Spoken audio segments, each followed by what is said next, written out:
good afternoon, and a warm welcome to Women's Self-Care, Self-Love episode. Thank you so much, Dr. Amritaji. Global Namaste to everyone. And I'm so delighted to be part of this very, very exciting, important episode. Being a woman myself and having lots of girls as well, this is going to be a very exciting episode. I'm looking forward to all the wonderful speakers. I can see Dr. Ghazala there, and our regulars. Looking forward to hearing everybody's experience on this, but a very, very important topic for today. I'm looking forward to hearing everybody's experience. But I particularly think that women, this episode is particularly important because we often neglect ourselves. I remember once being a mother, everything is kind of focused around your children and you become secondary. But I think it's important to self-love yourself, to look after, because we are the foundation. We look after so many things as a mother, as a wife, there are responsibilities. And so if we don't look after ourselves, how we are going to be strong enough to look after others and our families? So absolutely crucial, today's episode. Thank you. Thank you. I am also very glad to welcome another iconic lady, Dr. Ghazala Jabin from Wales, who have joined us.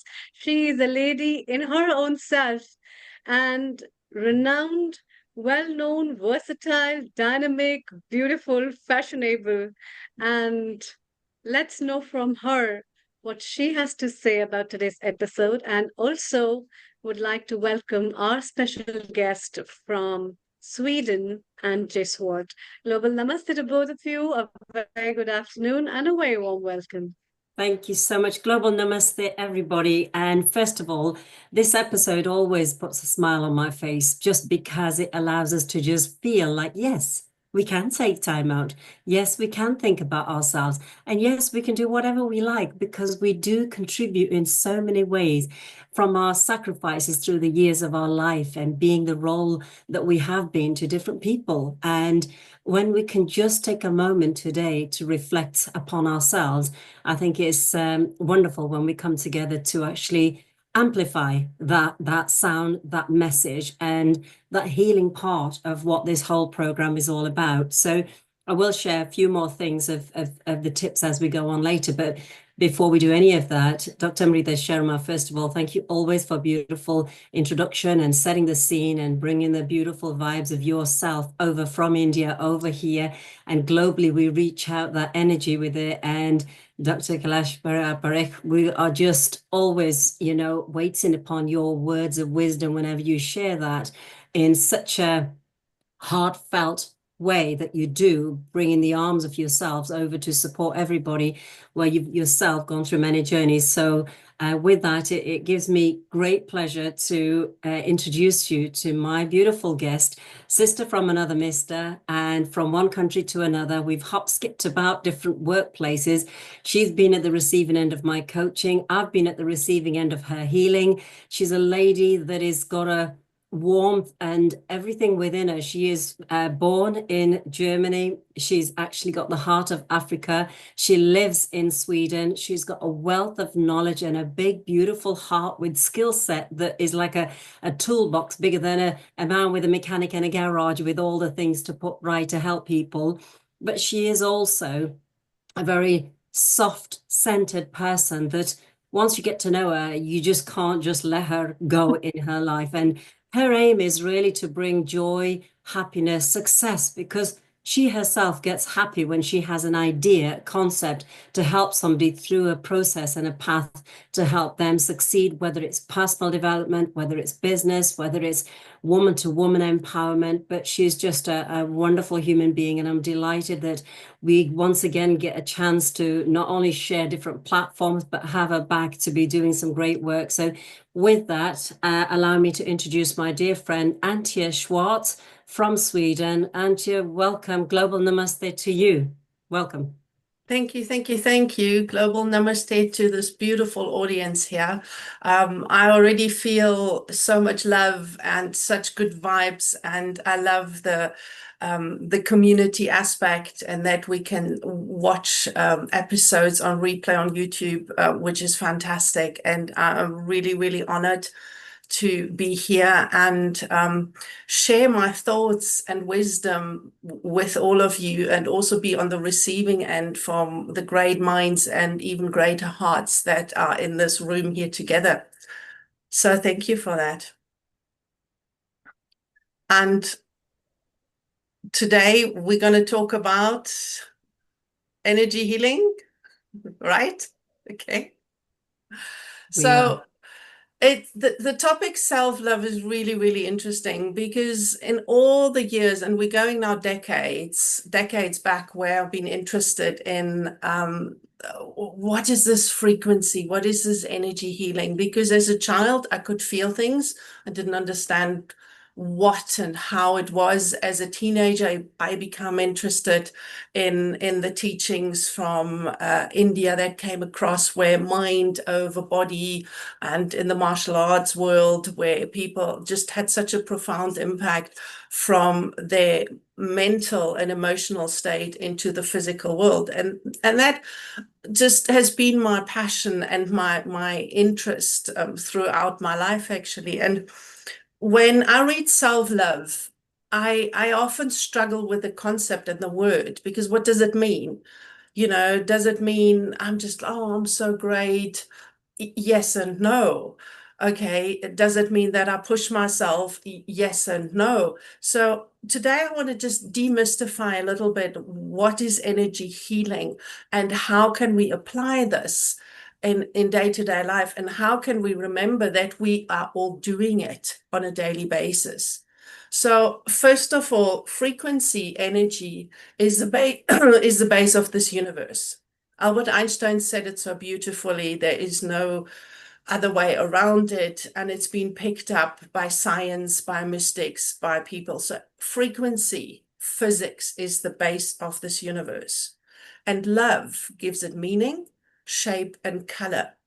So now neither one of them is overly complicated, meaning we don't have to study physics and be a quantum physics, and we don't have to be a super duper psychology to understand love, or philosopher, or whatever, you know. No, we just need to bring them together and remember how simple they are, and how we are doing it on a day-to-day basis, right? Now, for example, well, science tells us that all emotions have got a certain frequency, that all body organs have got a certain frequency. And while your thoughts are electric, you can measure those, and your emotional heart energy is magnetic, you measure those as well. Together, it creates an electromagnetic field around your body. And here, this beautiful body of all of ours is just atoms and neutrons and electrons vibrating at different states and different speeds.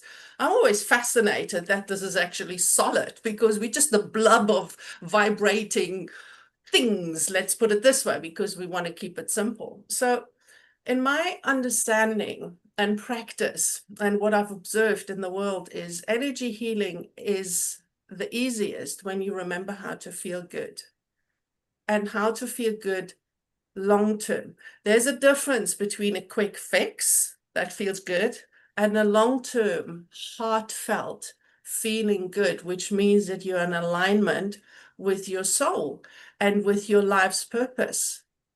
And again, what's the meaning of life? It's actually not that complicated, because if you look at small children, what do? They're just expressing themselves in all forms of shapes, but they have one common thing: they're happy, right? So the meaning of life could be summed up in: be as happy and joyous as possible when you're expressing yourself. And then it doesn't really matter whether you are a doctor, whether you're a mechanic, whether you're just a monk, whether you're meditating. It doesn't matter, as long as you're happy from the inside, deep in your heart. So this is a way of finding your own energy healer within yourself, because you all have the ability and capability It's just most of the times in the busy, busy world, being a mother, being a wife, being a sister, being an employee, being an employer, we forget. It is simple as that. So if today all of us, we can remember what it is to feel good, that's a major achievement, right? I have a question there for you, Antje, because you've summed that up, and I know there's a bit more to it, but just in that beautiful part, this little particle of the space that we are all in this formation, what seems solid, and yet we're all mush or whatever we are, that we are the being of that. If you could share with our audience also a little bit about some of the things that we can do in simple terms of taking care of these particles of space of ours and keeping it aligned or keeping it balanced or keeping it together in a way that we can handle things that can sometimes knock us off balance a little bit. So that would also be good to understand that through that field of energy healing. Yeah, for sure. I mean, one of the examples we've just done at the beginning of this call, and I love that you said just keep it together. So if you think about electromagnetic, our job is to just constantly pull ourselves towards ourselves so that all those little cells, we stick together, right? And as a community, because I mean, human beings are tribe animals, we're not supposed to be alone forever, so we just get drawn to people. It's in our language. So one of the beautiful, beautiful little techniques how you can raise your own frequency, your own vibration, is by chanting. There's, without going too much detail, the vagus nerve. A chant, a hum for yourself is a massage for the soul. It stimulates your vagus nerve, and your vagus nerve is responsible for a whole lot of goodness. So chanting, humming, it doesn't matter where you are, how you are, just making that sound, because as a spiritual soul being, you are made out of sound, light, and color. So let your voice be heard. Let it come out. Not everybody's a rock star, but you can hum. So that's the thing, because when you're also humming, you're doing breathing, you're doing conscious breathing, you're breathing in and out. That are the biggest tools that everyone has available everywhere to hum and to breathe consciously. That's beautiful. That is that simple technique. I want to bring Dr. Kailash back in here for a few seconds, because I know that she was smiling as you were speaking, and some things obviously resonated. So, Dr. Kailash, what's your little take on that so far? Well, I want to say thank you so much. I really enjoyed that. And I really love all this energy work. I really believe that we have different layers. We're not just the body, but we have all these different layers, energetic field. And what you said, beauty about the colors and about this just resonated with me. And I want to hear more about it, because I just love it. And you mentioned this special, is it a gland or something that kind of when you chant, it gets stimulated? And I'd like to learn more about that, actually. I've heard about the pituitary glands and all these different glands, but what you just mentioned was quite new to me. So I want to read into that more and learn more about it. But definitely I'll be chanting, because like you said, it raises that vibration, doesn't it? And I do love singing. I sing to myself. I don't sing to others, but I think it makes me feel good and releases some of the trapped emotions. I find that I feel lighter afterwards when chanting. It raises that something inside me, like you said, there's that kind of vibrations. So I'd love it. And if there's a book or any article, anything that I can watch, please do let me know. Okay. All right. Well, I can just briefly explain. I mentioned the vagus nerve, and the vagus nerve is the longest nerve that you have in your body. Yeah. It goes from your brain all the way into your colon, and it goes like this. Okay. So it is a massive, massive one-piece nerve kind of thing. And it is responsible for the gut-brain connection. which makes us brain fog, overwhelm. You're only overwhelmed when you're not grounded, when there's too much energy stuck here. So by breathing, for example, you ground yourself, and everything that's stuck in your head can flow down into Mother Earth and then can be recycled, and you can draw it up as life force again. So the chanting, the humming, creates a slight vibration in the body, which then has a very soothing effect on your sympathetic and parasympathetic nervous system, which also you could say it then has a very soothing effect on your subconscious mind. And all our actions, emotions, and thoughts, and what we do and who we are is 95% run by the subconscious mind. So this is where the chanting comes in with the vagus nerve. You know, and the pituitary, all the other glands, that's a different topic. Okay.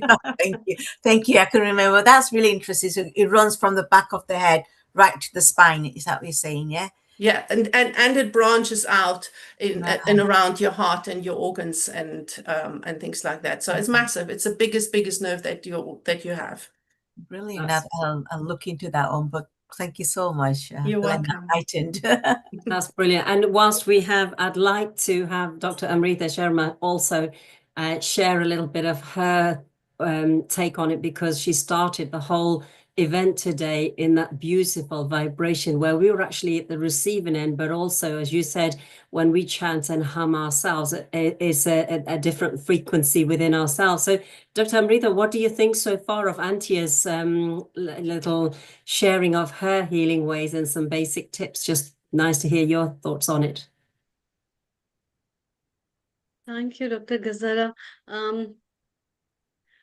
Actually, I had a very big smile on my face because all my work of research is based on the same topic, and it gives a lot of authentication when you try to do something and so many people already believe in that system. And I think that so vagus nerve, one of the I I would say beautiful creations of God, which people were not knowing, but now people have a big discussion about it and how our gut brain axis is connected. So my work is basically on gut brain axis and vagus nerve. So in that connection, I really uh, I I can understand and also resonate with your thoughts and the whole process of understanding the physiology in terms of even when you say about the energies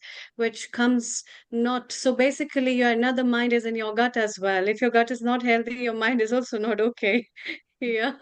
So it's all about those chakras that comes from the Manipura chakra, or you say the Vishuddhi chakra, and then the Ajna and the Sahasrara. So that connection of all these energy centers, which are interconnected, and through the nerves, these connections of energies, they go and absolutely some techniques where you are humming, you are chanting, you're resonating certain words, that is taking your mind off the way, and some other hormones and neurotransmitters are being working at neurological pathways where they help in creating different synapses that helps to release the endorphins or the other hormones that in terms of dopamine or serotonin or many other hormones that makes your parasympathetic things go on. And yeah, I think that's how the music works. So most of the time we listen to music or we chant something or we sing. You must have heard so many people love listening to the music while cooking. They love singing in the bathrooms. They love singing while they are doing certain activities like that. And those are the things that gives a lot of connection with your throat chakra and your your basically crown chakra and your chakra, which is related with the Manipura chakra. So I think, yeah, which is very nice. That's beautiful, beautiful feedback with it to add on to that. And it's just, as you say, your subject of interest and exploring those different areas. And here we are educating everybody, not only through our education, through our experiences, and also collectively bringing an understanding, a better understanding for us to appreciate our body even better. And just before we get Antia to give us some final words, but say, Dr. Amrita Sharma, and can I just say you're looking absolutely gorgeous, and I would like to know what shampoo you use, because your hair is like full of body and bounce and really healthy and glowing and I haven't done anything. Have you not? Sorry. They become like this because I've got vata hair. So well, I tell you after what, a wash, whatever, they become bouncy. it's working great. It's working great, because I was thinking if you got some secret tips and today is part of sharing this stuff, I was thinking you better share away with that one. You do look marvelous, marvelous. So with that one, Antia, if you just want to just give us your sort of final takes, we'd like you to stay on, and there's other feedback that we're going to get and hear from other specialists as well. But any other final words you'd like to share in this segment of yours before we move on? Yes, sure.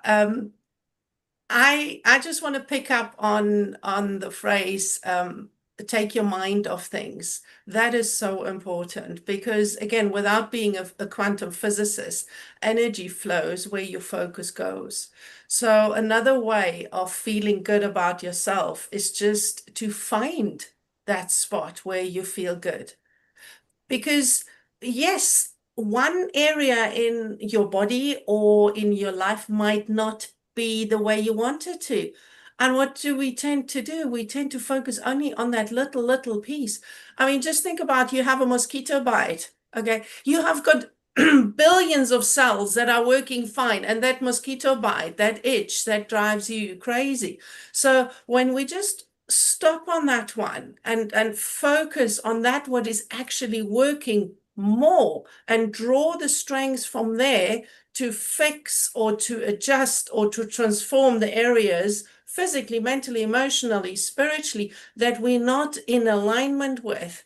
That already is a therapist in itself because you have the wisdom here in your heart. It's just about to stop, hum a nice tune, go inside and listen to what your soul is speaking to you. Listen to the guidance, listen to the creativity from within, and obviously from without panels like this, So I would say my final words is keep it simple. You are an energy healer in your own right. And deep inside, you know what is the best for you. So listen to it. And like I always say to my children when they say, I know, I said, listen and act accordingly. Brilliant. Fantastic. Thank you so much, Hmm. Antia, for those wonderful words. I'm going to hand it back over to Dr. Amrita Sharma to take it away on the next part of our program. But Antia, stay in line with this because this is as much as you're giving to us is going to be giving to you too, to really soak up today's program. So over to you, Dr. Amrita. Thank you, Dr. Ghazalaji, and thank you, Dr. Auntie, as well as Dr. Kailash Parekh. I will be connecting with you. Please stay online, and also we would like to have more insights from you. And the beautiful thing is, your success doesn't lie in your mind; it lies in your heart. The way you believe, the way the world runs, and that's the very sweet message what we have from you.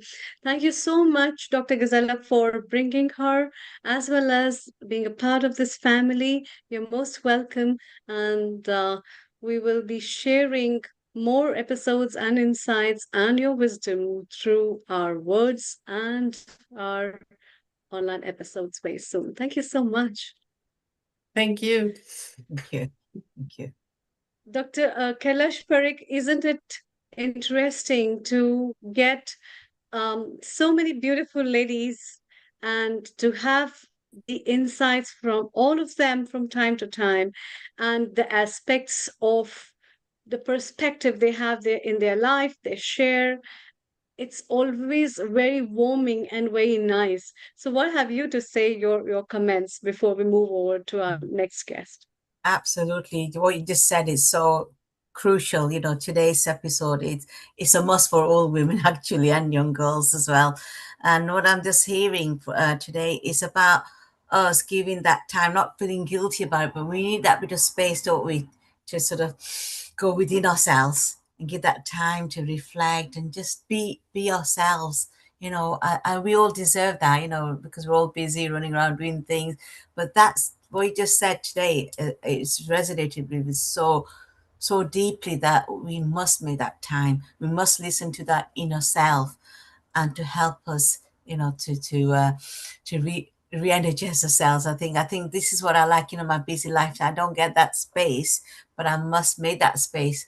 Just that quiet space for myself, so that I can then, within myself, kind of meditate, have that silence to build myself. And I think that's a very important message. And I'm looking forward to listen to everybody else's message today and take away something today from this session, from this episode. But thank you, Dr. Ghazala. Thank you, Auntie Swarth, as well. Thank you. Thank you very much, Dr. Kailashri, and thank you, Dr. Ghazala, as well as Ante, for joining us. I'd like to welcome Dr. Pooja Tang from India. She's a dermatologist and she has a lot of things to share and talk with us. And also, I'd like to welcome and thank Dr. Jitendra Patwari ji, who has joined us and is a resident contributor from India, who is an energy healer, and he has lots of things in his contribution towards energy therapies and chakra samhita.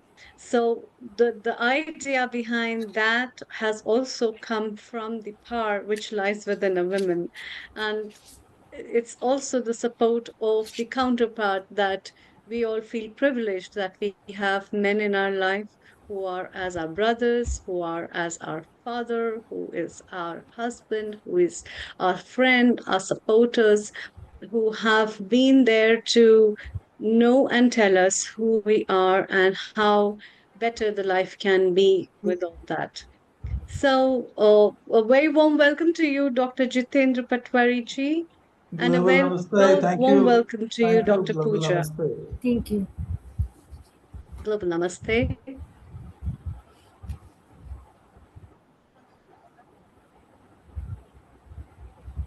Regarding puja, Dr. I would like to Jitendra read Patwari one. ji, what have you to say for today's episode and our special guest whom you have invited? Over to you. Yeah, I just was going to tell that. She is a Thank you. practicing dermatologist, that's one part, but she's far above that. She's completed a PhD on the interconnection amongst chakras, emotions, and skin and hair diseases in women. So she's already in energy work for quite long. Even while writing Chakra Sanhita, she was editing the book. So she's already into this field. So everything, she's not a simple allopathic doctor, has added to that a holistic view. So the more and better we listen to her rather than I talk something about her. So Pooja, I think Amrita, shall I give to Pooja? Okay. Yes, please. Global Hello, Namaste. A very warm welcome, Dr. Pooja. Please go ahead. Namaste everyone. First and foremost, thank you so much, Healing for Our Earth, for inviting me as a speaker, and a very, very, very thank you to Dr. Chitendra Patwari sir. Today I make a PPT also for this self-love and self-care lecture. So may I share the screen? Yes, please. Yes, please. Thank you.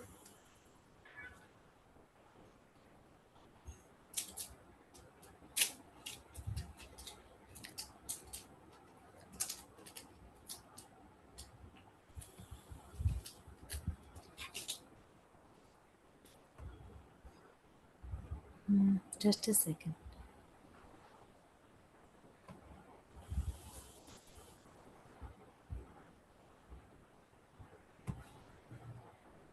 So, Amrita, we've got wonderful So it's speakers lined up while Pooja is learning how to share the screen. yeah.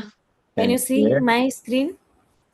We No, can't see the not yet. screen. You Not yet. go to the screen share button and select what you want to share. You will see it on your computer and press the blue button to share and your screen will change. Yeah, it's entire screen. Meanwhile, you Now can keep on share. talking if the screen share is not working. Now you all can see? Yeah, we can see your screen. Yes. Yes. Good. Now, if you put it on You a all can see my slides? if you put it on a Yes. slide mode, so it will take the whole screen over. On the top, you got slide, or you can just maximize it, okay? Yeah, she's Okay. maximizing, I think. Yeah. Can I minimize?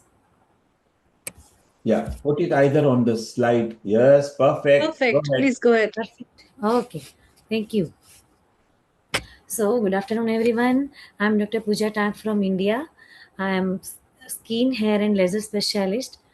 So, every day in my clinical practice, I meet women from different walks of life, like students, professional, mothers, caregivers, all have different backgrounds. But despite their different backgrounds, I notice one common pattern.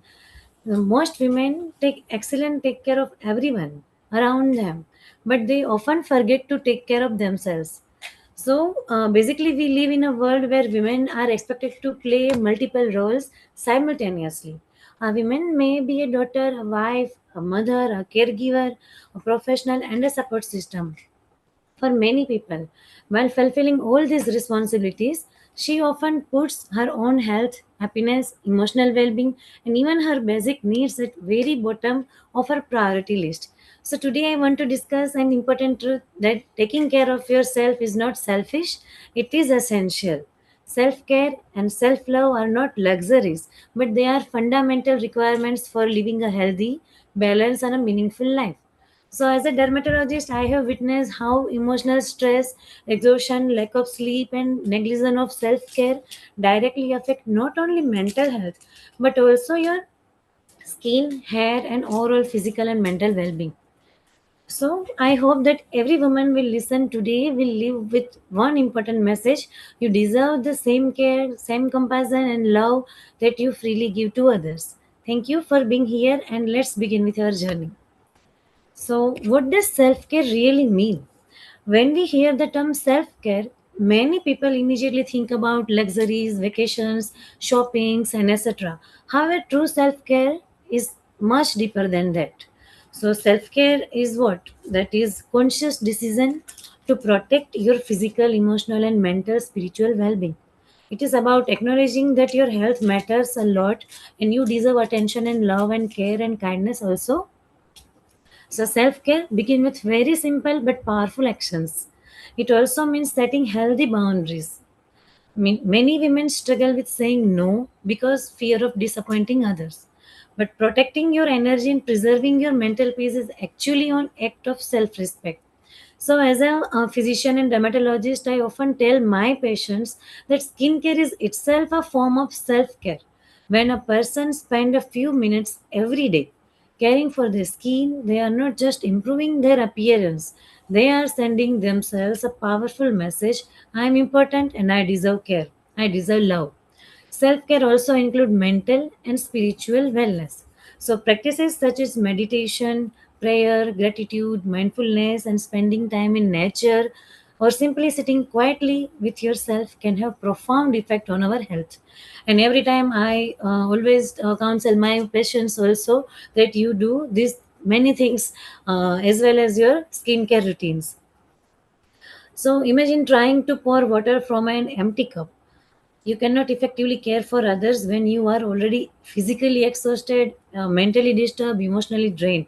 So self-care allows us to refill our own cup so that we can continue to take care others and we can give a form of replace of strength rather than a depletion. So self-care is not self-indulgence. Self-care is self-respect. So, why women often neglect themselves? So, before we talk about self care, we must first understand why so many women struggle to practice it. Because, as we know, multiple roles and responsibilities in our society. So, throughout my years as a dermatologist and physician, I met thousands of women. They all are telling what that doctors, I was so busy of taking care of everyone else, so I forget to take care of myself. This statement reflects what? That is the reality of women's life across the world. So, from a young age, many women are taught to prioritize the needs of others before their own. Society often praises a woman who is being self sacrificing always available and always giving and always putting family first.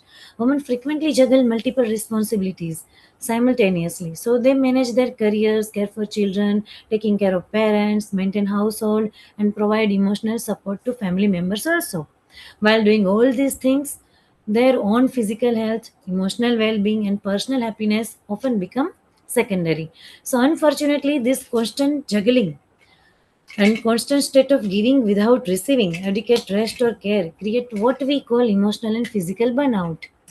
So, taking care of yourself does not mean you care less about your family. In fact, when you care for yourself, you become physically healthier, emotionally stronger, and better to support others. So this principle applies to life as well. That while we are traveling, the instruction given in airplane that we are always told to put our own mask, oxygen mask, before helping someone else. So this is applies same as our life in also. You cannot continuously give your energy, love, and care to others if your own emotional and physical reserve are completely depleted. So chronic stress and burnout, these are such a barrier in ladies' life. So, what are the correlation between stress and skin, stress and hair conditions?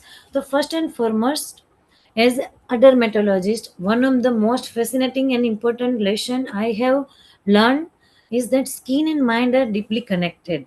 In my PG days, I always observe that some skin conditions are deeply affected with stress level, anxiety level. So, like when we experiences emotional stress, anxiety, grief, trauma, our body produces stress hormone like cortisol and adrenaline. So these hormones influence many biological process like inflammation, hormonal imbalance, skin function. This is why emotional stress can directly affect our skin and hair. In my daily practice, I frequently see patients who report that their skin condition is worsened during stressful period. Like during menstrual cycle, acne get flare up, psoriasis condition that is worsen in stressful condition, eczema that is chronic eczema is also affected by constant anxious person. So there are many skin conditions that have strong connection with emotional health. Hair loss, especially telogen commonly occur after a stressful life event. Even premature aging, wrinkle, dull skin, dark circles, and pigmentation can be aggravated by chronic stress. So I often tell my patient that stress management is not just beneficial for mental health; it is also an essential part of skin and hair treatment also. So that medication, cream, and therapies can certainly help, but unless we address chronic stress and emotional exhaustion, true healing remain incomplete. Therefore, when we talk about women's self-care, we are not discussing beauty alone. We are discussing science, health, and healing. Because when the mind is at peace, the body functions better, immune systems works better, and often skin and hair responds better as well. So, healthy mind is equal to healthy skin and healthy body. These all are interconnected. Now, hair and emotional well being. So, hair has always been considered as an important jewel of women's identity, confidence, and self expression. Therefore, when a woman experiences hair loss, the impact is often much deeper than simply a cosmetic concern. As a dermat, I frequently meet women who come to the clinic with hairful complaint, but after speaking with them, I realize that problem is not only physical. Many are going through emotional stress, grief, anxiety, relationship difficulties, work pressure, and burnout. The body and mind are closely connected, and our hair often reflect what is happening internally. So, most condition is telogen effluvium, where excessive hair shedding occur after a prolonged period of physical emotional stress.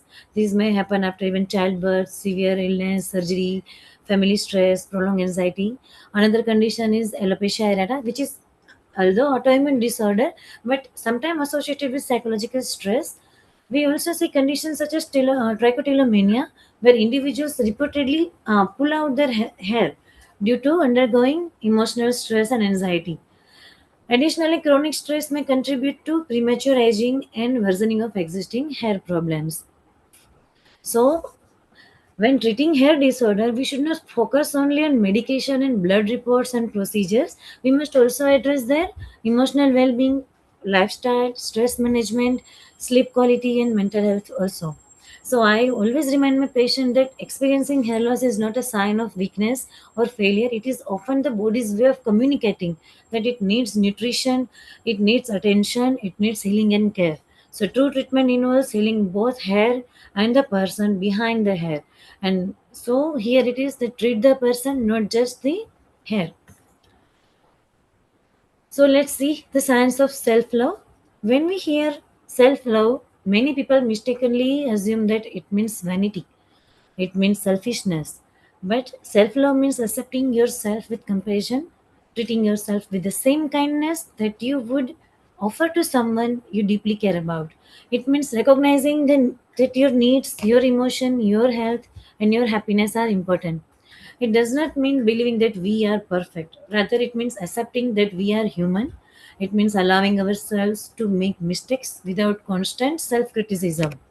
For women, especially, self love often begins with changing the way we speak to ourselves. Many women are extremely compassionate to others but very critical to themselves. They may continuously judge their appearance, compare themselves with others, feel guilty about resting, or believe that they're never doing enough. But imagine if we spoke to our friends the same way we sometimes speak to ourselves. Most of us would never do that. So, self love means giving yourself permission to say no without guilt, take rest without feeling lazy, take better sleep, prioritize your health. This all gives to emotional resilience, better sleep, stronger immunity, and greater life satisfaction. So here is self-love is an act of self-healing. Now, the five pillars of self-care, particularly women. So I like to think the woman's self-care is being supported by five pillars. Every building has a foundation, though. So in self-care, there are five foundation pillars. First is physical care. It means respecting our body's need. It including nutritious, healthy food, maintaining hydration, exercise regularly, adequate sleep, and undergoing regular health checkup routine. Unfortunately, many women postpone medical consultation, ignore symptoms, and sacrifice sleep to fulfill their responsibility. However, taking care of your body is not a luxury but it's necessity. Second one is mental self-care. Our minds require care just as much as our bodies do. So mental self-care include what? So managing stress, practicing mindfulness, meditation, prayer, gratitude, deep breathing exercise, and seeking professional help when we need it. So there should never be any stigma associated with asking for emotional support or counseling. Third pillar is emotional care. Emotional self care means recognizing and honoring our own feelings. It means allowing ourselves to experience emotions without guilt or judgment. It involves maintaining healthy skin and hair care. This is fourth pillar. So this is very specially close to my heart as I'm dermatologist. Caring for our skin and hair is not just about vanity. It is about health, confidence, and self-respect. Simple practice such as sun protection, proper skin routine, hydration, balanced nutrition, and seeking professional advice when needed can significantly improve our overall well-being. Finally, the last one is spiritual self care. Spiritual self care does not necessarily mean religion, it means finding meaning, finding purpose, finding peace and connection to ourselves. These may come through prayer, meditation, gratitude practice, spending time in nature, yoga. So, when these five pillars are balanced, women become stronger physically, mentally, and emotionally and spiritually. So, it's not about achieving perfection, but it's about creating a balanced full life. So, perhaps the most important thing to remember is that even small act of self-care practiced consistently can transform our life. Skincare is healthcare. So, is in my view, as I would like to emphasize an important message that skincare is not merely about beauty or appearance, it's about healthcare also. Our skin is the largest organ of our body. It protects us from the infection, regulate our body temperature, supports immunity, serve as a reflection of our internal health. So unfortunately, many women either neglect their skin completely or rely on the information which are coming from social media without understanding their individual skin needs. True skincare begin with understanding that healthy skin reflects healthy habits. The first and perhaps most important habit is sun protection. Daily use of sunscreen help prevent pigmentation, premature aging, sun damage, and reduce the risk of skin cancer. It's not only for sunny days and beach vacation, but sunscreen should be a part of our daily routine. And the second important aspect is maintaining hydration and nutrition throughout the day. And we must recognize our importance of sleep, that during sleep our body repair itself. So chronic sleep deprivation can lead to dull, damage, and pigmented skin, dark circles. So we should avoid self medication and unnecessary treatment recommended by social media and unqualified sources. So every person's skin is unique and treatment should be customized, which I'm doing in my patients. I often remind my patient that investing a few minutes every day in caring of your skin is not superficial but is an act of self-respect, self-love, self-awareness. Skincare rituals can also provide moments of mindfulness and relaxation in our busy lives. So most importantly, caring for our skin often encourages us to pay attention to our overall health, emotional well-being, and lifestyle habits. So I encourage every woman listening today that I am a worthy of care, time, and love. This is the most important message to ourselves. So, permission to reset. Reset means every woman challenges that giving themselves permission to rest.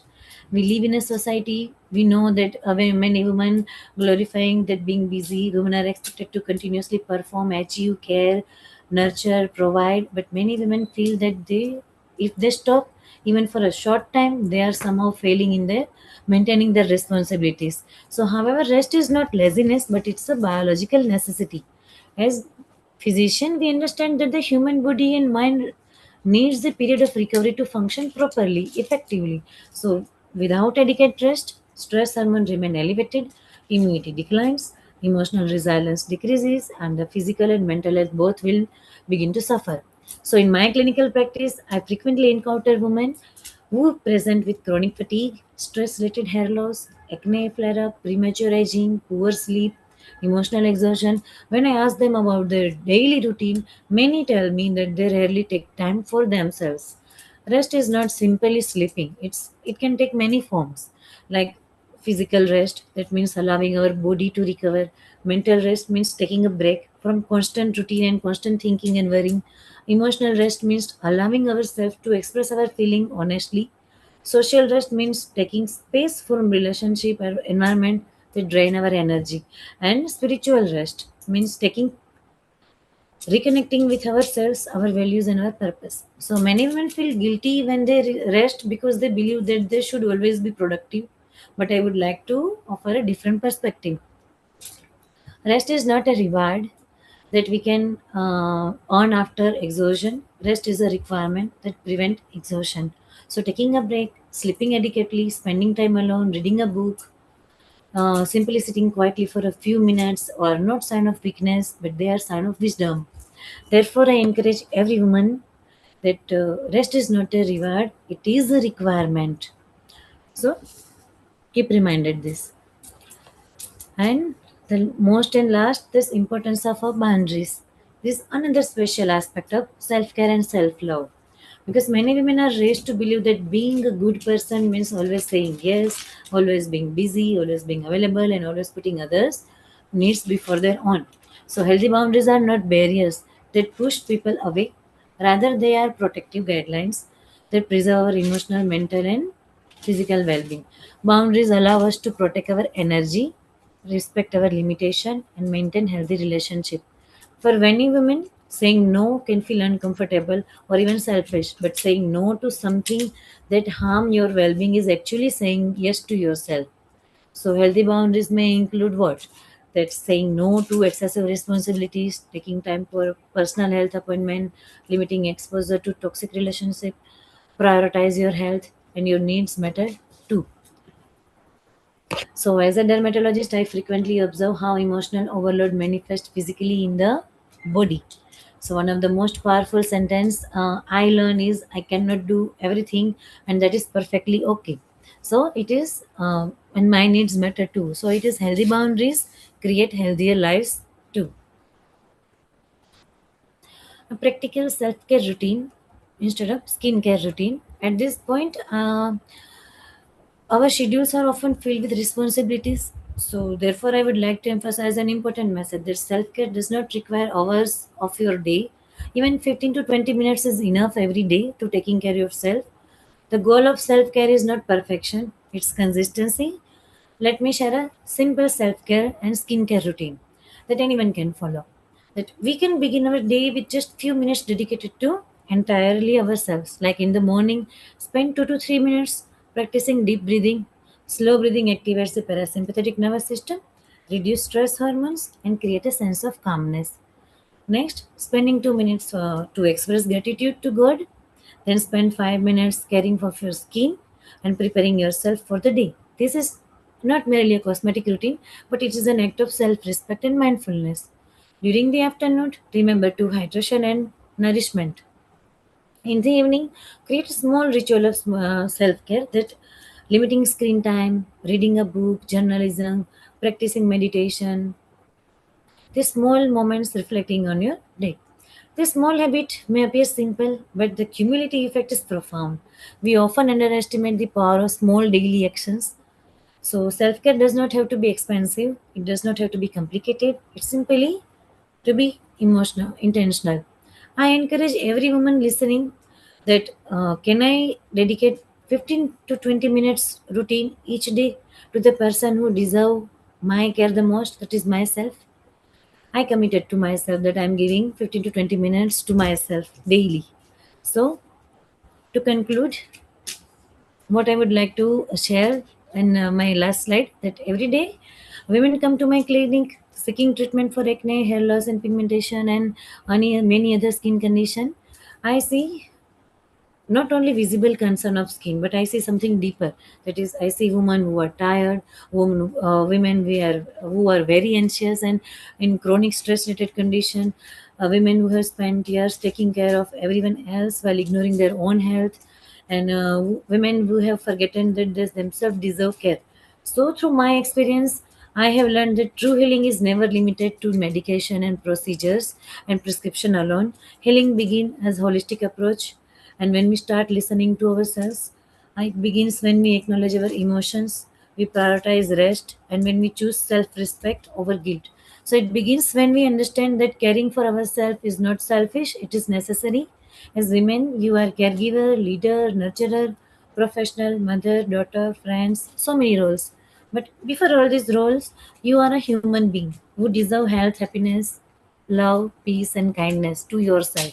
So I would like to invite every woman listening to make a simple promise to yourself that listen to your body, respect your emotions, prioritize your mental health, care for your skin and hair, give yourself permission to rest, and treat yourself with kindness. You deserve the same love and care that you give to others. Thank you so much. Thank you. Amazing, amazing, lovely. Thank you. Thank you so much. Too good. Too good for the wonderful ladies I can see on the screen. Pretty delighted to have everyone. Dr. Pooja Tang, you made the day. Very nice. In all one presentation, you had all the aspects, which is so important, which is so nourishing and so encouraging for everybody. You did a very good job, actually. So, and I Thank can you. see how everybody's, all my ladies of my family are glistening and shining because it's not about you and your cosmetics and the needs that you need for your skin, but beyond that, and which is very, very beautiful, in fact. So, a very good message. Before I invite others to ask more questions and they have some chit chat with you, I have a question for you because you're a dermatologist and you recommended that we must use sunscreen as Yeah. a skin protector, which might protect us from so many other ailments related to the skin and cancer as well. Which sunscreen do you recommend as a dermatologist to everybody? It depends on our skin, type of skin. Like oily skins, we prefer gel type of sunscreen.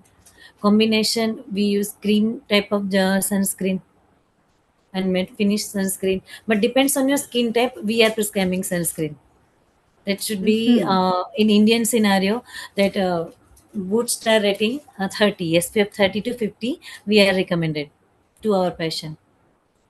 Okay, and for all the viewers who are joining us from United Kingdom, as we have most of them from Europe and Hong Kong, what is your recommendation? You need more SPF than India. Okay, you need more SPF than India. All right. Yeah. Thank you, That's Amrita. cool. Thank you. Thank you, Amrita. Thank you, Dr. Global Sujata. Namaste. We are very privileged once again. Our full team is over here. We got Bindu, who is in Ladakh there. We got Seema, who is in Hong Kong. We got Vaishali, who is here in London. They've all taken time out. So let's get cracking with all of them and get some tips from them.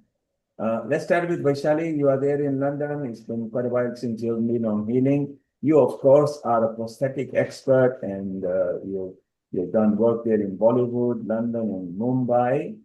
And you were listening to Pooja, and you are a beauty expert. Your comments first, and we move around with all the others. Thank you. Over to you, Vaishali. Global Namaste, Nilkumarji. Thank you so much. Everyone, my Healing Our Earth family. It's so good to be back. And first of all, Dr. Pooja, I mean, I have honestly no words for the presentation, first of all, because it was not just about skin, it was not just about hair. I think it was a holistic. I felt like I'm not sitting here for wellness episode. I think I'm sitting here at a huge, like a mental health or maybe a psychological seminar where we all can go, lead towards a mental well-being. But I think everything is interconnected in it. I mean, there is nothing that, not connected. And if you ask me, I mean, first of all, I really wanted to give my idea of self-care, but before that, a quick question, Dr. Pooja, like you said that for Yes, us ma'am. it requires more SPF, right? That's what you said. Yes. Now, as long as the rays are concerned, my question is, there are two rays, UVA and UVB, right? And what as long as my understanding is concerned, I feel like Indians are prone for UVA and Caucasian skin tone, like for example, European side, and they are more prone for UVB. So my one question is, if you can shed some light on to our audience that what is the difference between UVA and UVB rays. Secondly, by applying sunscreen regularly, like effect of one application lasts only up to 3 hours. That's what my knowledge is concerned. And then you need to reapply. And specifically when you are going on a beach, because light is reflected by 4S, like sand, sea. When you are on snow, it's like a double damage. So these are certain things, a quick things which I wanted to know, and I'm sure our audience would also like to know. This is the question for you, Dr. Pooja. And yeah, and third thing, I have heard that by applying just sunscreen on a regular basis, you are actually stop your photo aging. So all Yes. that skin concern that just now you said, melasma, lack of hydration, premature aging, premature wrinkles, crow's feet, perioral pigmentation, and all these things, dyschromic skin condition. So I think that if you can put some quick light on that, that what is the role of photo aging and how can we stop through SPF? Because right now it's a biggest thing on the whole earth that everybody is getting enlightened by SPF. Over to you, Dr. Pooja. Thank you. Thank you, ma'am. Sunlight is basically made up of ultraviolet rays, that is type UVA and UVB rays. But UVB rays penetrate only epidermis, thus upper superficial layer of skin, while UVA that affect the deeper layer of skin. So by affecting this skin layer, epidermis and dermis, they are causing aging and premature aging, sun damage. And while our skin's main disease, melasma, photoeczema, skin cancers that are mainly caused by sun rays, constant exposure to sun rays. In some areas, like in Australia, there is no ozone layer in their atmosphere. So, sun rays are very dangerous to their skin. So they in that region particular, they have more chances to skin cancer and other skin conditions, photo aging conditions. So that's why every day we should apply sunscreen, even in home, even during rainy days. We should apply sunscreen daily, because in light also there is infrared rays that comes in affect our skin also. So UVB rays and UVA, but UVB rays not penetrate skin deeply. So that's why nowadays the sunscreen combining both UV and UVB protection, as well as invisible rays protection also and infrared protection also. So that's why they are not affect collagen remodeling and collagen and elastin fibers that are particularly in dermis, our skin deeper layer. So that's why we should apply sunscreen daily. This is the main requirement. Nowadays sunscreens are coming like they are giving 8-hour protection, they are giving 12-hour protection, particularly on our routine we are prescribing that if patient is 12 hours job in field, 12 hours job or 8 hours job, so according to their condition we are prescribing their sunscreen. But it is indeed necessary to apply sunscreen daily. I Absolutely. always tell my patients that when rain is coming during monsoon season, on that day you cannot apply sunscreen. It's okay, but during cloudy days you must apply.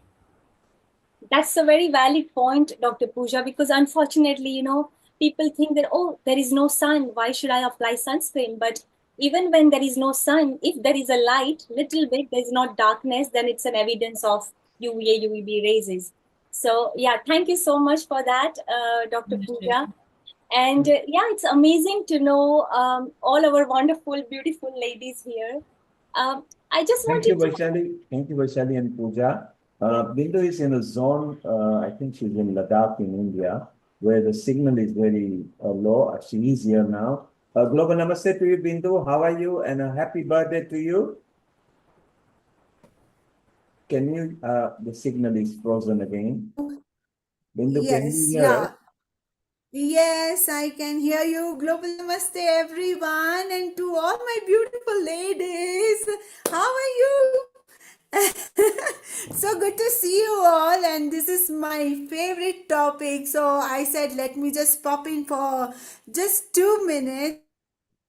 Wonderful ladies. I think I have heard Dr. Pooja. Wonderful topic and wonderful suggestion, input. And sunscreen is always I carry with me all the time, especially I'm in Leh Ladakh and it's so harsh sunlight over here. So I'm just applying. My friends are saying, what are you doing all the time? You are applying sunscreens. And I said, no, I want my skin to be perfect. I don't want to get tan.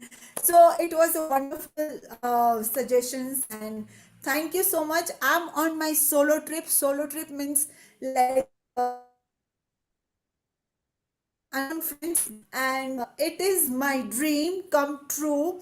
And today what I have done is like I have passed 20,000 feet up the highest motorable road, and I've got the certificate of Guinness Book of World Record.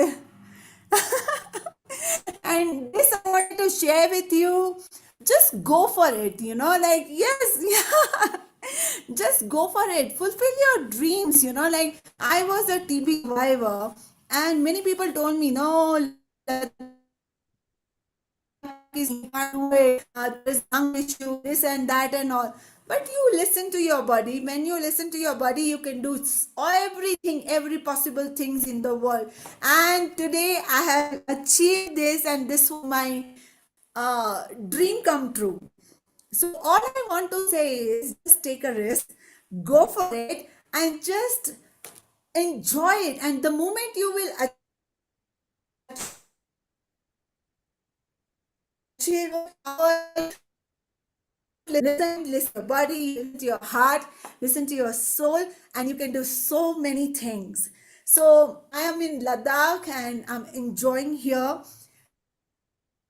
I think I started enjoying solo trips, and just go for it. It's just Thank you, Bindu. Bindu is enjoying herself. She says you can go for a solo trip. Just go for it, women. You do need a break. Women are always on the move, which is beautiful.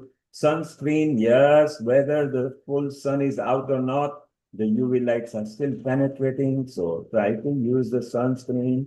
You don't have to go too crazy, but any exposed part of your skin, do cover it up with the sunscreen, it will be good. Seema, Hong Kong, women's self-care and self-love. How do you self-care yourself? Ni hao ma to everybody. Global Namaste from Hong Kong. It's so wonderful to see all these vibrant, beautiful faces here, all these lovely, inspiring women. I'm so happy to be here with all of you. Bindu, you make us so proud. You make us so, so proud. Your resilience, your strength, your determination is something I think we all need to give her a big hand because this girl is an inspiration.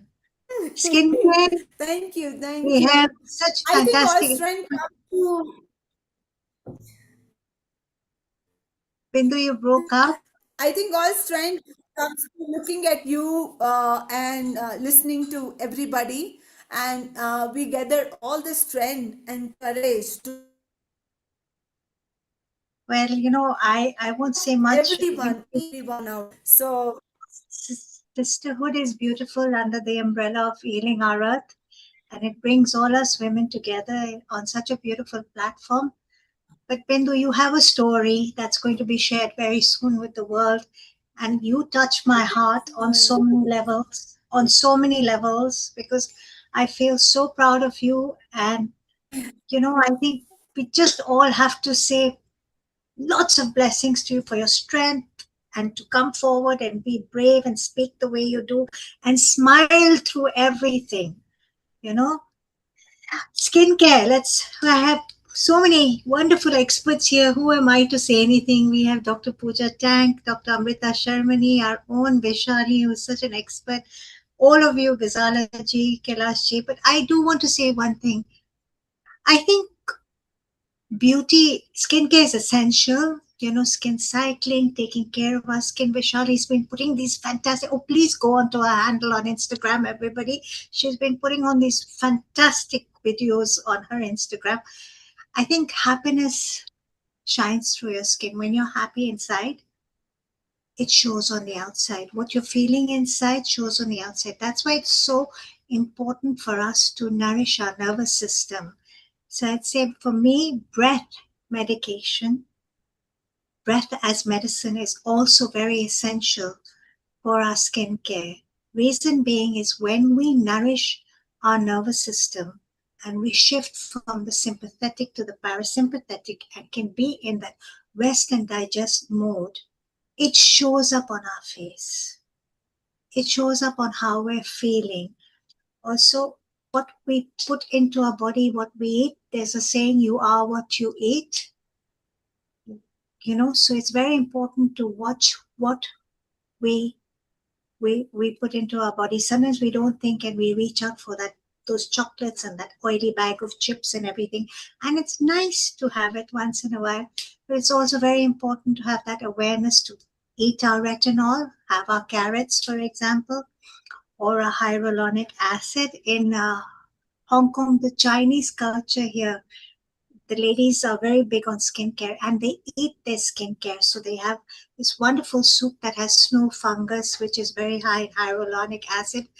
They have goji berries. They have Chinese red dates, which are extremely high in iron. Black fungus, again, apparently is very good for your skin.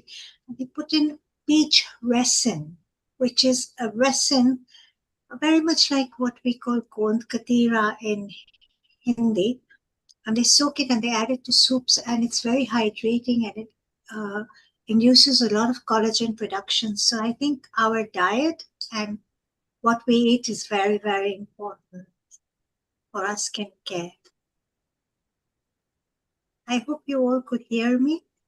Yes, we can hear you loud and clear, Seema. Go ahead. Yeah, Seema, just I before you carry on, I want to yes. ask each of you women for a 30-second answer. What should men learn about their women so they can encourage them to self-love and self-care? Let us teach some of the men how they need to encourage women and understand women better. So Seema, we go with you first. What tip would you give to men? I'd say keep her happy. Treat her as your queen, keep her happy, put her on a pedestal, make her feel beautiful, and make her feel that she's the most important thing in your life, because with that she feels so happy, and that happiness will radiate through her skin and through her smile and through her eyes. So You know, Seema, so okay. self-care, it's very important for us to look after ourselves. But if you're in a partnership, it's very important for we as women to nourish and look after our spouses, you know, to make them feel whole and complete, and for our spouses to do the same for us, to make us feel whole and complete. That's why it's a partnership. So Seema, you say keep your women happy. Wow, so there is possibility to keep women happy? Absolutely. Okay, I don't want the answer. That's just philosophical way of talking. Let's go to Dr. Ghazala Jabin. What should men learn to either keep their women happy or make them happy or learn something about women? I like this question very much. I'm very, very forthright about what I would expect a man to keep me happy. They have to make me laugh. I have to have laughter when I'm actually literally laughing joyously. And I'd love to make sure that they give me what I call undivided attention and understanding. I need them to look at my face, listen to me, be present in the moment when I speak. Then I know they're on the page with me. There's a 2 or 3 things that I value much in a man, giving me attention to make me happy. And looking young with laughter. I don't mean laughter lines. Laughter lines are good lines. That's a happy person. Yeah. So Dr. Ghazala says sense of humor, which is quite true. Women do get attracted with a man with a sense of humor, and that's fine. Dr. Kailash, you of course have a man in your life as well, and you are an MBE. What tip or what signal do you give to your men so that they can keep you self-cared and self-happy? Like my friends here already said, keeping us happy, you know, listening to us, making time for us, understanding our needs, that we are human beings as well and we got needs as well, so supporting us in that way as well. And I'm very fortunate that, you know, my husband has over the years has learned and developed that skill, and is beginning to understand that I have a life as well, that I have other commitments, and he does take part, he does work in partnership with me, you know, when we try and make time for each other. So I think that's really important, you know, understanding each other and being on the same kind of level. I think that's important. And again, you know, having, you know, sort of sharing that little jokes here and there and laughter is really important. Thank you. Vaishali, what would you like men to learn so that they can understand women better? I think the most important thing, well, it's not a complexity, first of all. So the most important thing, I feel that if your woman can feel safe, can can feel that I'm heard, I'm seen, you know, I'm safe enough to express. So I think if a man can learn to provide that adhara, you know, the real bhairav in spirituality, in Sri Vidya we call it adhara. So without that strong adhara, Shakti can go haywire, you know. So I think it's all about making her feel safe enough to express, you know. That's all I feel that. And then rest of the things all fall into place, because when you feel safe enough, you are not afraid to, you know, express, you can laugh together, he can be your friend.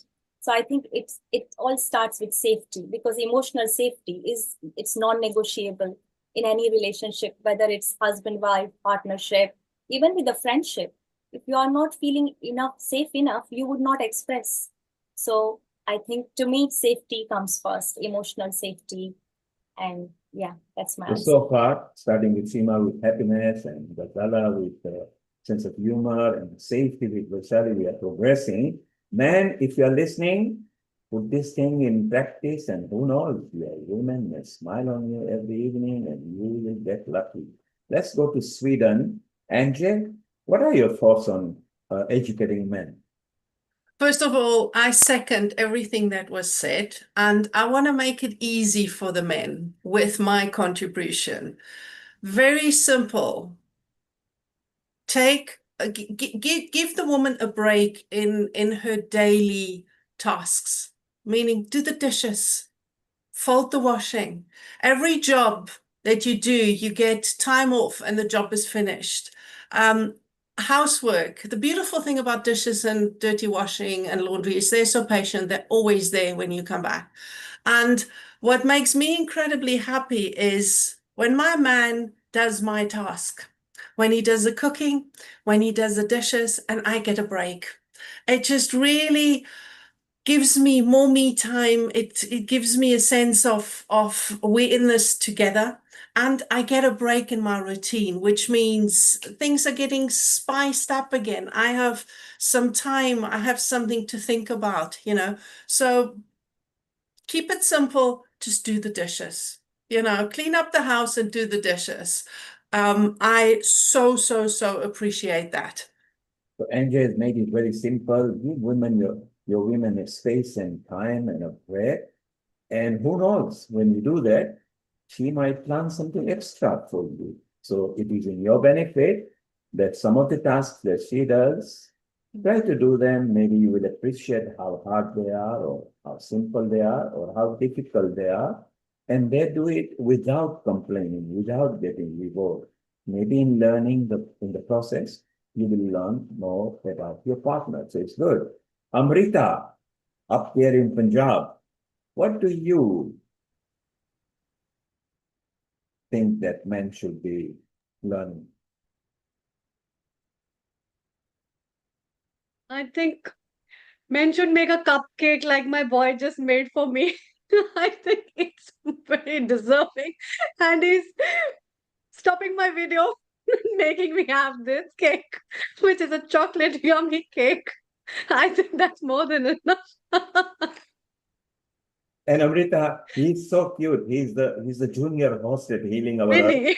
Is he down there? Is he there? Bring him on the screen if he's there. Yeah, he's here only. That's what. So, Are you there? He's so cute. He's so good, and he's quite young, but he's as good as any of our hosts. There you are. say Look at hi that. and namaste to everybody. That's what you are going to make somebody in life in 10, 20 years very happy. Yeah.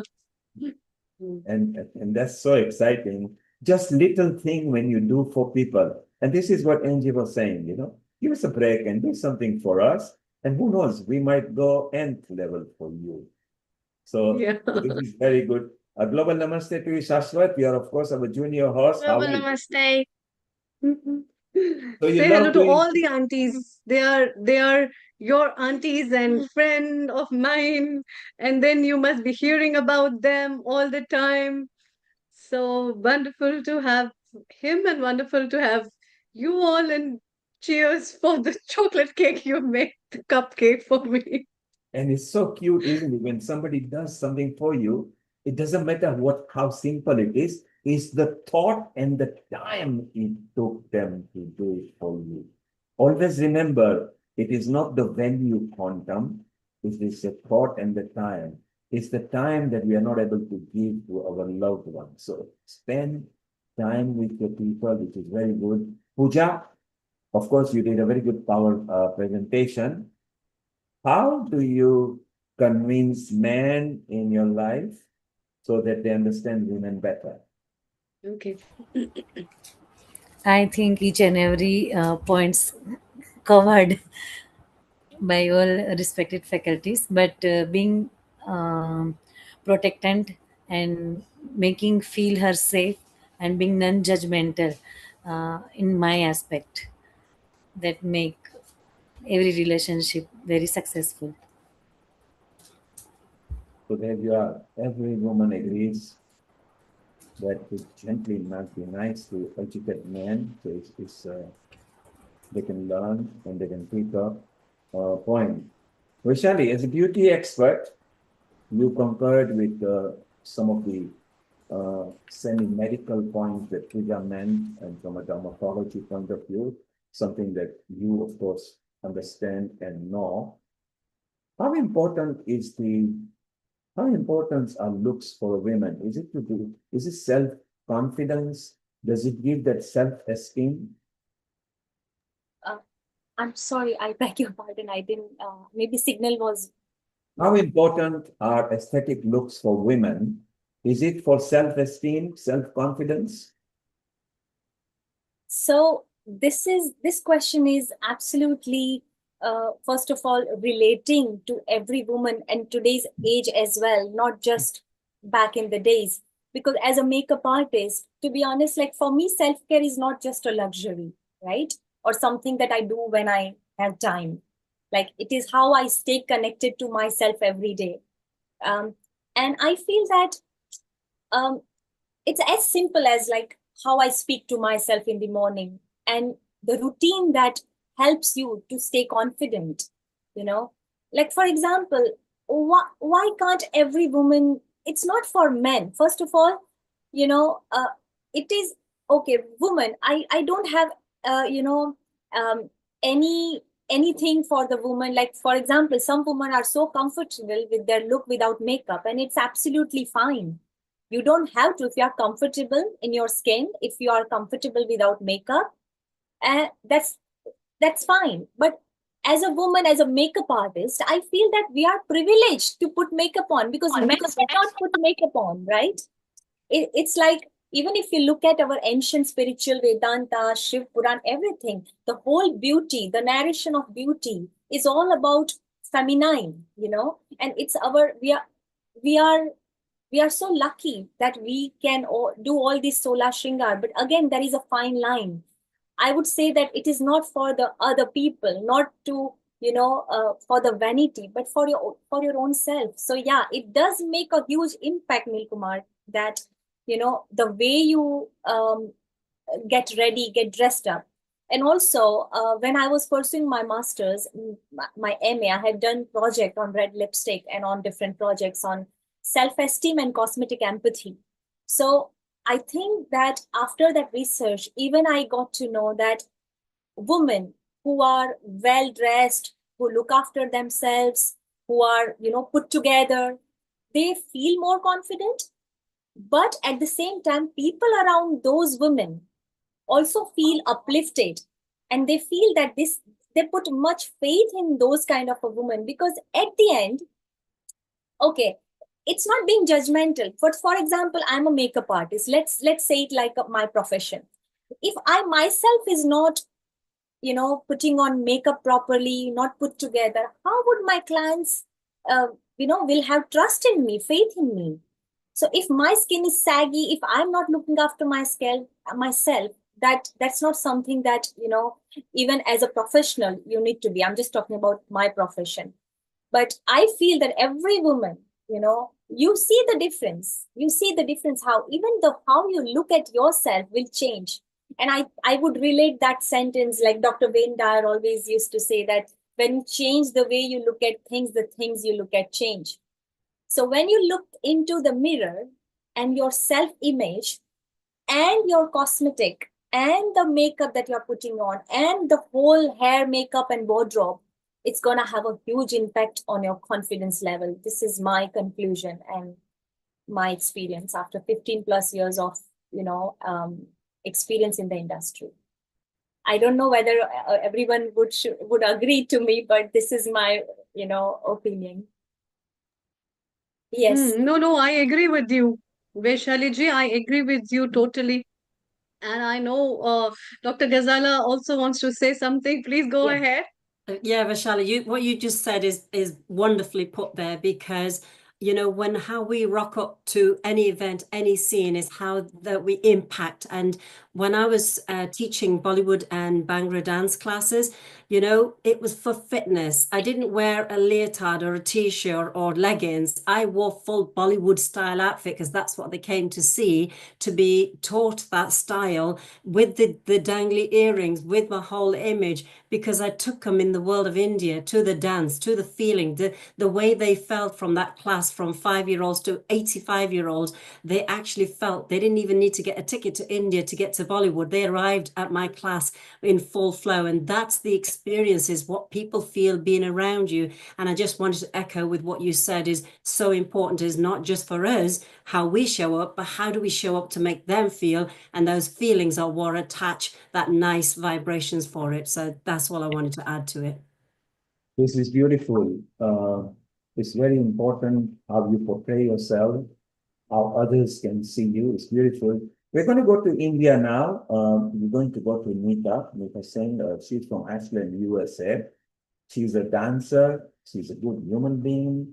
And she also runs Nita's Natural Ayurveda product company as well. Presently, from USA, she's in India. A global namaste to you, Nita. If you could unmute yourself, please. And Nita, can you landscape your video, please? Sure. If you could landscape yourself, it'd be beautiful. So she loves India as well, of course, and she travels there. She's from America. You are landscape, but you are lopsided. So if you flip your camera, it will become on the right way. Take your time. Just come to a landscape position. So it would be nice, like how old. So like that? Okay, that's portrait. Don't worry, let's carry on like this. Okay. Sunita, what have you got lined up for us? And then over the next 5 minutes, tell us about your women stuff, and then we can chit chat with others. Can you guys see me? We can see you, your portrait. Don't worry. Carry Okay. on, we can hear you as well. Thank you. What have you got lined up for us? Thank you, Neilji. And I have lined up a women's self-care and meditation for lower cortisol and healthy skin. That's the topic I would like to introduce. Beautiful. Go ahead. Thank you so much. Namaste, everybody. Thank you for inviting me. My name is Neeta Singh. I'm a founder and creator of Nita Naturals School of Ayurveda. I also have Ayurvedic product under my brand Nita Naturals. Today, I would like to start the conversation by just asking you a simple question. Have you ever looked in the mirror and after a stressful week and thought like, oh, I look tired? Not because you're getting older, it's because of the stress that has shown up on your face. And our skin is actually a mirror of what's happening inside of us. So we talk about cortisol. What is cortisol? Which is a stress hormone, and it is in our body when we face danger. Cortisol helps us survive. And the problem is that our body doesn't understand or know the difference between worrying about money, relationship problems, social media comparisons, work pressure, lack of sleep. It reacts to all of them as we are being chased by a tiger. So when cortisol stays high for months, it can contribute to puffy face, dull skin, acne and breakouts, premature wrinkles, inflammation, poor sleep, and weight gain around the abdominal area, and also fatigue and anxiety. Our skin receives less nourishment because of the body prioritizes survival over repair because our cortisol is high. So what Ayurveda says about this whole situation? Ayurveda teaches us that that the mind and body are deeply connected. When the mind is disturbed, the body follows. Stress aggravates vata and pitta in our body. And when these doshas become imbalanced, our skin loses the glow. And I'm talking about the inside glow that shows on our skin, the healthy glow, not the makeup glow. No expensive creams completely can overcome the constantly stressed our nervous system is. So beautiful skin begins with a peaceful mind. We are agree on that? So, what meditation actually does, and now this part comes, meditation part comes here. What meditation does to us is what we think is meditation is controlling our thoughts or stopping them from coming. And people get overwhelmed when they try to control their thoughts. It is not the meditation I'm going to speak about today. Meditation simply means becoming aware, becoming mindful.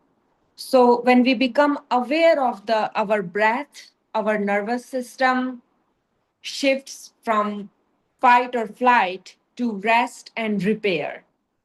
And this is where healing begins. Let's, I would like us, all of us, to do this practice together. I would like everyone to sit comfortably, find their asan or seat or chair, wherever you are sitting, find that comfortable spot and close your eyes if you feel comfortable, and if you feel comfortable to do so. And I was going to say, if you feel secure enough, because sometimes we are so scared to close our eyes that I don't know what's going to happen. So if your nervous system feels comfortable enough to close your eyes and take one slow breath, let's do it together. And exhale gently. You can do it through mouth. You can also do it through your nose. Now allow your breath to become completely natural. So right now we took a breath, but another second step is to just notice yourself that you are breathing. Watch out for your inhale, watch for your exhale. Don't try to control it. It's not about controlling it. It has to feel natural. Simply notice. The next step is I would like to ask which nostril you're breathing from. So we have right nostril, left nostril, and just putting the simple finger here in front of your nose. It tells you where the breath is coming from, right or left or both. Mine right nostril is activated. Simply notice. There is no right or wrong answer. Just observe. Now gently bring your awareness to the sound around you. I can hear fan, ceiling fan. I I do not like AC. I'd had option to turn on the AC, but I like more natural. So just had a fan on. It's little hot, but it's okay. So become aware of the three or four things around you, the noises that are coming.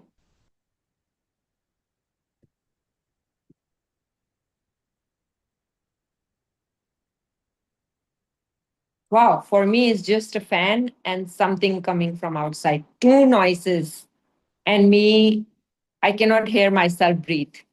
What did you observe? A bird, someone breathing, or a traffic, or complete silence? For me, it's complete silence, other than the fan, ceiling fan. And don't judge the sound. Just notice, just make yourself aware of them.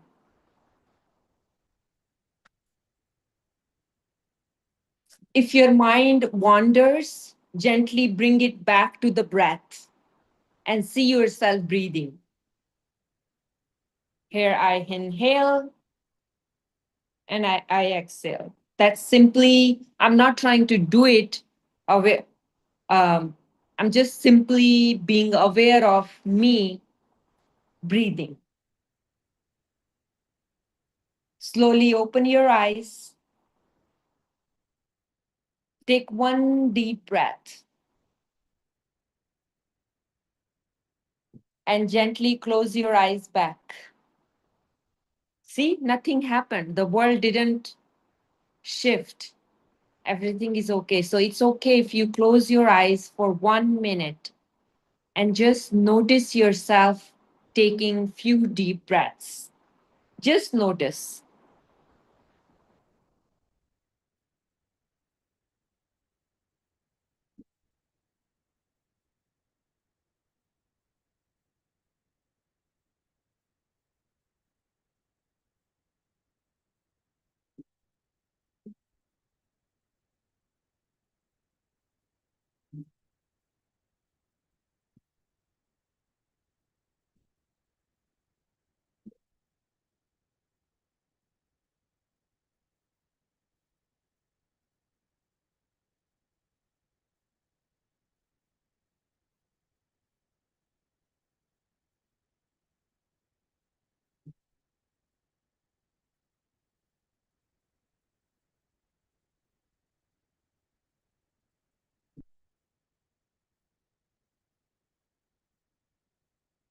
Gently open your eyes.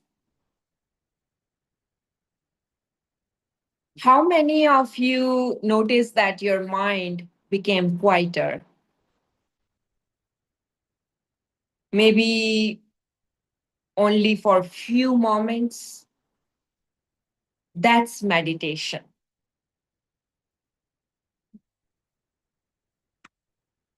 It's not a perfection, it's just awareness. Even 1 minute of awareness begins interrupting the stress cycle, cortisol cycle.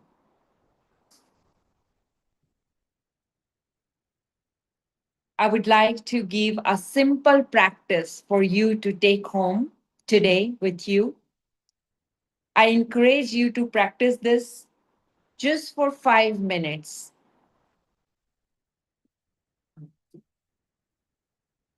Three times a day, I will invite you to take 30 deep breaths and try to exhale slowly. So when you breathe in, take double the amount of time that you took to breathe in. Take the double of the time of that time to exhale. So breathe in normally, exhale slowly. Take double the amount of time. 30 times a day, 3 times a day, 3 times a day, 30 times each time. Morning 30 deep breaths, afternoon 30 deep breaths, and evening deep breaths. 30 each time. And within 1 month, I want you to give me your feedback. What major shift you had in your life? Because that's a long practice. Doing that for 30 days, one guarantee I can give you is there's not going to be any harm doing that. You will find peaceful sleep. You will find your mind more relaxed. You will find less puffiness on your face and your body. Your belly starts to, I wouldn't say completely become flat, but it will help reduce the, the fat it's starting to store due to cortisol. Also become aware every time, 3 times a day when you start your 30 deep breath practices. Just say which nostril you're breathing from, left, right, or both. Notice 5 sounds around you when you are doing those 30 deep breaths. Notice the different sounds that you're not trying to control them, but just noticing. And remember, consistency is much more powerful than practicing for 1 hour once a week. Healthy skin begins within. Meditation, quality sleep, hydration, fresh seasonal foods, good digestion, and self love. These are the greatest beauty treatments. Ayurveda reminds us that beauty is the natural glow that comes from balance, not makeup. I would like to leave you with one thought. The face is the canvas, but the mind is the painter. When we take care of our inner world, our outer beauty naturally reflects it. So today, I invite you to spend just 5 minutes each day with yourself, not scrolling, not worrying, just breathing. Because the greatest act of self care is simply learning to be present. Thank you so much for your time. Thank you. Namaste. I would like to know your feedback or your questions. Thank you, Nita. That was wonderful. What I found today, most of the women were talking more about skincare. Skin is very important because inner glow, outer glow, maintaining skin was beautiful. So it's so nice and more holistic and meditational point of view. I think that was very beautiful. Vaishali, your thoughts on what Nita said, and she has got a very beautiful a website where she sells a lot of Ayurveda products, which I'm just going to scroll in a moment again. And Vaishali, your comment first, then Amrita, and shortly we'll be visiting Israel as well, where Rena, our regular contributor, is here, who's invited satsang for us. So it'll be beautiful. So Vaishali, let's go with your comment first. Thank you, Vaishali. First of all, thank you, Neetaji. Global Namaste. And Global Namaste. what a wonderful meditation and the whole concept that you taught in a very short time, to our audience. That our two nadis, like two nostrils, Ida, Pingla, and, Surya Nadi, Chandra Nadi, the way you said, and how our nervous system calms down. You mentioned even cortisol. So it's so amazing, to know this. And I think true, like you said, the true beauty begins from within. uh, Makeup is just to enhance if you wish to, otherwise beauty is already there. It's just like I would say, abs are there, you just need to, it just needs to that, nourishment, that proper, workout and diet in order to make it visible. So I think beauty is already there. And your whole idea and meditation, definitely that certain period of time you said that what have you observed, fan sound or silence. To me, to be honest, because I'm a meditator, so I was like, totally, I didn't want to open my eyes. Actually, I just wanted to, just remain in that state as long as I can. So that's how beautifully you, helped our audience and all of us to understand, the silence and everything. What do you think, Amrita? I mean, I didn't want to open my eyes, to be honest. Even Nil Kumarji, I didn't want to. Yeah. So Amrita, just before you go, Vaishali, you saw I was scrolling her website there. She also offers consultancy and product. So at some point, Amrita, you are already in touch with Nita. Vaishali, you can be in touch with her. You, of course, are a very senior from prosthetics and a beauty world, both in Hollywood and Bollywood, and now you are in London. You can even join together and do consultation for the others. You can cross-sell each other's knowledge and product. So do keep in touch. Amrita, you, Vaishali, Seema, Nita can form up a group, and please cross-sell your services, expand your network, and provide facilities, consultation to women globally. Okay, Amrita, your comment and over to you. Thank you. Thank you, Neil Kumar.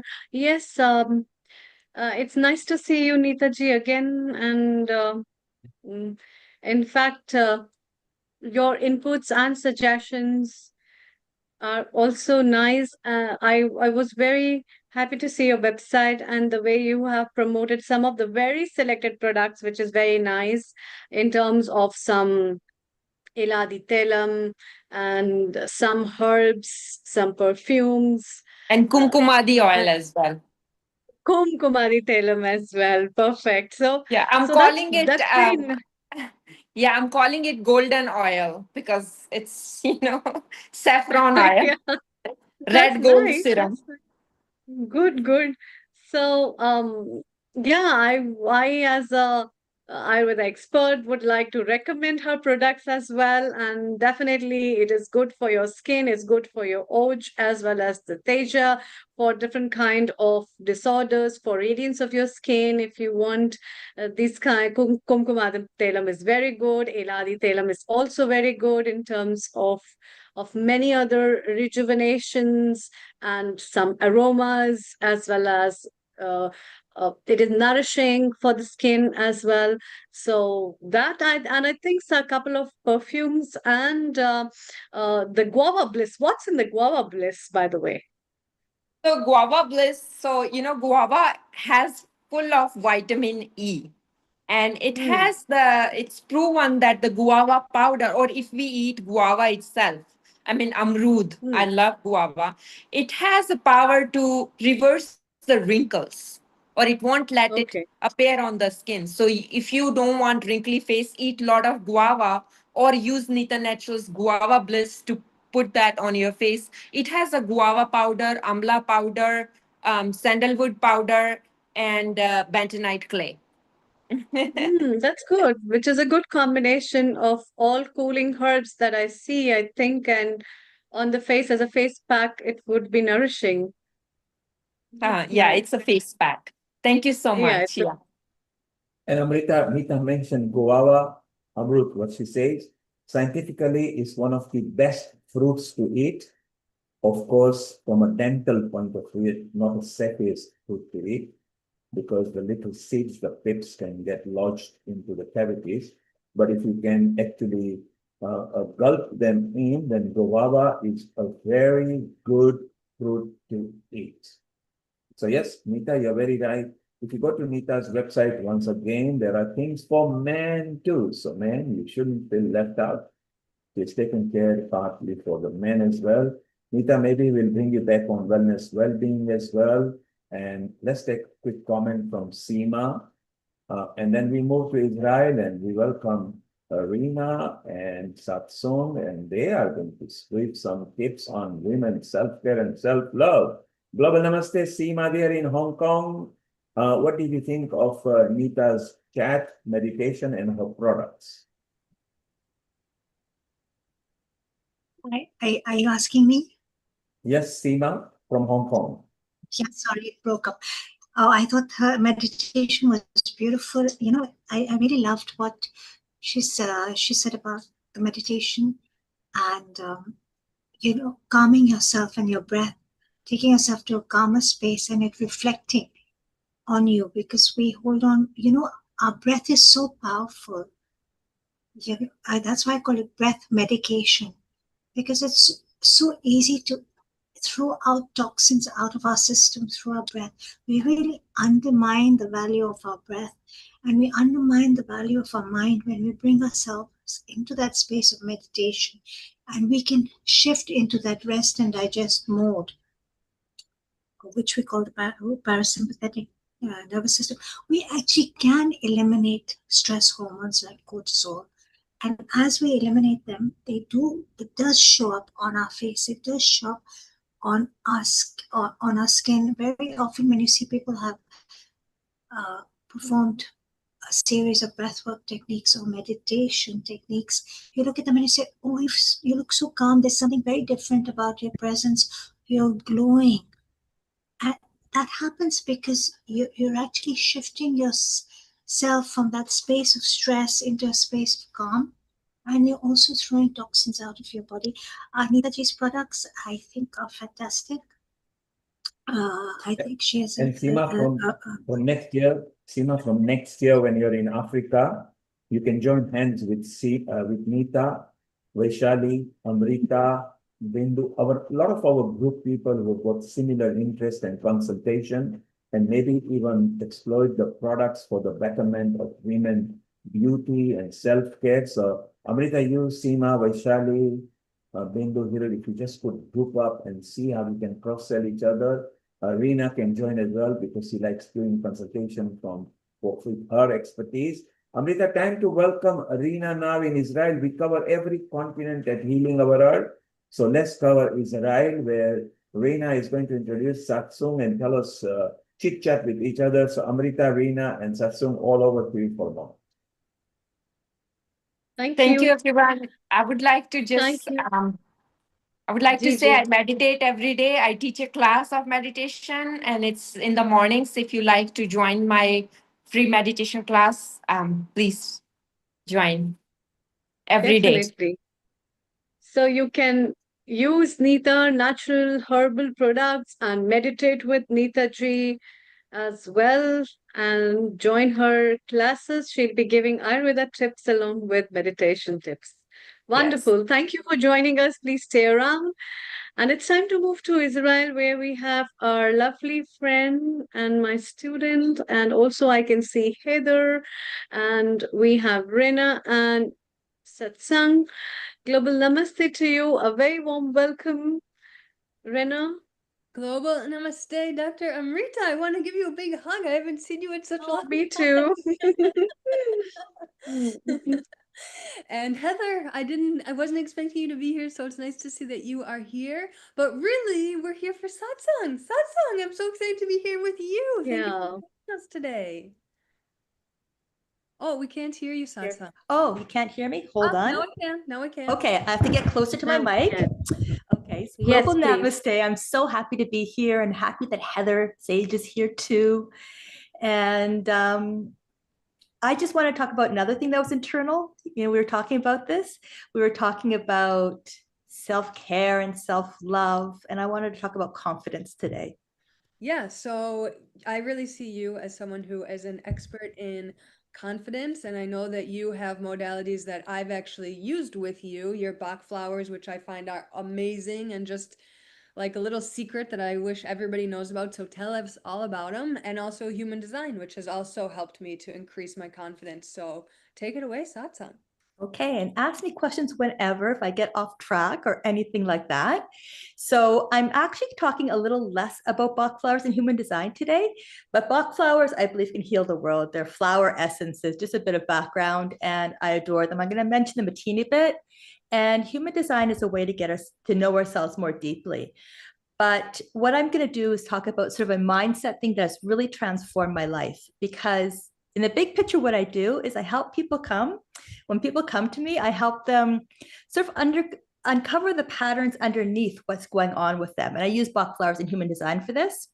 But what I'm talking about today is about building confidence, because I feel that confidence is very important to self-care, because it's only once we feel confident in ourselves that we can really take care of ourselves and put ourselves first. So credit where credit is due.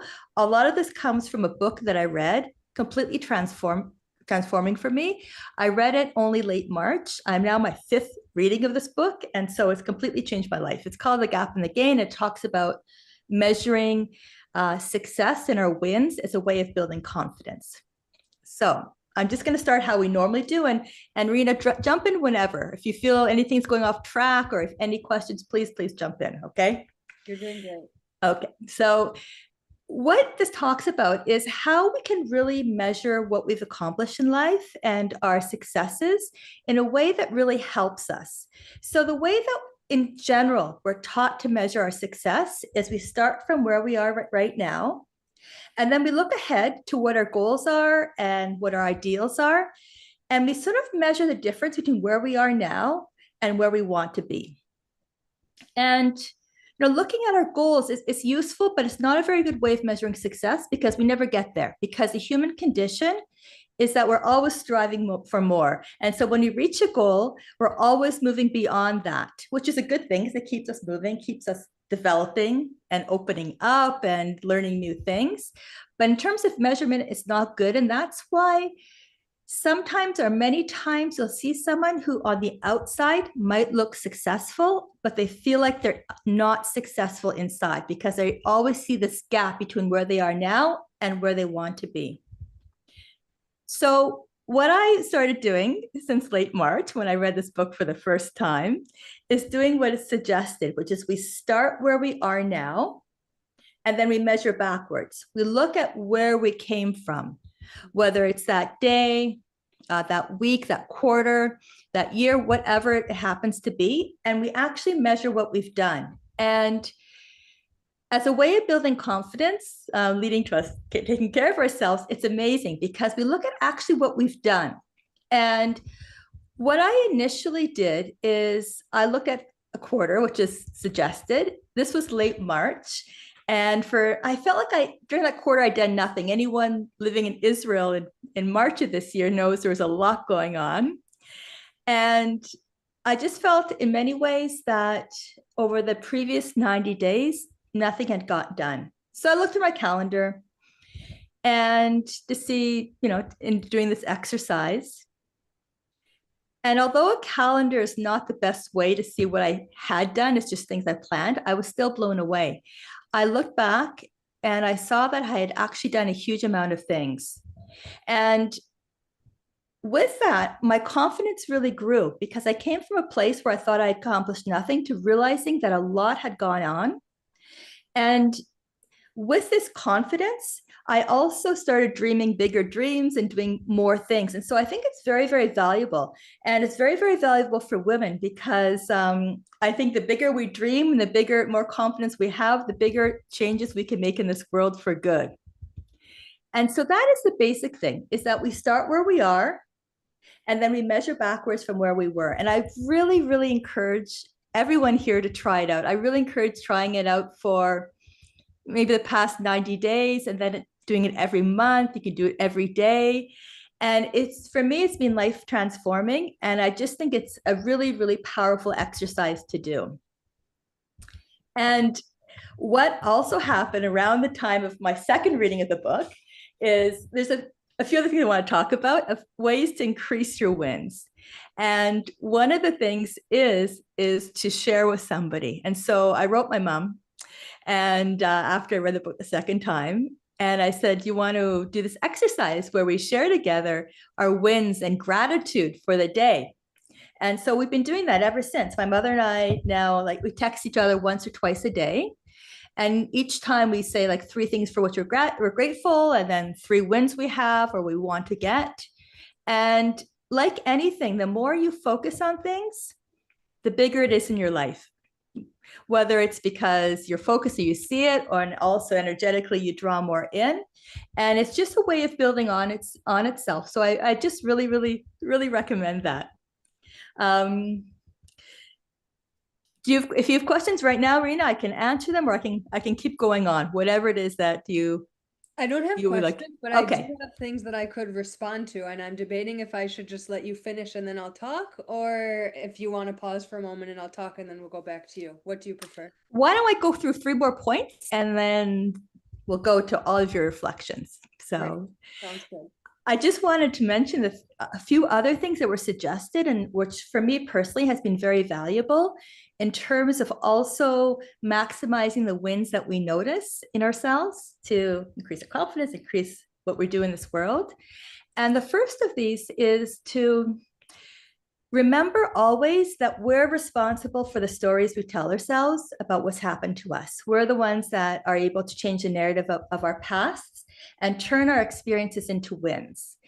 And what I'm saying here is not toxic positivity. I am so against that if something hard has come, but I also really do believe that almost everything, if not everything we experience in life can be reframed as a win and a positive experience, even if it's in the matter of just learning from it, or even if it's just having got through it and I'm still alive and I'm still breathing and I've still learned. And so that in itself, I think, is also very, very important in terms of taking control of your past and being responsible for the stories you tell, because there's nothing objective completely. We all know people have gone through the same experiences, and some of them come out stronger and some of them don't. And now, Rena, you've talked about this a lot as well. So this is another way to increase your wins, to see everything as a learning experience, the things that you maybe didn't go out that well, and a win because we've learned. And another thing that's helped me a lot is being very, very clear about what my goals are, because the clearer we are about our goals, the more we can stay on track and make the change and the impact that we want in our lives, and have more successes and more wins, and the whole cycle of confidence. And going back to Bach flowers and to human design, this can really help in terms of being clear about our goals. Bach flowers, some that might help depending on what your situation is. Walnut is very good for having us listen to ourselves and not to others. Sometimes we get off track with our goals because of what others tell us or what we might believe others are wanting to tell us, and we're not clear about what's good for ourselves. The Bach flower serrato is also really good for this in terms of trusting our judgment and trusting our inner voice more.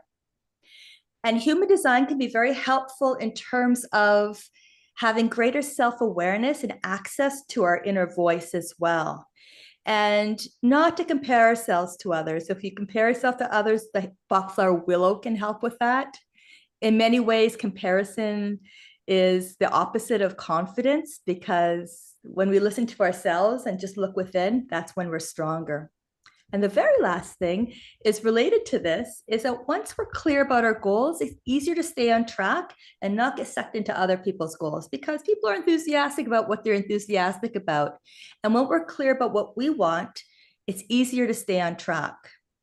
So the big thing, if you'll get only one thing out of it, is just make an effort to measure backwards when you're looking at what your successes are, what your wins are, and what you've accomplished. And I would really, really encourage you, it took me like about 15 minutes to do for a quarter. I really encourage you after this to really try it out and see how it works. And then to do all the things you can in terms of building your wins, which is again to take control of your past. Remember, you control your story. And to be clear about your goals, talk to your mom and share text messages about gratitude and wins, and not get distracted from your goals. And that's basically it. So I'd love to hear your reflections, Rena. Wow, Satsang, I am so appreciative of you sharing all of this. It's really inspiring to hear. I have so many reflections. I wrote them down. First of all, I love that you summed it up at the end with just, let's be clear, the main takeaway is measure backwards and build your wins. And I loved that you also mentioned using the calendar as a way that I do the same thing. It helps to just to jog my memory. What are the things that I really did? And I lived through March with you here. So for people who don't know, we were running back and forth to bomb shelters, and things, normal life just wasn't really happening. And it's really easy to, we were in survival mode, and it's really easy to then see how everything else is on pause. And it's really amazing that you were able to say, something needs to shift inside of me so that I can keep moving forwards in a way that's confident and purposeful. And you did that. So kol hakavod, which is Hebrew, it means all the respect to you. Really great job. A lot of what you said that I wanted to, I think you touched on this, but I'm going to ask you a question and then I'll do some more reflecting. It might be a hard question. It's something I grapple with a lot, but this dissonance between goals, as on the one hand, being really helpful, as you said, for staying on track and being really clear with our goals, and on the other hand, not using them as a measurement because we're always continuously growing. Can you speak about that for a moment? Absolutely. So I agree with you. I have never been able to write a business plan. I have no idea what I'm doing 5 years, 3 years, next month, no idea at all. But yet there's certain goals that are really important to me. And I have, for instance, an overarching goal, excuse me, for instance, and then, which is, I really want to make an impact and to really help people through modalities like human design and Bach flowers. But what I did is I have what I did about 3 months ago for the next 3 months, which was May, June, July. I tried to have 3 things that were of priorities to me. I ended up writing 5 things that were priorities, but things I wanted to focus on. One, for instance, was getting a lot better at human design. One was getting more regular at running again. One was to take care of myself emotionally and mentally and physically. I had a few other things. I forget what they were. It came to 5. And so I have these on a whiteboard close to my desk. And I look at them. And it was really interesting because I was thinking the other day how I really have done all of these. And so there's sort of vague goals. And even, I'll tell you one thing that really helped me a lot. There's one situation about a month and a half ago. There was an event to go to, and I was really torn. Like there was very good arguments pro or con, and usually I have good intuition, but I just was torn. And so what I did is I got up and I walked to my whiteboard and I looked at the list of 5 items, and I saw that this event did not fall into any of those 5 categories. And that was my decision. So I agree with you. It's hard for me to have specific goals. I also have very changeable intuition, but they're like, I would say maybe for me, they're priorities in my life. Maybe that would be a better word for me, is priorities, but things that are very strongly priorities. Wow, thank you for sharing that. That's really, I love that concrete example that you weren't sure about this decision, and because you had written your goals or to think about them as priorities, that you were able to see really clearly this is a no. That's a really, really helpful strategy. And I see here London Lata wrote in the chat, she agrees with you, and that it's also important that we remember to celebrate our small wins. And I want to just talk about that for a moment, and I'm going to talk a little bit about myself, if you allow me, that's okay. Because a lot of what you shared here is actually what I do with my health coaching clients. And I am trained as a health coach. I've been working as a health coach for 5 years, but I'm actually right now pursuing my board certification as a health coach, which means I'm in another training course. And as I work through the training course, I'm remembering so much of health coaching. Like a lot of people think that health coaching is like, I know so much about health or I know so much about nutrition. But the reality is, I know a lot about changing our habits and changing our behaviors. And that's exactly what you spoke about here. And that's really the framework of what I do with clients is creating goals. And it's a really important part of the process to reflect on the goals and see how we are as we move towards them, see if certain goals got met, and then we stretch to further goals, see if certain people have a habit of overstretching and maybe the goals need to be made a little bit smaller. And pausing to reflect along the way on our progress. And I always ask my clients fill out a form between sessions, and the first question is, what positive changes have you noticed between this session and our last session? So they're cultivating that for themselves. And then I complete, my programs are 7 months, and at the end of the 7 months, spoiler alert, in case anybody here ever becomes a client of mine, the final session is what I call the success celebration. And I compile a list of all the positive changes that clients have shared with me and also that I wrote down in our sessions. And then the client reads them out. And it's a whole ceremony that we do. And so many people, and I actually do this even if it's not health coaching, I'll do it with other clients as well that I'm teaching. And so many people, I'll always ask them, like, okay, now before they don't know that I have this list, it's a surprise for them. So I'll invite them to write down what they believe were their successes. Most people come up with like 2, 3, maybe 5. And then I surprise them with like 100 items that they've accomplished. And it's like this moment of like, whoa, I really have accomplished a lot. And the way that I always describe it to them and that I think is so relevant with everything that you shared is that I believe with life, I always envision it like a mountain, that we're climbing a mountain and we never really get to the top, but we can pause and look at the view. And even if we've made it 50 meters or 100 meters up and we pause and there's a lookout point, there's already going to be a beautiful view there. And then as we continue moving, like no one climbs a whole mountain without taking any breaks. You're always going to take a break and take a sip of water and pause and look out at the view. And that's what's so important to do, and so amazing that you have found this book. And I love, like, that's really what I do with my health coaching clients. And I love that you brought it up with this book where it's really the both and. It's okay, let's make space for pausing and looking backwards so that I have the confidence to be able to look forwards and create goals and move forwards in that way. So is that a good summary of what you just shared? That is perfect. And I love that with your clients, you're always looking backwards and counting their wins. I think that is so amazing. And it's such a gift to them at the end to receive that. I think it's just beautiful, beautiful, beautiful, beautiful. Amazing, amazing. And I can also speak, having been a client of yours, those Bach flowers gave me so much confidence. And at a time when I really was struggling with sleep, and that can impact confidence a lot, I was able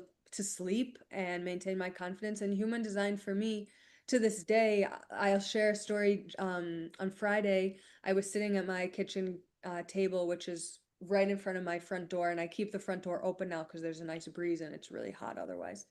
and my next door neighbor popped her head over to say hi, and I had my computer out and I was listening to somebody speak about money. I've been doing a lot of learning about money. And she looked at me and she said, "Do you like take a day off for rest?" And I was like, "Yeah, I always take a day off for rest." And she's like, "Okay, good. At least you take one day." And then she walked away and I thought to myself, I'm like, I'm not working right now, but she thinks that I'm working.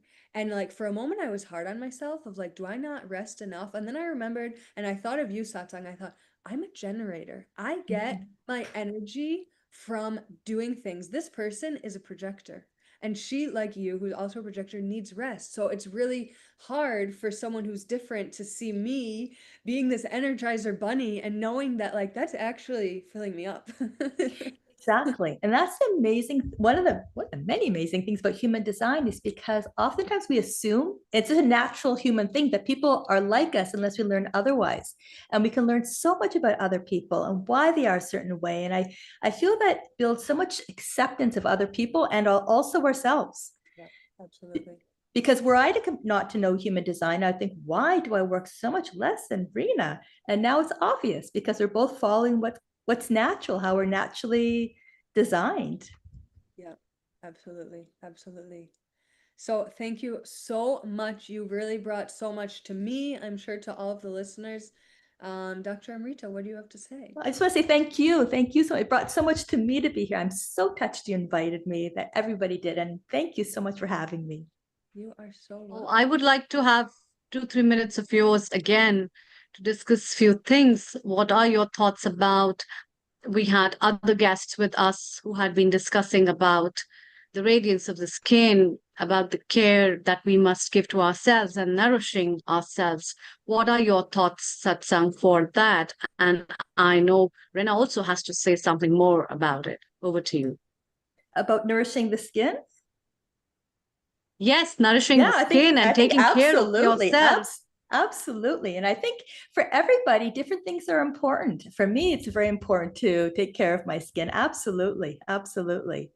And I think part of, self-care is, I think everybody has different areas that are more important to them, but it's both inside and outside. We're a being that's both inside, outside in our aura. And so taking care of all aspects of that is ideal. Absolutely. I completely agree with you.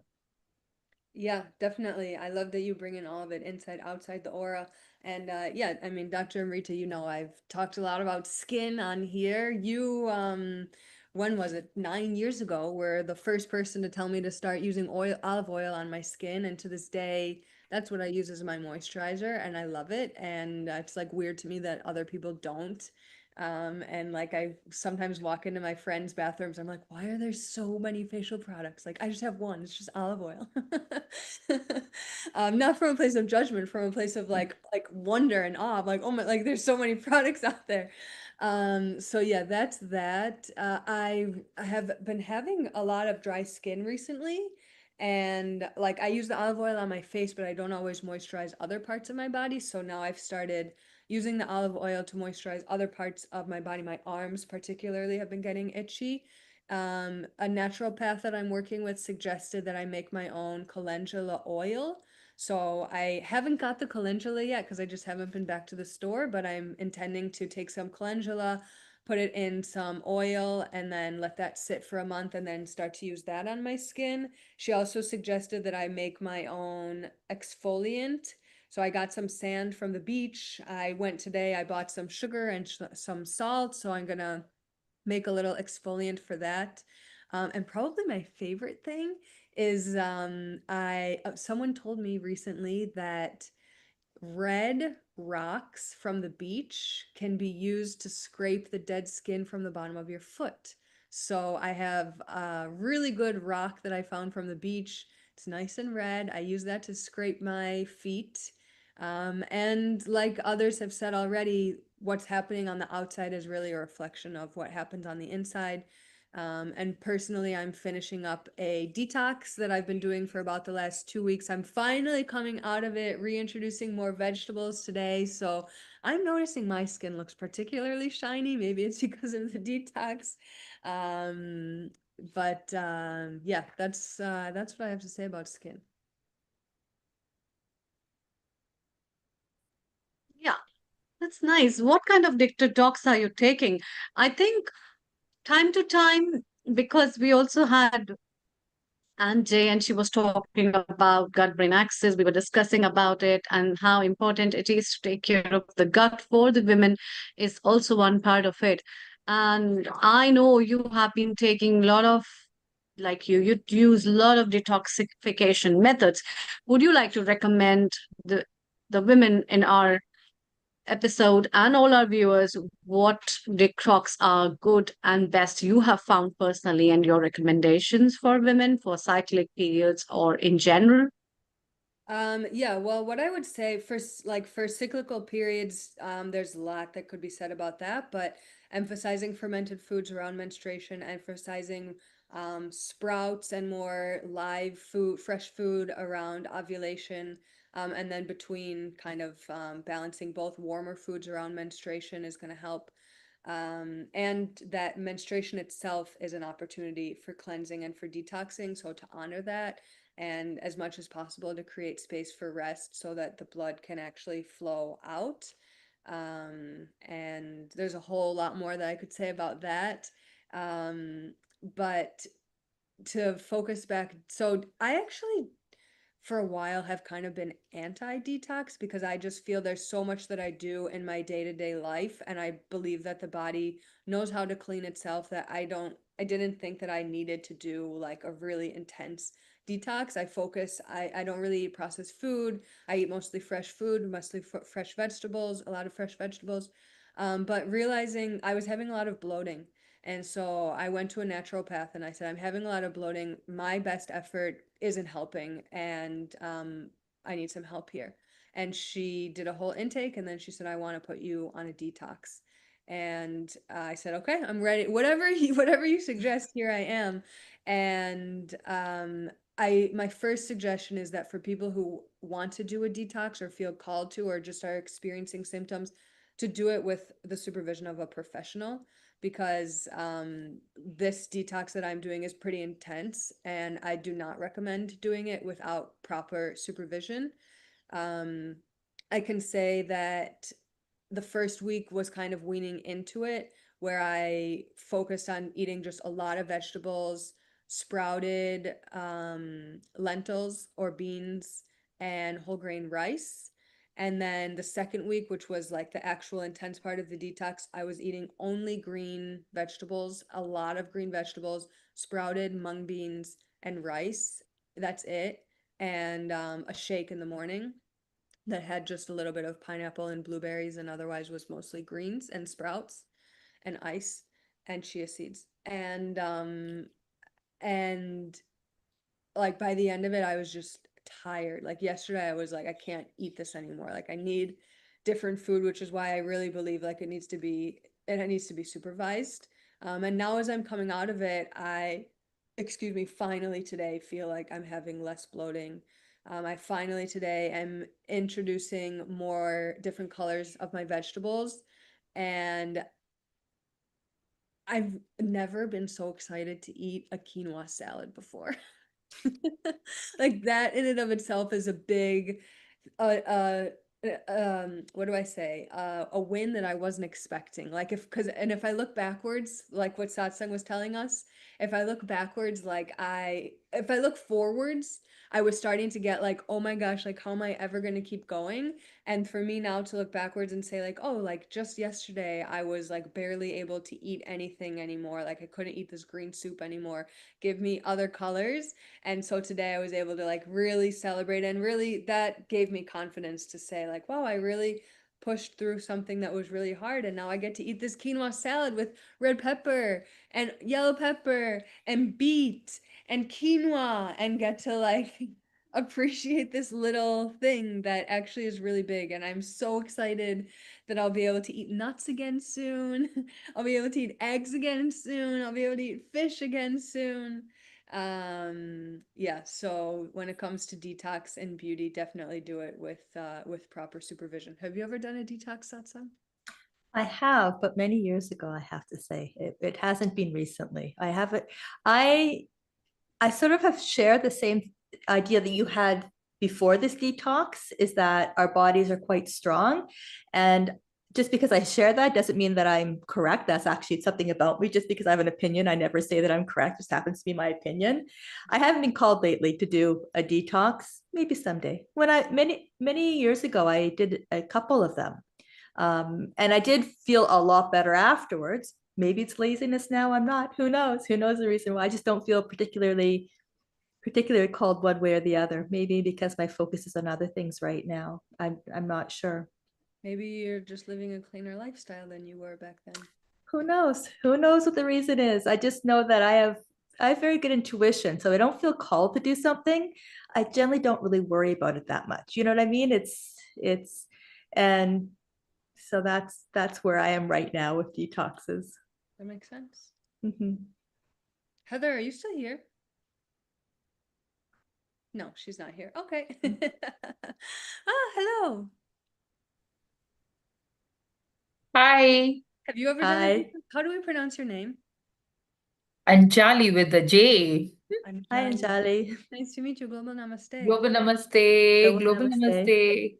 Have you ever Very done beautiful talk you guys were having between each other, detox and everything. Thank you. So Reena, Dr. Anjali is a resident contributor. She's there on most of the episodes, and she's a top-class physiotherapist and also women mental coach as well. So you all can be keeping in touch with each other. Reena, you're glowing today, so you're happy. You're taking care of your skin, which is beautiful. And thank you for bringing satsang. Satsang actually is a very good Hindi and Gujarati word for the language. It means joining together in the hymns. You know? I know that I was actually given the name many years ago. Yes. I became a teacher in Kundalini Yoga, and the person, he's actually from India, who brought Kundalini Yoga to North America. I'm originally from Canada.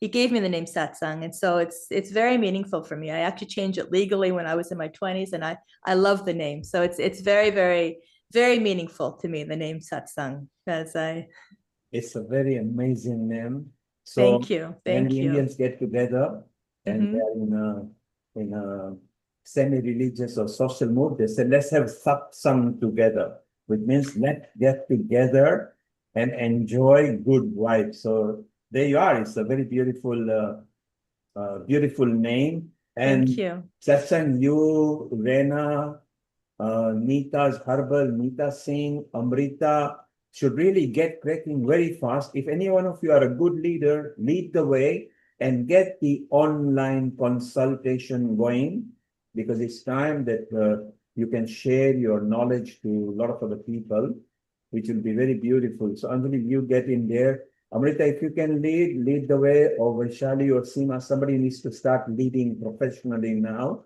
Join together and sell your consultancy and services together, because it'll be very useful for each other. And thank you, Reena. Thank you, Satsang in Israel.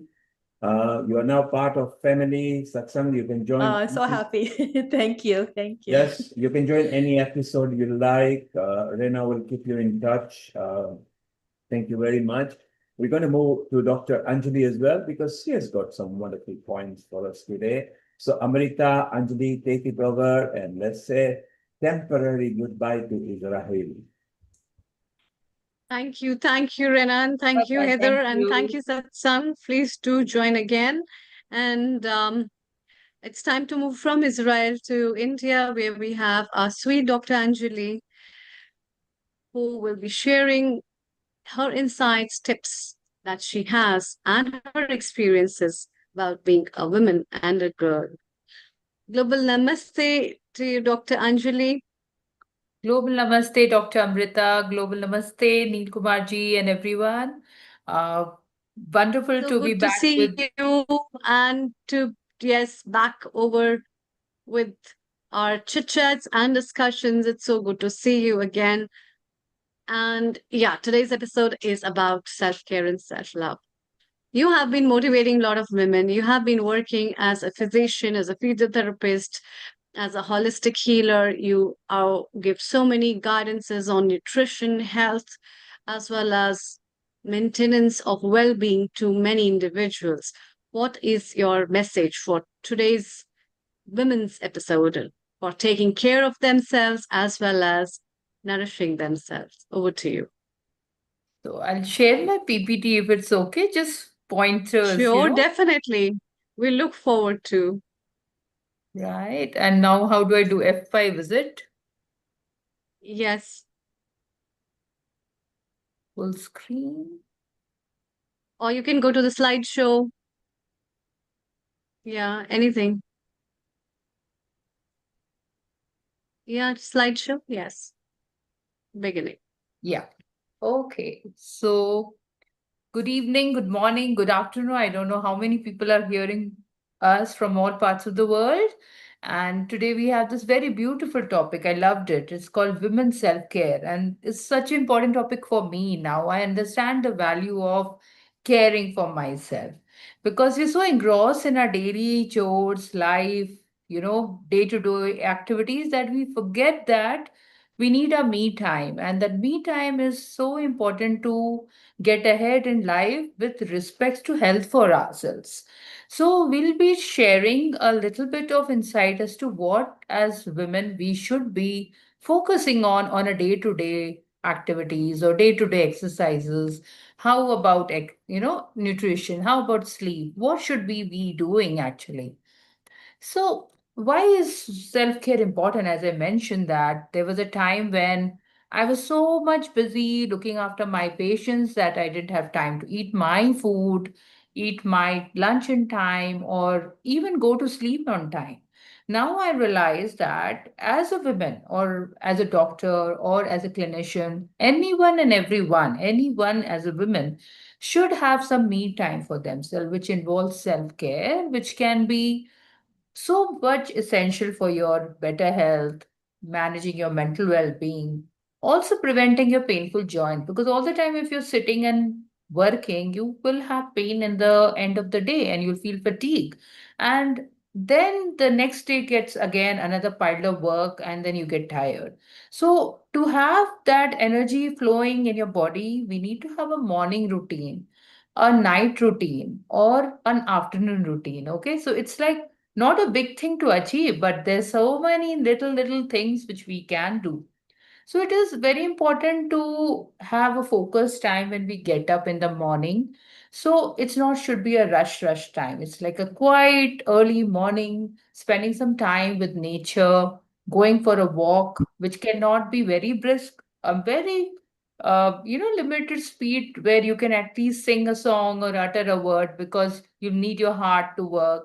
So when you're walking among plants and trees, your cortisol levels will drop and you'll feel very energized. The morning routine is so important. Or you can do some yoga or pranayam or some prayers, which can help to quieten your very wandering mind because you are full of responsibilities and ticking the boxes. Okay, I've done this, I've done that. But we need that quiet moment for ourselves because that helps to that's the golden time, I say. The morning hours is a golden hour where you can plan and schedule your day, which will fit into your boxes of good food, good nutrition, and good amount of productivity at work also. So let's start with a simple chanting like Om chanting, simple basic exercises where we exercise our lungs, our abdomen, our spine postures. So basic little things can also improve our quality of life. And it's such an important thing because a healthy woman is a healthy society, and that's what is a healthy family, and it's a healthy workplace. So everything spirals down to what you do for your body. So daily habits, it can be very simple, seven goal stars, I would say. It's your goal marks in your house, which can be drinking 7 to 8 glasses of water, but also introduce a little bit of, fruits, which are very hydrating. Cucumber, it can be watermelon. You can hydrate just with fruits or, salads, just not plain water because it just drives the sodium, potassium levels out of your body.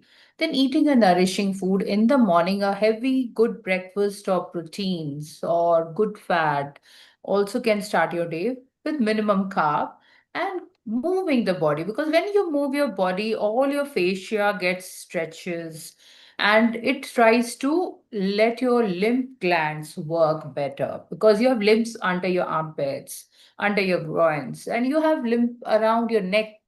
So all these glands try to work and liberate the toxins out of your body when you go moving. You kind of dance, move, do something with your body, not just sit still. And walking minimum, 10 minutes after meals can do a very important, energy boosting method for your body. Can cut down the insulin requirement of your body, can make your body's very, very, hormonal optimum level. And also try to get a good night's sleep. That is your magic pill. And you don't need any more supplements if you can sleep better in the night. So detox from your gadgets, keep your gadgets away from your room where you're sleeping. And at least 7 to 8 or 9 hours of sleep is a very important sleep. And for women who have small babies, can't sleep because the baby is getting up, try to catch up on the sleep when you have not taken those minimum 7 to 8 hours of sleep. Very, very important to sleep with the baby routine.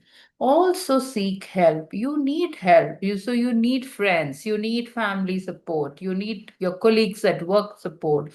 You need a very good tribe around you to help you, tell you, okay, it's enough now, go to bed, go rest, go eat well. So we had Healing Our Earth family. We always talk, right? So we get such good inputs from Neil ji, Dr. Amrita, Dr. Goel, and Meeta ji and Lata ji. Like we all come together to support each other. So it's very important to have a tribe among ourselves and manage to do a little bit of pranayama and relaxation session, which is, as I mentioned, om chanting. You can do bird watching, sit in front of a garden if you have that provision. Observe little, nature which has given you everything, flowers, plants. Observe and just kind of, decentralize your mind away from work, away from duties, away from everything, and rest your mind with nature. It really helps to boost that natural,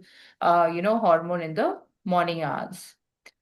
So when you go to work, whether you're working in the kitchen, whether you're working in office, whether you're sedentary, whether you're doing a lot of things like teaching or anything, you need to have a good posture, because posture is again a very good indicator of your health.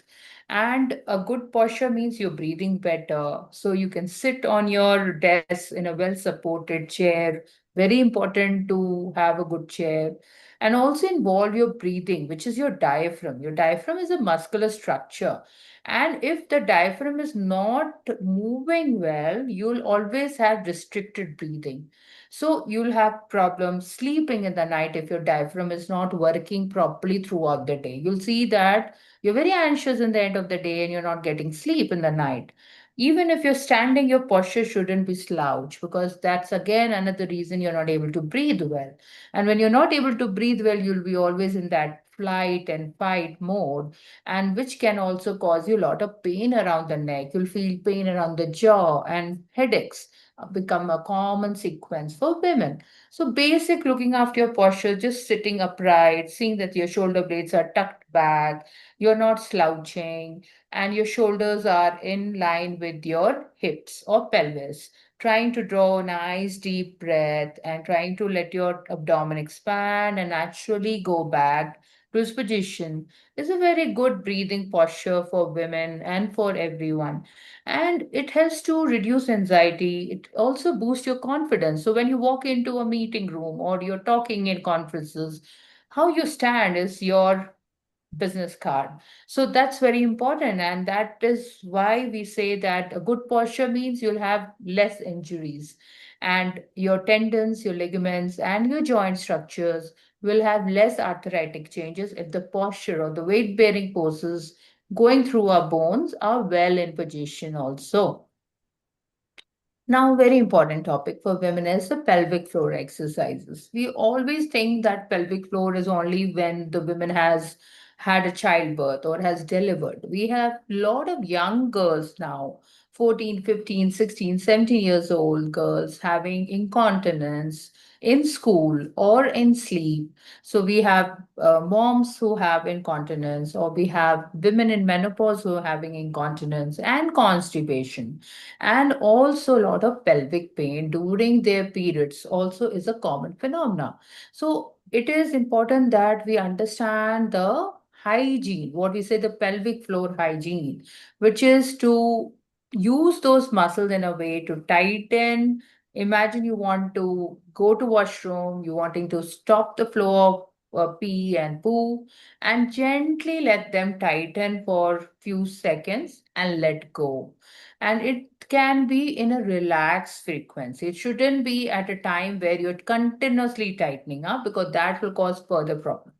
But all these exercises always recommended that you see a physiotherapist trained in pelvic floor before starting on these programs, especially if you don't know whether you're doing them correctly. So it's important to consult with a qualified physio and then assess yourself and get this sorted. For young girls who have painful periods, it's important that you look at your pelvic floor health, because if you're sitting all day long watching reels or looking at computers all day long, you tend to breathe very stagnant, like your breath gets stuck. And when your breath gets stuck, your pelvic floor is a very tiresome muscle. It get tight and tiresome, and then that's again another reason when we see young girls complaining of period pains, which can be because of hormones and because of posture. So important to let your body move throughout the day. So I would say mini snack breaks of movement. Your pelvic floor gets blood supply and you can feel much lighter in terms of body pains and everything. So this is a simple core strengthening program for all age groups. It doesn't matter what age group you are. From you can be, 60, 65, 70. You can also do these exercises and sitting on a chair, basically. So these are core strengthening when you've delivered a baby. So you can do lying down with the knee and trying to control your breath. Little bit of pelvic rolls. So you sit and try to push your hip back and lift your pelvic up, and also a little bit of movement with the hand, alternate hand, can help you strengthen the core muscles. So the core is your foundation. It helps you move, stand, do things. You don't get injured. You get to do things properly. And mobility and flexibility is such an important thing in the morning routine. You can do a simple cat and a camel. So while sitting, you just kind of bring your chest down, breathe in, expand and breathe out. So this is a simple exercise you can do while throughout the day. Basically, it helps to empower your whole spinal column. And also a child pose is a very good grounding pose to level you down, to calm you down, to calm your mind down. And also a little bit of a spinal twist is very important to bring nutrition and warmth to your spine, and trying to look up and look down, because all the time you're looking at the screen. So our neck tends to droop downward, muscles get shorter and tighter. So it's important that we try to lift ourselves up and expand our, the frontal anterior part of our body. Very, very important. And the most important word is strength training. So all women should now invest in good proteins, good strength buildup, which can involve squats with weights, lunges with weights, therabands or resistive exercises, which can be done at least minimum 3 times in a week, and also wall push-ups. So you can't do anything in the office, can't do anything at home. Just go to the wall, push your hand on the wall, and just try to push. Come back, at least do 20. Do it in between meals. No, after eating meals, you can do it. So it has a very good impact on your sugar levels. And also just walking on your toes and bringing your heels down. It's a very good exercise for people with diabetes, insulin resistance, PCOD, and painful periods, because it helps to calm down your hormones, which can cause high sugar levels in the body. So basic program is try to get this doing at least 150 minutes in a week or at the most, strength training can be done 3 times in a week for 20 minutes. It brings a very good change in your mental health, and you start to feel much, much happier also. So, mobility and stretching, the key guru mantras I would say is cat and camel. So, as I said, rolling the spine back and forth, hip flexor stretch is a good exercise to calm down your hormones. So, sometimes when we are in a very, very stressed situation, the muscle which gets super tight is called as a hip flexor. So, that stretching will help to calm down your emotions also. You will have better digestion, better feeling, and everything. Thoracic rotation. So this is your upper part of your compartment is called thorax. It needs to move because we have become too glued to the anterior part of the computers or screens. Our body needs to revolve, move, and that helps to bring about good amount of fluidity in your organs of your body. And a hamstring stretch is very important to get your pelvis, hip, knee joint functioning, because that's the important muscle which gets you walking. It's an anti-gravity muscle which helps you push forward. So it's very, very important that we do this exercise for ourselves now. Dr. So Anjali, that is such a good presentation, simple format to do. We'll carry on with the rest of the part bit later. We need to move to the Rotarian Lal Goyal's guest at 9:15. The next 45 minutes belongs to yeah, him. I'll just take 1 minute and end it. Just Go 1 minute. ahead, please. Go Yeah. ahead. Yeah. So final word is stress, sleep, and nutrition. So these are your sleeping hours I've already talked about. Look at your vitamin D and calcium intake. That can only work when we have sunlight. So we are taking vitamin D, but we need to be exposed to sun. But in countries like UK, US, Canada, where sunlight is not there, I would say try to get at least be outdoors. Even if you're outdoors, you may get the UV lights, and that again is another stimulant for your vitamin D. And definitely get on to think sane and think mindful about what your surroundings, what your people are talking about. So mindfulness is so important. And then thank you, everyone. And exercise can be individualized, like everybody's exercise can be different. So please consult somebody who is your provider, healthcare provider. And for any healthcare concerns, you can always message me. I can reach back to you. Thank you so much, everyone.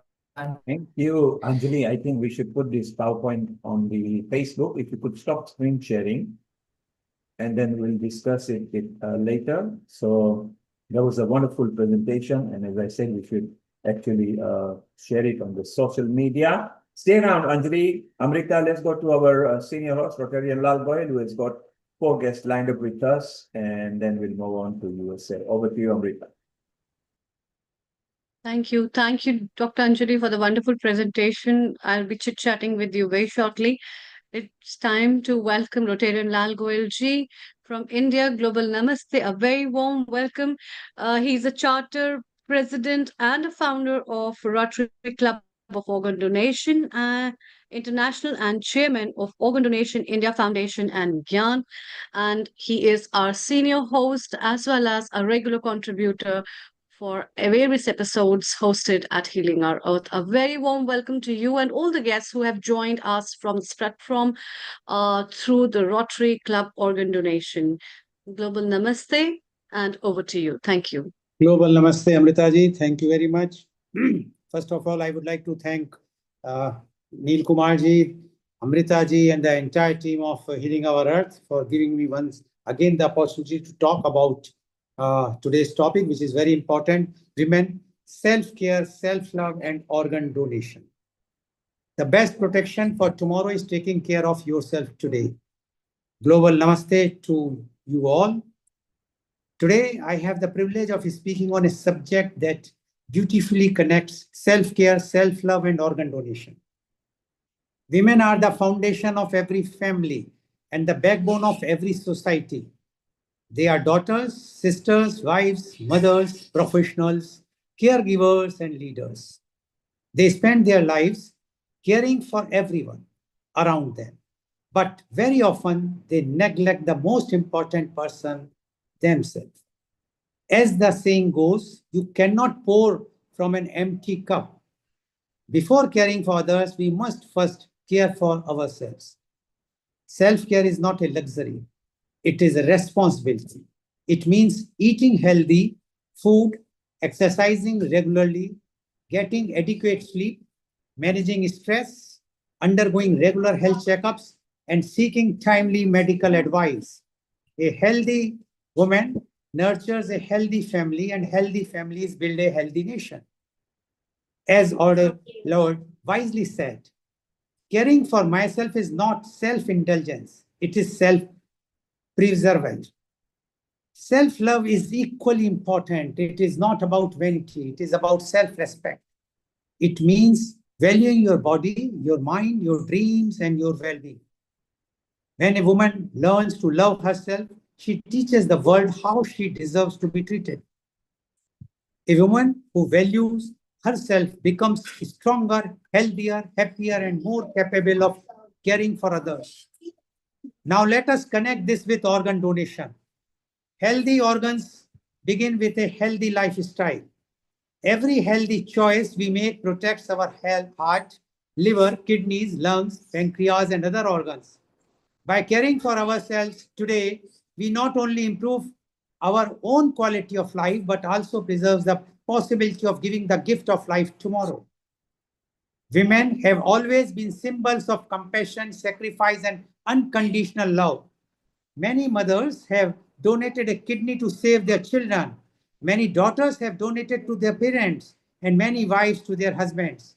Their generosity reflects the extraordinary strength of women. Yet, there is an even greater gift available to all of us: diseased organ donation. After our lifetime, our organs no longer serve us, but they can save the lives of others. One diseased organ donor can save up to 9 lives and improve the lives of more than 75 people through tissue donation. As Mother Teresa said, and I quote, "It is not how much we give, but how much love we put into giving." There can be no greater expression of love than giving life to someone after our own life has ended. Unfortunately, thousands of patients die every year while waiting for an organ transplant. The tragedy is not the lack of compassion, it is the lack of awareness and family discussions. If you believe in organ donation, please register your pledge. And most importantly, share your decision with your family. Their support is crucial when the time comes. Women possess a unique power. They influence generations. They shape the values of children, inspire families, and strengthen communities. Imagine the transformation if every woman encouraged her family to adopt healthy lifestyle and support organ donation. As Mahatma Gandhi reminded us, the best way to find yourself is to lose yourself in the service of others.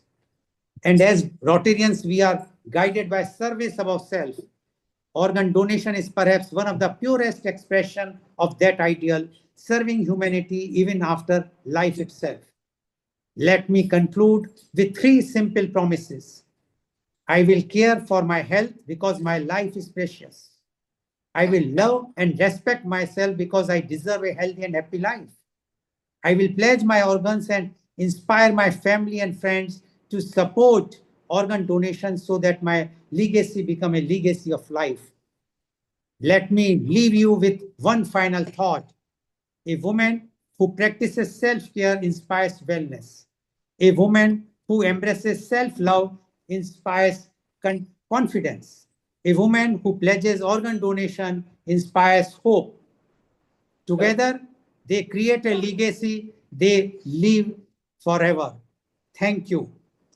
Now, as usual, I have guests from India, and I would like to take my first panelist guest, and she is, Rotarian Dr. Urvashi is not putting the video on. Okay, Dr. Urvashi, if you are not there, I think we can then go for next panelist if she's not. And the next panelist is Sweta, but she's not able to put her video correct. Sweta, if you top slide from your phone, unlock. Okay, Urvashi is here. Sweta, if you could unlock your portrait and flip the phone, you will become landscape. Urvashi has now put the video on, so we can highlight her. There you are, here. Yeah. So the first panelist guest of mine is Rotarian Dr. Urvashi Mittal. Rotarian Dr. Urvashi Mittal is the past Association Secretary of Inner Wheels, India. She is a proud member of the Rotary Club of Organ Donation International. She is based in New Delhi, and I am very thankful to her that although she has received her daughter with a young child today at her home, but she has given the time. So welcome, Rotarian Dr. Urvashi Mittal, for this very, very important topic, women, self-care, self-love, and organ donation. Rotarian Dr. Urvashi Mittal, please. Hare Krishna. Thank you, sir. Thank you, Lance sir, Neil sir, for the warm invite to be a panelist here. And my hello and good evening. Hare Krishna to all the fellow panelists. As I joined late, I may have missed some important discussion. So if I repeat the point, I request everyone not to mind. And before I actually come to the topic, sir, I want to share something very bright and positive. As sir said, my daughter is and my grandson is here from London for the first time. He's just 6 months old baby. So I was telling them while the dinner was being laid that I have to hurry up quickly because I have to join this meeting. And so and the connection with organ donations. My daughter said, had I been PM, I would have passed a law that everyone has to donate by default. And if someone doesn't want, they have to opt out instead of it the other way around. So I was so very happy about the younger generation and their perspective. As it just happened, I wanted to share it immediately. And now coming to the topic, as I said, I like, sir, every issue, every topic, and everything can be discussed from multiple angles. And that depends on your mindset, your education, your legacy, and your field of work. So self-love, self-care, and organ donation. So as we all often hear, charity begins at home. So the same way, self-care and self-love. And before I go further, I will like to explain the thin hairline difference between self-care and self-love. I don't know whether Lal sir must have said that, but for me, self-care is when you take good care of yourself, you are properly hydrated, properly fed, properly slept, and you take good care of yourself. And self-love, when you accept yourself, when you embrace yourself, when you find no matter how you are no matter where you are, no matter what you do, but when you find something positive about yourself. So then when you embrace yourself, when you accept yourself, then you become content. And then what you are inside, that you start extending outside. In psychology, we call it projection. As a snake gives poison and flower gives fragrance. So what we have inside, the same thing we intend to project outside, means the same thing we tend to give out. So when we love ourselves, when we care for ourselves, then we automatically, very easily, we extend outside. And at the same time, excess of everything is bad. We need to love ourselves. And you know, when Sar has told about my background, like working with a number of social service organizations. So whenever we talk to few ladies, they feel guilty about caring for themselves. So from this platform, I want to tell them all that there is a difference in self-love and doing something in excess. You should, like, we all must have heard that dialogue of Kareena Kapoor in movie Jab We Met. I'm a fan of myself. So that's how we all should be. But at the same time, we shouldn't overdo it. We should take care because only then we can care outside. Otherwise, we will be exhausted. We will soon die. We will soon die out. We will soon exhaust. So this needs to be in proper balance and proper proportion. Then only we can care for others. And if you take good care of yourself, then you understand the value of life. And that's where organ donation comes in, because then again, in whatever capacity, whether it is volunteer, signing, motivating others, then you can associate with organ donation. In our shastras, it is said sharir madhyam khalu dharma sadhanam, means our body is the medium for any noble cause. So only when we are good and in working condition, and actually I saw it with myself. When I was district chairman, we would get up at early morning and I would leave the house at 8. And by the time I come back, that will be around 9 and totally crash out and feel so exhausted. And again, the next morning, we have to get up at 8. But that period would last for only a year. So body would have enough time to recuperate. But if you make it a habit and if you overlook, you don't pay attention to yourself, then again, there will be nothing left in you. So I want to tell everyone, I want to tell my own gender, please don't feel guilty taking good care of yourself. But at the same time, there has to be proper balance and proportion. Because you are a lady, so you have to see to it that everyone is fed properly, and especially in the families when there's meager income. I'm sure Binda and everyone, they will agree with me. When the income sources are limited, when you have to take care that everyone is given out in proportion. So care for yourself, because when you point one finger at others, three point back at you. So you have to be in good condition to be take care of others, but at the same time it has to be really balanced. Love yourself, but at the same time don't go overboard unnecessarily to taunt others, to criticize others. So what everyone has got, that's good enough. And organ donation fits in here, because if you care for yourself, then you care for life. And then you understand the value of life, and then you associate yourself with organ donation. And that's how even I am here.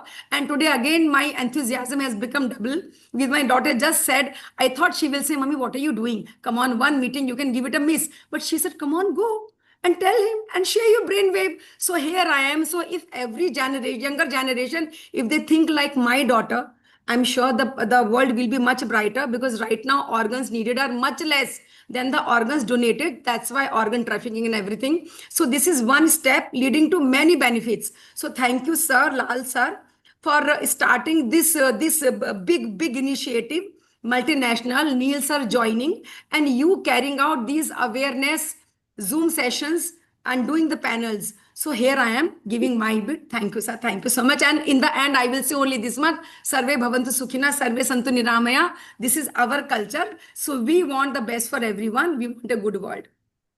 Thank you very much, Rotarian Dr. Urvashi Mittal, for giving your very, very strong views. And I must thank your daughter that yes, you are right. The new generation is more informative than us, at least my generation. And they are watching, they know what is happening. And this is a very good news that the new generation is taking care of themselves. They are loving themselves, and definitely they are thinking about the organ donation. So thank you very much, Dr. Urvashi Mittal. Be there. If we will have time, we will talk again. Now I would like to invite my next panelist guest, and she is Miss Shweta Gupta. Miss Shweta Gupta is a renowned mediation and mindfulness coach. She is also a yoga instructor. She is based in Pune. Welcome, Miss Shweta Gupta. You have heard the earlier panelists, and you yourself as a coach, a mindfulness coach and yoga instructor, and you have today's topic is very strong: self-care, self-love, and organ donation. We would like to hear from you. Over to you, Ms. Shweta Gupta. No, we can't hear you.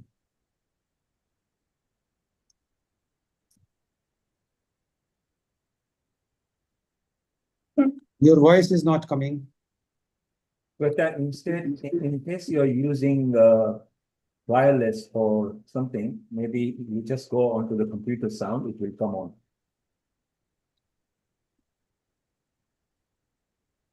Yes, speak. Am I audible now? Yes, please. Go ahead. Loud and clear. Please go ahead. Over to you.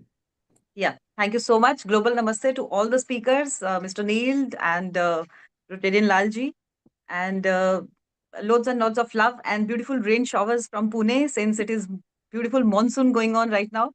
And it's been, this topic, as you said, it's not a matter of 10 minutes or something, because I conduct sessions in, all the places for more than 2 hours. They are workshops actually, because a beautiful topic and very profound and powerful for women in the society.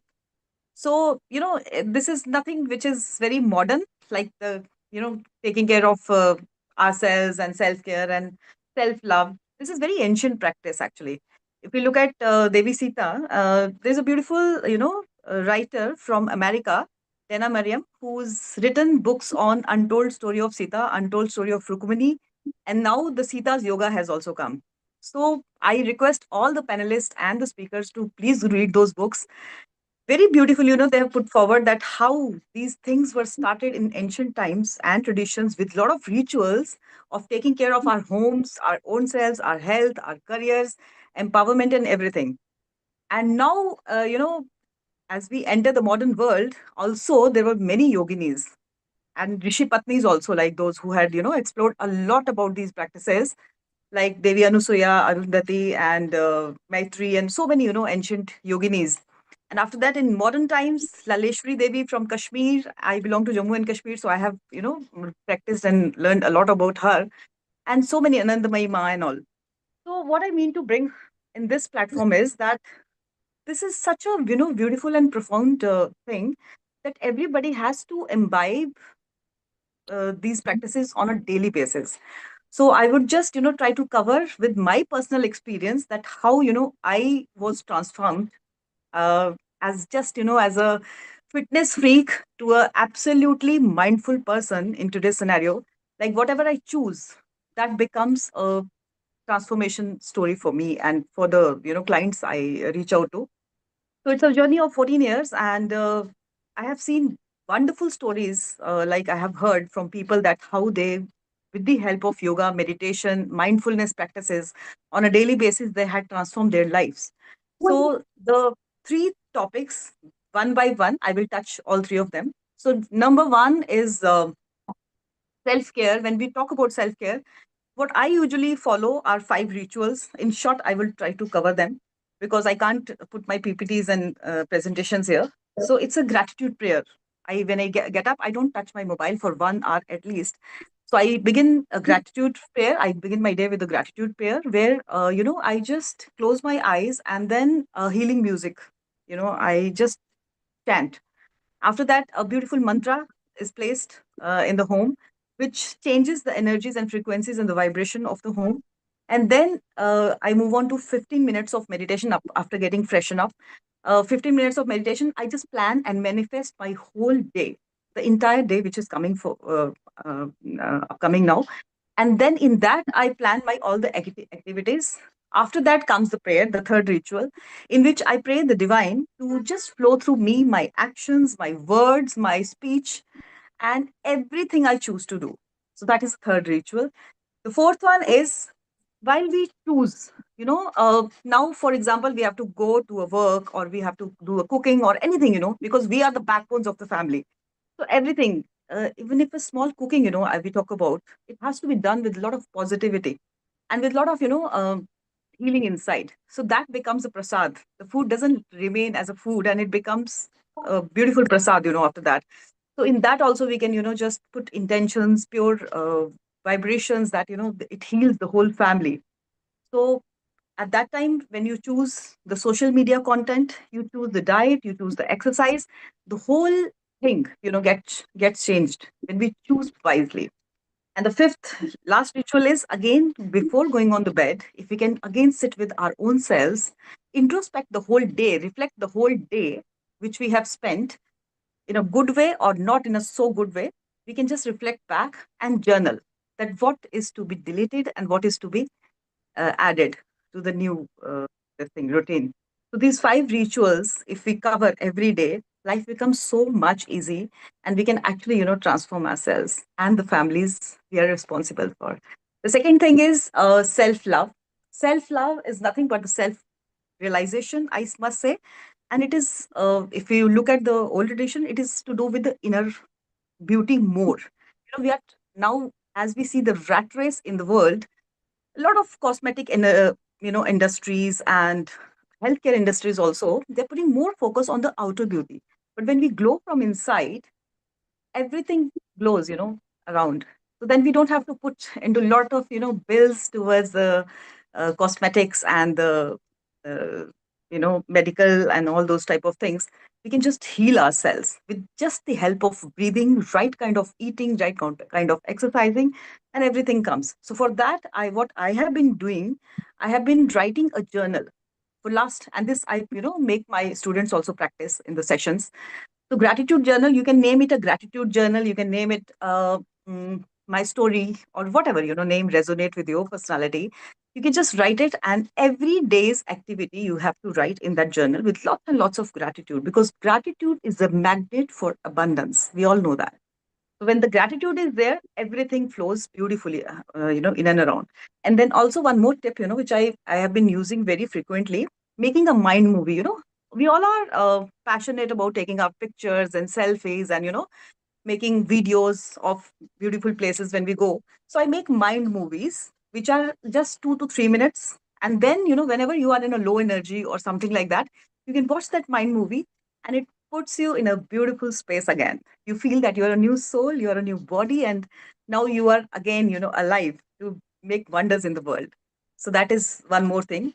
And apart from that, your diet plans, your regular health checkups, your, as I said, exercise routine, your socialization list, the people you are surrounded with, the kind of friends you are accompanying to, all that, whichever counts up in your that small world, you can make a journal of that, and every day you have to spend that 15 minutes with your journal. So that is one more thing about the self love. And now we come to organ donation. It's a beautiful initiative. Even though I was not in a spiritual journey in 2010, I had already donated my organs through Mohan Foundation, and luckily I meet Rotarian Lalji now, and I would love to work with him further also, because as he said, a cup which is full can fill up others, right? So if we have a self love, if we have a, we know everything about the self care and everything, it is our definitely a purpose and a big role to contribute and serve the same to the society. So definitely, we should definitely, think about the organ donation, and it's a beautiful initiative. And my heartfelt gratitude to you, Lalji, and all the speakers here for giving me this opportunity to be here. Thank you so much. Thank you very much, Ms. Shweta Gupta, for giving your views, and you have very elaborately mentioned what is the self-love and self-care, and you have also mentioned about Sita ji and Rukmani, etc. Definitely, you would love to read how they at that time they are taking self-care and self-love they are giving, and the women empowerment at that time, because that is what the new generation should know, why it is so important. So thank you very much. Now I would like to introduce my next panelist guest, and she is Rotarian Dr. Brinda Shine. Rotarian Dr. Brinda Shine is the academic dean at Skillversity. She is an active member of Rotary Club of Organ Donation International. She is based in Cochin. Welcome, Rotarian Dr. Brinda Shine. I think you are a living example of self-care, self-love, and organ donation. I need not to explain, but you know well, and I think many of our viewers also know about you. So, Rotarian Dr. Brinda Shine, you have heard about the earlier panelists and the topic also, which is very close to you. Breaking the ceiling. I still remember your first meeting in one of my days where you use this phrase. So I would like to know from you your views on today's topic: women, self-care, self-love, and organ donation. Rotarian Dr. Brinda Shine, please. Global Namaste. So this is a topic. Actually, first of all, I should thank Lal Goel sir and the Rotary Club, because always you come up with this women self care, self love, and I would say this topic is never outdated. Even if we discussed 10 years ago or 10 years or 10 years after, no much big differences happening, because this is very important topic. All generation have to.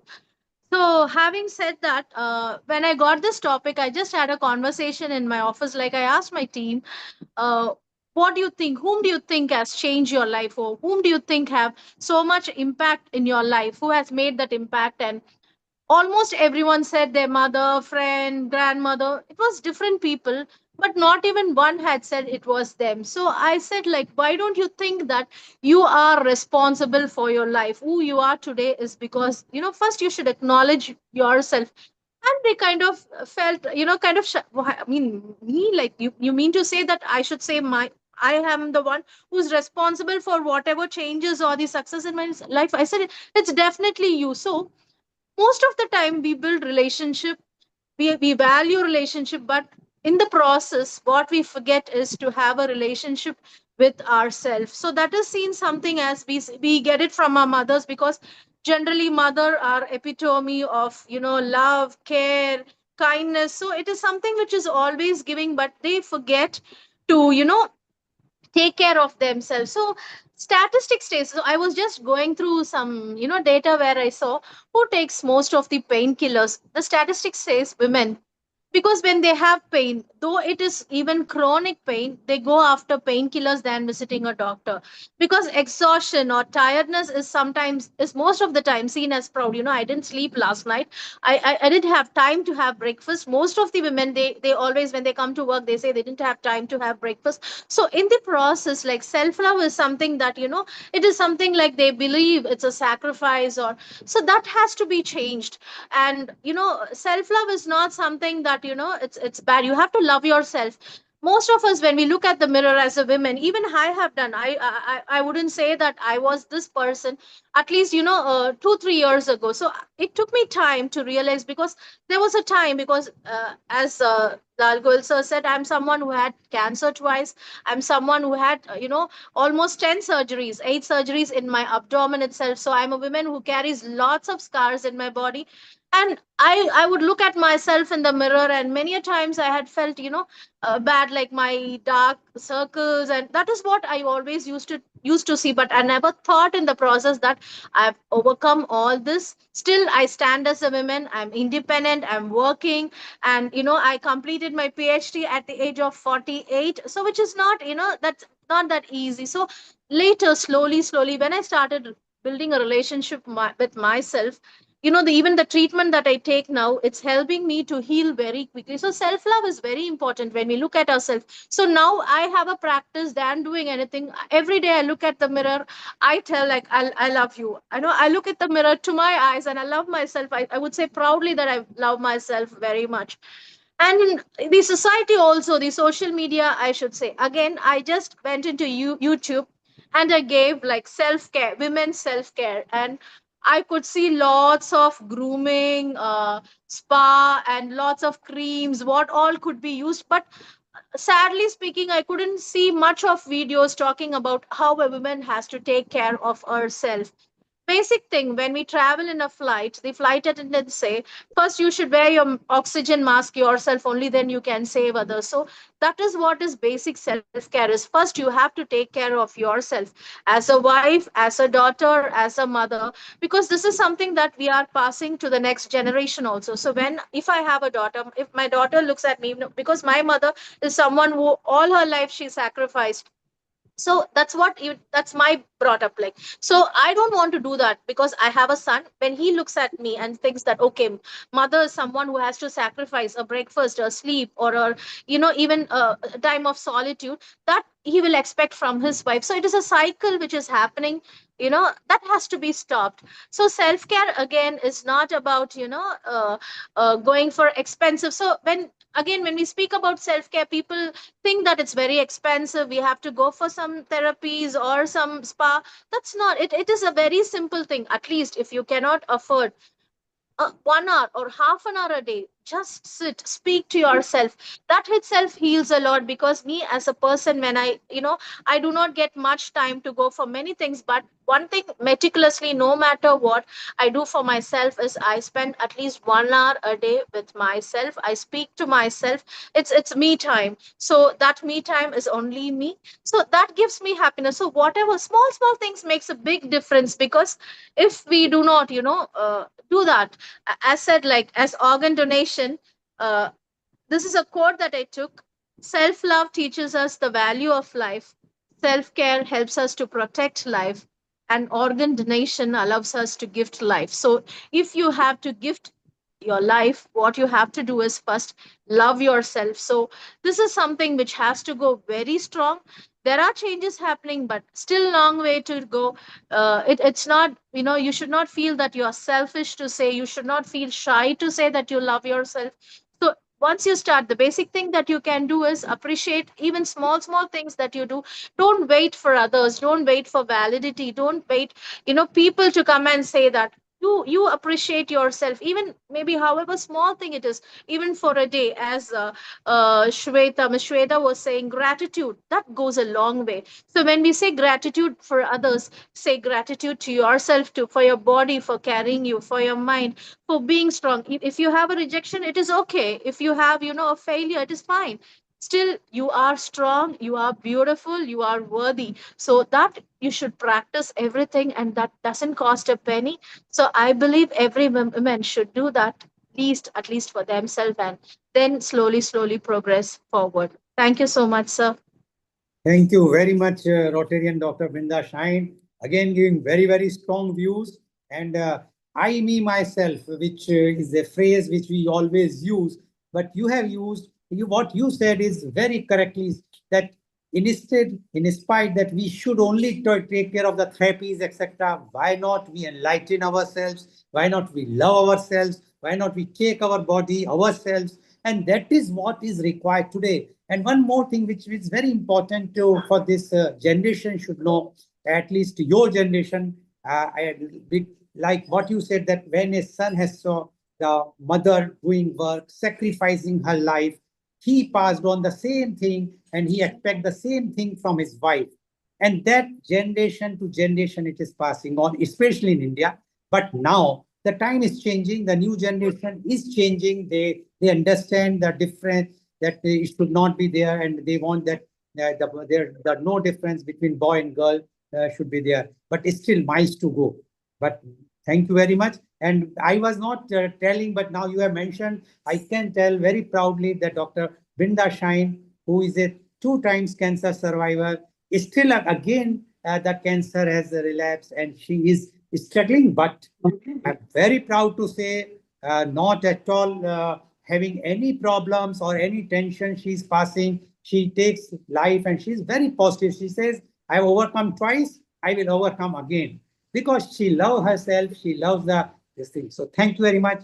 Now I think everyone is again on the board. We still have some time. Dr. Urvashi Mittal, you have heard now everyone. What you say, because you have heard what Ms. Shweta has mentioned and Dr. Binda Shine has mentioned. They put their views, but the views are very clearly mentioning that one must care herself, one must love herself, and definitely then comes the organ donation. What you say now?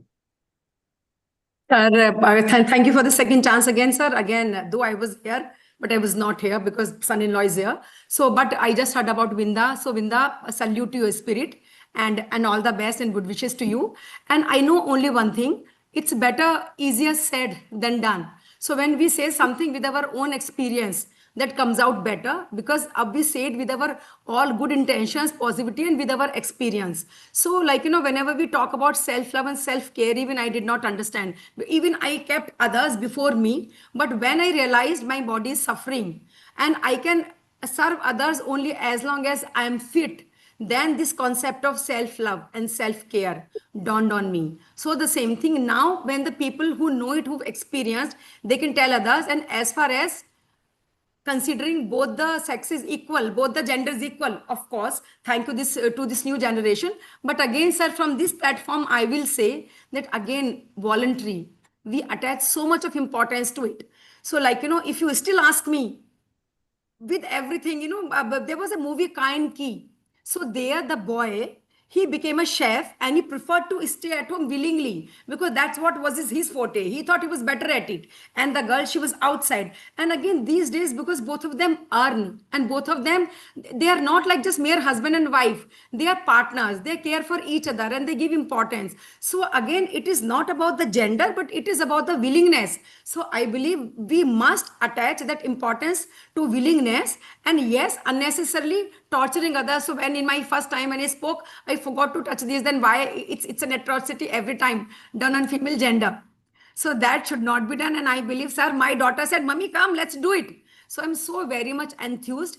And yes, slowly, gradually, with everything in limit. Like these days, we just have 2 children, one son, one daughter, whatever. So now all these things which was just theoretical till now, they are actually become practicals, and we are feeling that there's no difference. I'm blessed with 3 daughters and I grew them up like sons. And my mother told me that daughters, it's all about a worthy child, not about a male or a female. So if everyone thinks like that, and again, self-love and self-care, when we start understanding the values, and thank you to, that's why these Zoom panel discussions, they play such important role, because here the audience may be limited, but when you give us the Zoom link and when we put it and when we further spread it through our social media, then the word definitely goes out. And when they hear people across the globe sounding the same thing, going in the same direction, then there are people who are ready to follow. There are some people who are the trendsetters, who are the change makers, who are the go-getters, and there are others who sit and wait. Let's see where the wind is drifting.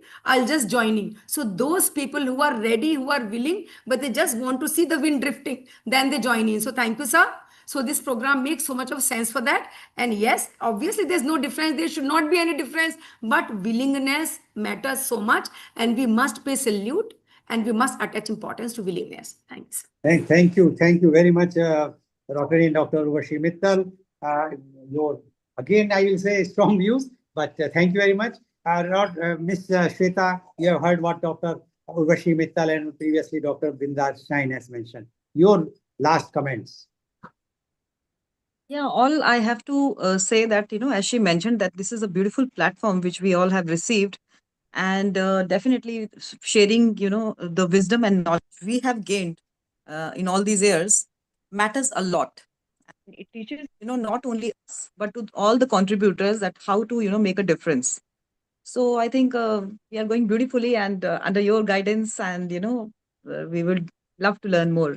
Thank you so much. Thank you very much, Ms. Shweta. Although your husband was holding the very important post at Agra and is still now very topmost in Air Force. So thank you very much for giving the time.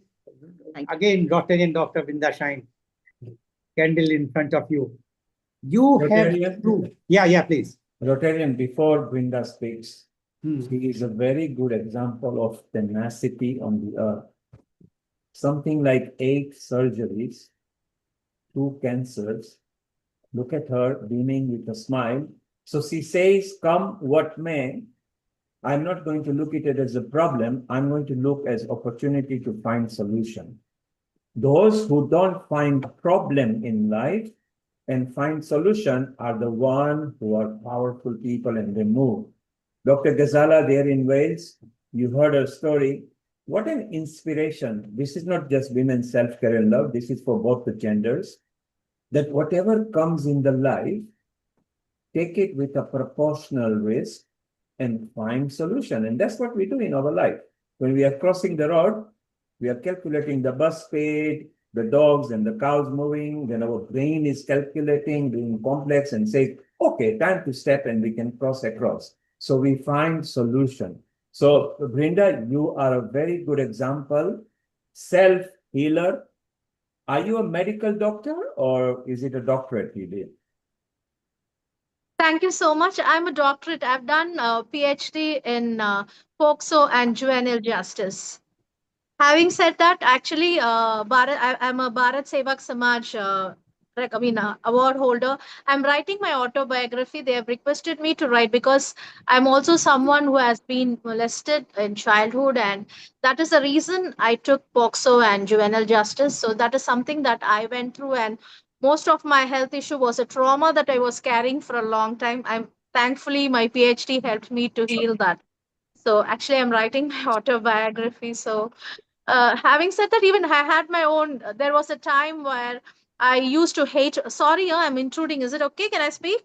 Yeah, carry on. You're talking. It's your There time. was a time I used to hate myself. I used to hate myself so much that there was a time I even looked at the mirror and spitted at myself because I had to share. I have nothing to hide.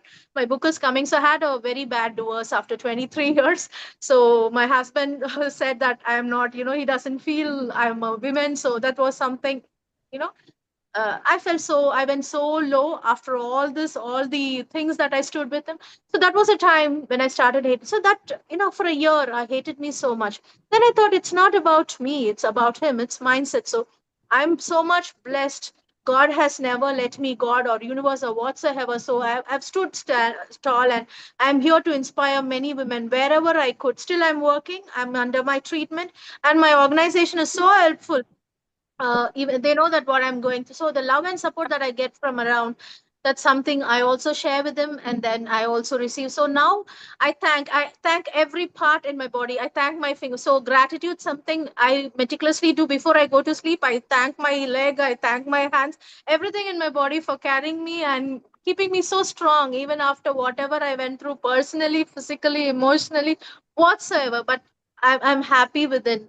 Nothing is, touching me now. So And And Brenda? this platform is something that is helping me to even share my things. So I'm grateful for that too. I'm grateful to Rotary also because I was chosen there. So again, that's a blessing in my life. Absolutely, Brinda. A platform like this is for everybody. You've got a huge family here. You be the best version that you can every day. And from child molestation to several surgeries to be degraded, not being made to feel like a human being. Look at you now. You can ride any waves in a rough ocean. You are a very good example. And this is the right time for me to quickly ask 30-second question to you and Shweta and to Urvashi. What do you think men can learn so the women can self-care and self-love? Just your 30-second answer. Over to you, Brinda. The question was not audible. I'm sorry. What can we teach men so the women can self-care and self-love? To teach man is to respect women, same as they also have. One thing that we should teach is like a son or men, it should respect. So respect brings love, respect brings care and everything. First thing is basic, respect them as human too. They are not slaves, they are humans. So respect is something that has to be taught, I believe. When you are, Brinda says, respect your women, whether it's your sister, mother, sister-in-law, or girlfriend, or a lover, or your spouse. Sweta, what have you got to say? Yeah, so I want to say that, as I consider Purush and Prakriti, man and feminine in the same, vehicle wheels, they're two wheels of the same vehicle. They have to go hand in hand, and the mutual understanding is what I have been understanding, from this prospect, that there has to be a mutual understanding and a space. If the space is given, like the way I give space to my husband, he also gives the space to me. That is why we both are growing beautifully, abundantly in our lives. So the space and the mutual understanding and self-respect. Definitely. So I think that gives the answer. Brilliant. So respect is very important. Earlier, we talked with a lot of women, and they say sense of humor in a man actually enhances the woman. They say Yeah. that giving space to the women is very important. Sometimes getting simple tasks for women, so they feel that they are not doing the mundane tasks just for you, and the women can reciprocate. So it's so beautiful. Thank you very much, Rotarian Lal Goyal, as usual. You bring in so many wonderful contributors almost every Sunday at Healing Our Earth, and the story continues on and on. Healing Our Earth just shares knowledge, unity, love, and harmony with the people to create a global community. Thank you very much, Rotarian. Thank you, and global namaste to you. Global Namaste. We are now going to move to USA and UK. We've got Neetal, we've got Daniela, we've got Christopher, who's going to give the men's view. We've also got Sri Shivam. We've got so many people to line up over here. And Kailash, let's have a short chat with Neetal, who is going to give confidence how to talk in public. Because she herself is a very good public speaker. She likes dolling up and going on the stage and being on television, being on radio, which is again very good, important for women. And then we'll go to Daniela as well, as soon as Sharon is over here, so we can chit chat. Global namaste to you, Nital. And what self-confidence can be instilled in women? First of all, global namaste, and to all the speakers. Brindaji, I have to bow my head to you. Your story touched me in so many ways. My goodness, it's truly a hard act to follow up on because your tenacity, as Neil Kumar said, is just beyond.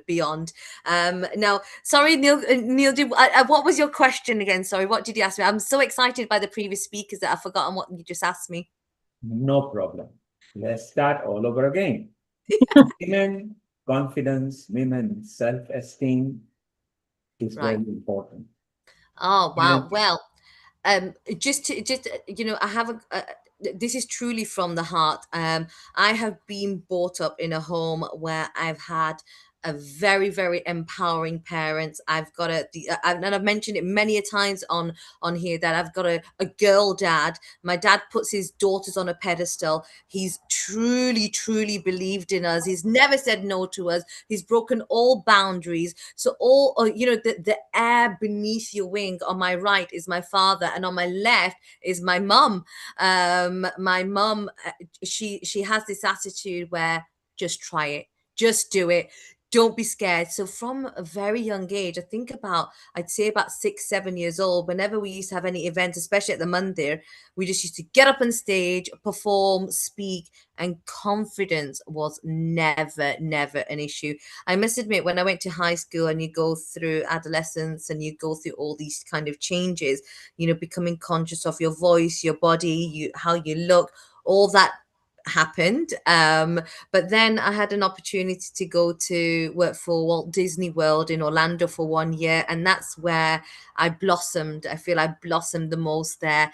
My ability to talk publicly, speak publicly, live alone, cook alone, become independent, that's where I started to blossom. And any fear, well, I mean, I never ever had fear to kind of make friends and feel good around people. That was never an issue. And I don't think confidence was an issue, but going on stage, I didn't think I could ever, stand in front of 30, 40,000 people and not feel scared. I had slight nervousness, but I feel at home. The stage, radio, television has become a safe space, almost like a spiritual place for me. And I feel it's just God speaking through me.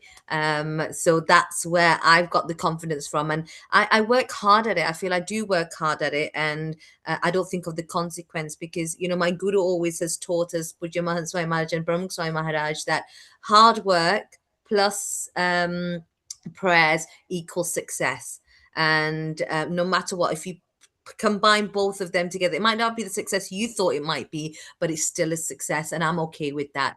And even from a social media perspective, I post hundreds of content.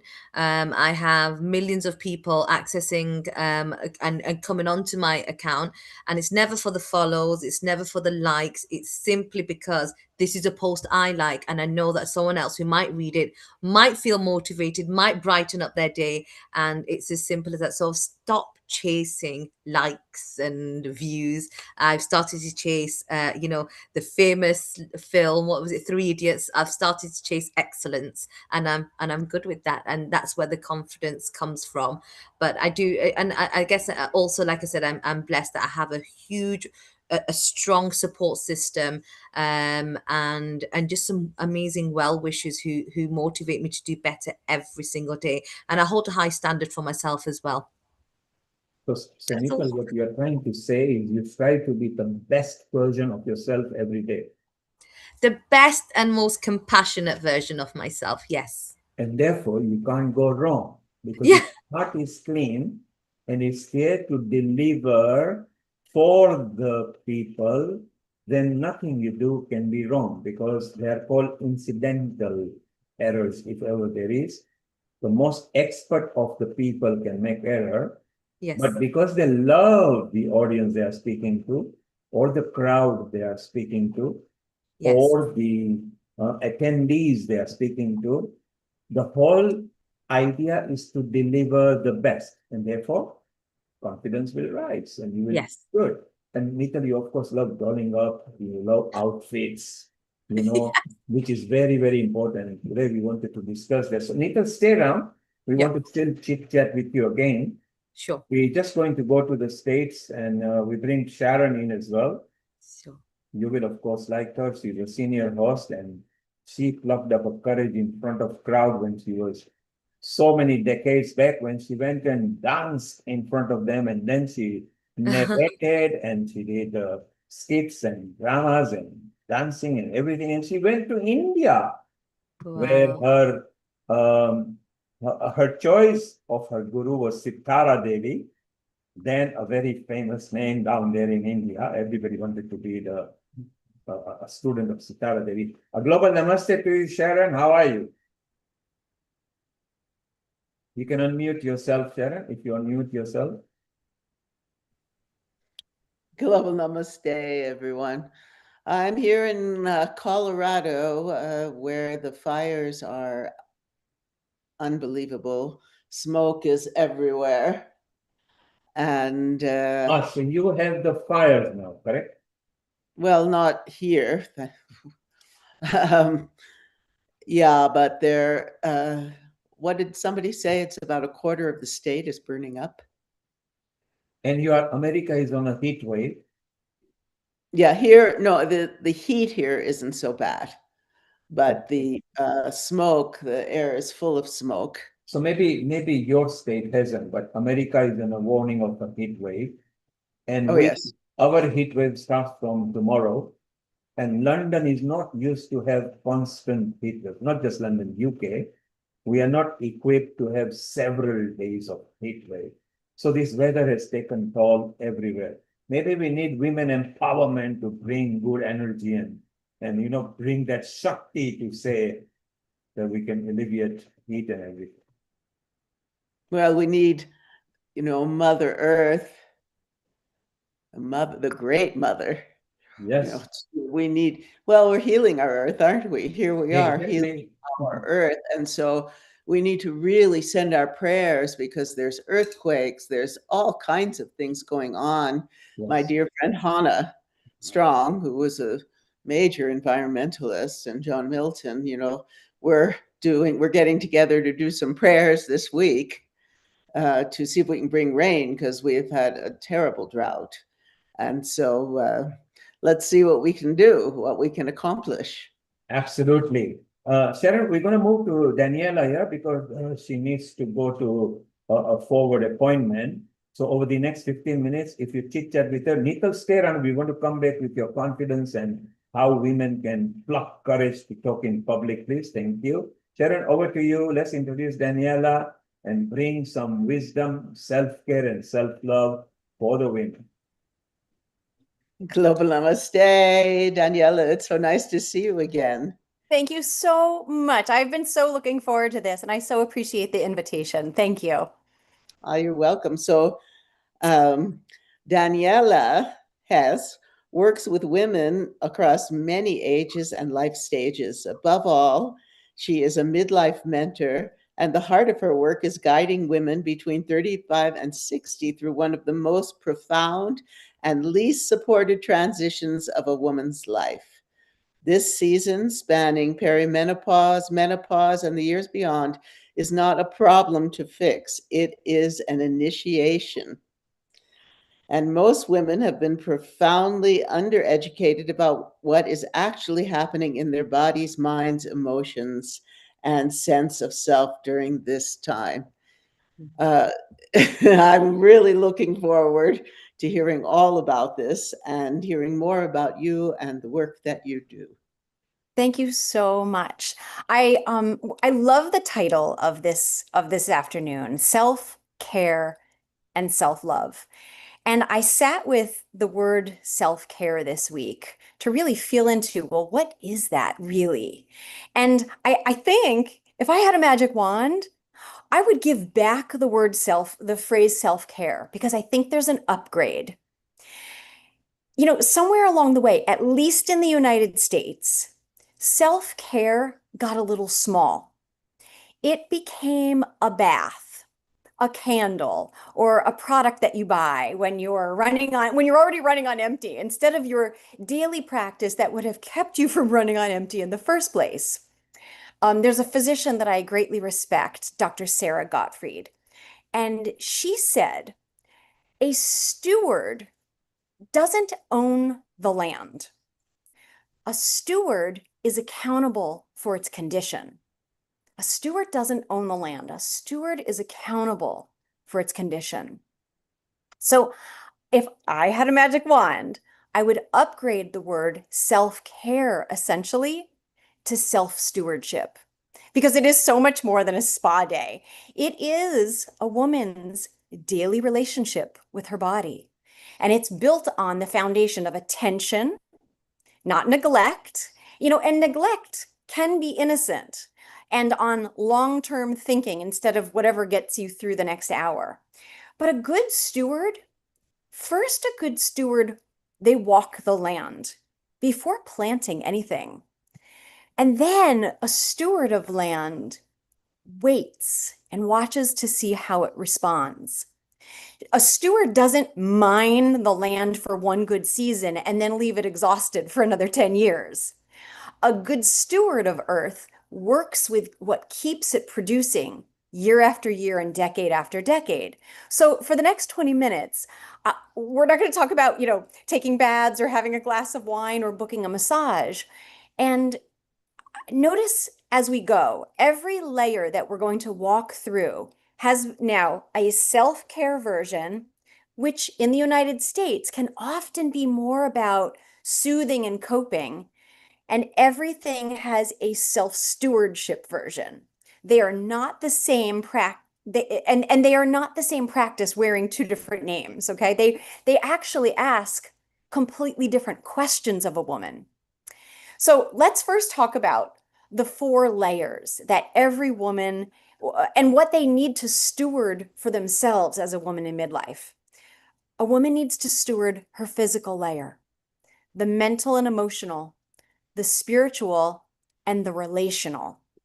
So I want to start with the physical layer because I think that's the foundation upon which everything else really is built and connects. So the one thing about tending land, there's one thing about tending land that we haven't actually walked. You can't steward what you haven't read yet. And many of us have not in midlife been taught about our own biology or how to read it.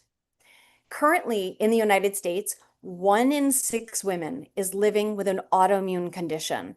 And for many of those women, it reveals itself in midlife. In midlife, 1 in 4 women in the United States is on an anti-anxiety or an antidepressant medication. This is often without anyone ever checking their thyroid, her ferritin, her hormones, especially testosterone, or her cortisol. So for women in midlife in the US, we're treating more of the smoke, but we're not looking at what's causing the fire. I lived this myself. I'm in my mid-50s, and for 7 years, I was told by very kind, well-meaning doctors that all my labs were normal. However, I had fatigue that didn't lift. This is very common for women in midlife. Brain fog, severe enough that I Googled one night the symptoms of early onset dementia. My hair was coming out in the shower, and I was bloated every time I ate. And every single time I was told everything was fine. But underneath what was going on for me, it turned out there was something that nobody talks about, what's going on for women in midlife. And this is where I want to pause and speak to inflammation. This is a huge problem for women in midlife. Again, we're not talking about this. And inflammation is not some mystery illness. It is your immune system's alarm response, meant to run for just a few days and then to shut off. But by some estimates, as many as 70% of us right now are walking around with some level of chronic inflammation, known or unknown, and it's now considered to be a root driver of most modern illness and disease, not just a side effect of it. So most people often innocently think, well, inflammation means red hot and swollen when you touch it. Now, true, this is acute inflammation. It's the kind you can see. Chronic inflammation, which is so common for women in midlife, never looks like that. Chronic inflammation looks like fatigue that sleep doesn't touch.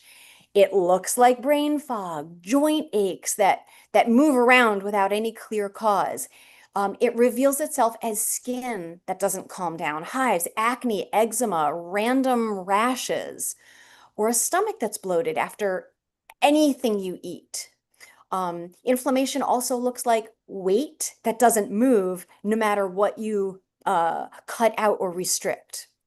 Inflammation in midlife looks like headaches that show up like clockwork, mood swings that you really can't explain, and waking up as tired as when you went to bed. It can look like getting sick more often and healing slower when you do. So for women in midlife, there's so much on their shoulders. None of what I just mentioned reads as an emergency. So for a lot of women in midlife, this is the problem because it runs low and quiet for years. And then inflammation that's been chronic finally has to land somewhere. For many women in midlife, it lands in the thyroid, the joints, the gut. And that's when it finally gets named. For many women in midlife, this becomes, oh, you have an autoimmune diagnosis. But what that really is often is inflammation that has found an address within the woman, has found a home. So underneath mine, I had a gut lining that had been damaged for years, letting inflammation run like a current through my system until it did become an autoimmune condition. Now, my doctors, they weren't negligent. They were reading the right data through the wrong lens. And this is another issue that's happening on the physical layer for many women in midlife in the US. We're told that our labs say everything looks normal, but normal ranges and optimal ranges are two completely different questions. Conventional medicine uses normal ranges, and normal ranges are built from a sick population average. Normal ranges say, are you sick enough to treat? Optimal, on the other hand, says, where do your numbers need to be when you get your labs for you to actually thrive? This is the same blood, the same woman, and two entirely different questions.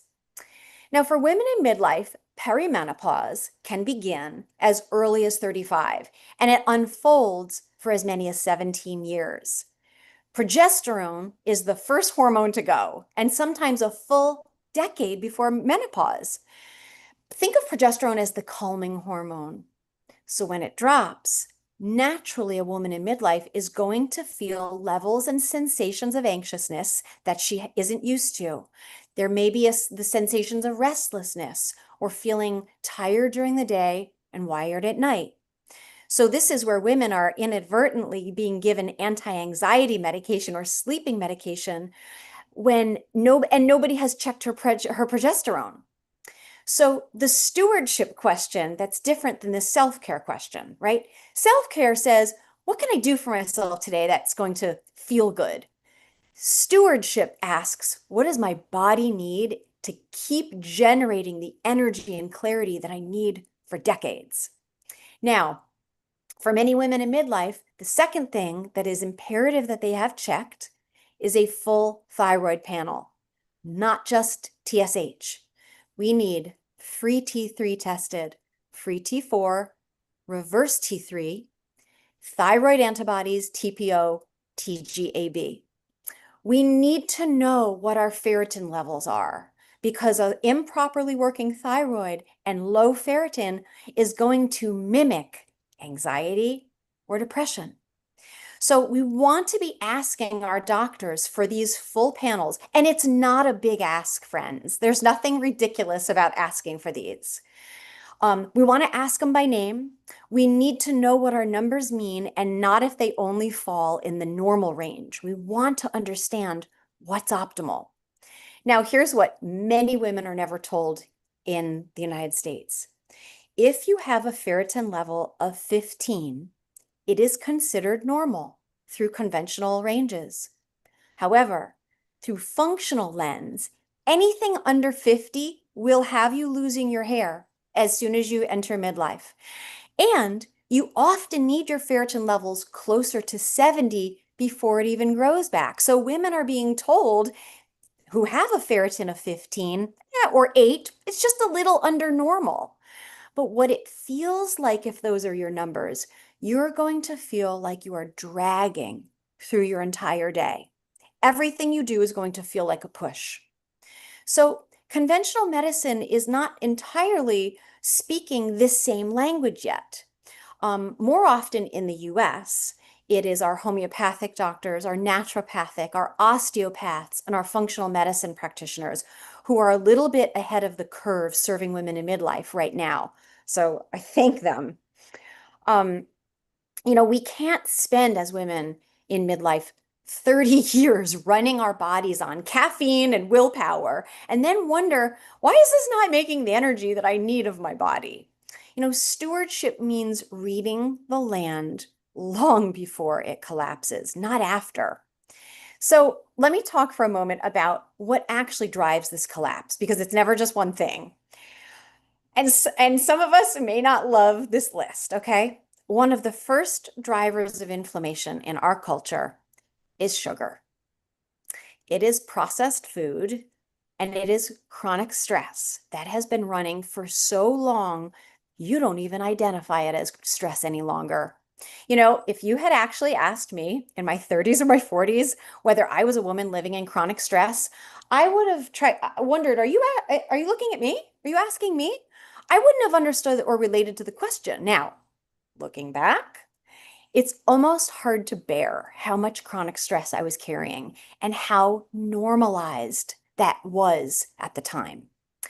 So the hormone shifts of midlife itself, they quietly remove one of the body's brakes, the built-in brakes on inflammation, estrogen. Estrogen is an anti-inflammatory. So when it declines in perimenopause, along with progesterone, and in menopause, inflammation loses one of its strongest checks. So here's my own rule that I give my clients, and it costs nothing. You'll all get this. If your great-grandmother does not recognize what's on your plate as food, it's not food. Here's the second rule, and it's just as simple. How many things that you put on your skin, your shampoo, your lotion, your makeup, would you actually eat? Because if you can't eat it, think twice before you put it on your body. Every single day, because so many of the products here in the US are hormone disruptors, and they're carrying toxins into our bodies, and our body has to hold it somewhere. So I actually went through and had my own toxin levels tested, half expecting someone to tell me all of what I'm saying is a little overblown and it's not really a big deal. My results came back off the charts. So I consider knowing how healthy you are to be stewardship too, especially in the US. These are small, daily, unglamorous steps of stewardship. But I say this to you as somebody on the other side of it. I get to live caffeine-free. All of my food is only fresh cooked. I have under 10 grams of sugar a day, and I have more energy and clarity in my 50s as a woman in midlife in the United States than I did in my 30s. So let's sear the following phrase into our memories, okay, and pass it on to others. The quality of your energy will always determine the quality of the experience of your life. I don't say this like as a motivational phrase, right? This is a biological fact. Now, the mental and emotional layer of the woman in midlife is also impacted significantly, the mind and the heart, because this is really where self-stewardship gets practical fast. So much of midlife arrives as an identity question that nobody tells us about. It's not a crisis, it's a question. We have these body composition changes with no real education and often no change in what we're eating. And a woman who once felt like she knew who she was might suddenly feel unrecognizable to herself. So the question underneath it in the US currently isn't, who am I in my well-being? It's more like, who and what am I in my weight gain, my hair loss, my fatigue, my overwhelm, and my bloat? There's an innocence in our not knowing this about ourselves in our culture, in our country. This is not a personal failure. This is a whole systemic failure that can be changed one woman at a time. And nobody may have handed you, some of you listening to this, a map, but this is a map you can trust. Self-stewardship asks something of our mind also that self-care never does. Stewardship asks you to read the signals instead of managing them away. When you hit that wall in the afternoon between 3 and 5, midlife women oftentimes think, God, what's wrong with me? Am I just lazy? But that's your body giving you data. Or midlife women may be feeling dread before saying yes to one more thing, before your mouth even finishes the sentence. This is data too, what you feel in your body when asked to do something to put something more on your plate. Women may be feeling an appetite that feels like it's gone strange, louder or more quiet. You know, all of this is information. And for most of us, it's been coming to us for years, but we didn't know what to call it. Self-care says push through or numb it with whatever gets you through the hour. I did that. Chai, mate, Swedish fish. Self-stewardship asks a different question. What is this feeling actually telling me about what I've been asking about my body and my mind to carry? And what is it asking me to finally shift in my life? You know, there's a question I love from the Ayurvedic tradition, and it works for everything. Does XYZ strengthen and nourish me, or does XYZ deplete or weaken me? That can be what you're looking on. That can be about food, what's on your plate. It could be about your schedule. It could be about the people in your life. It works on everything.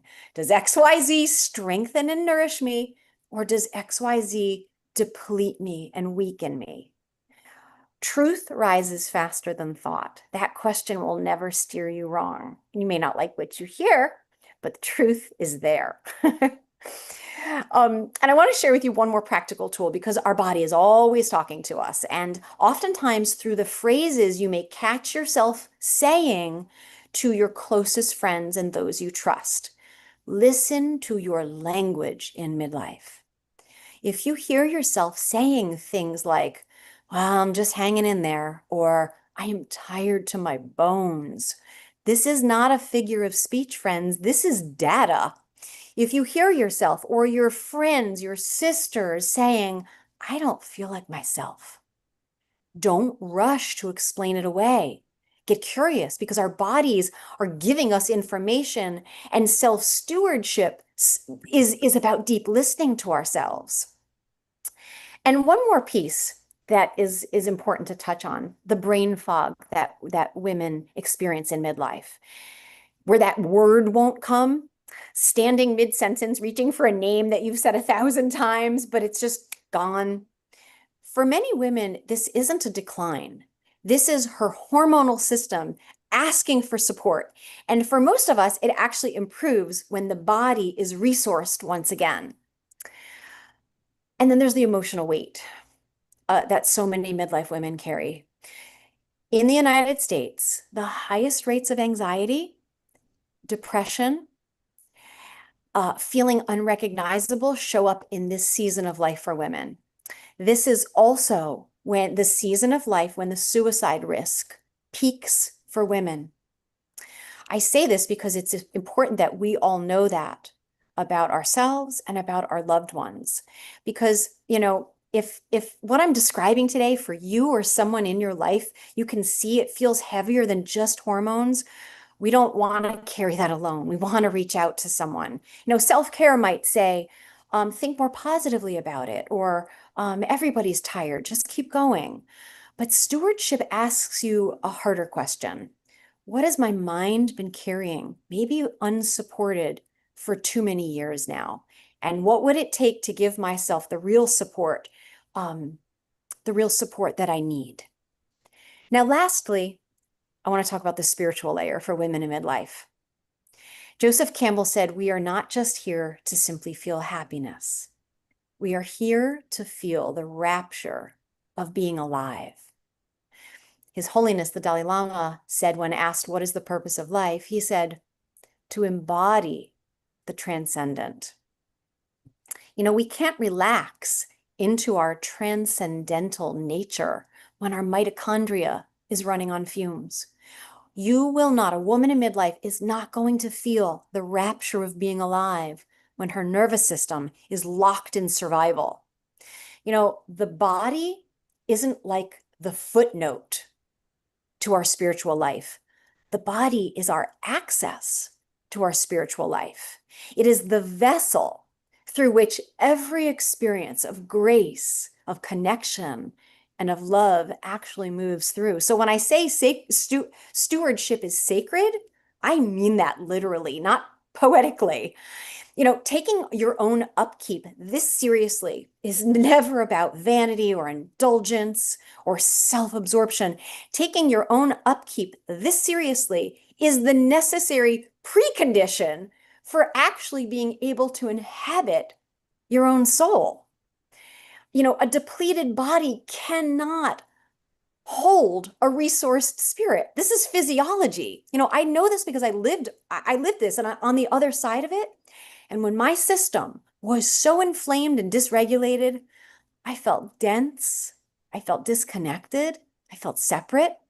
What used to be my direct experience of spirit, of God, felt like a memory, because something that I knew that was real, but I no longer could feel, I couldn't feel it settle inside me anymore, and it was heartbreaking. So this is the reframe that I want to leave you with this layer.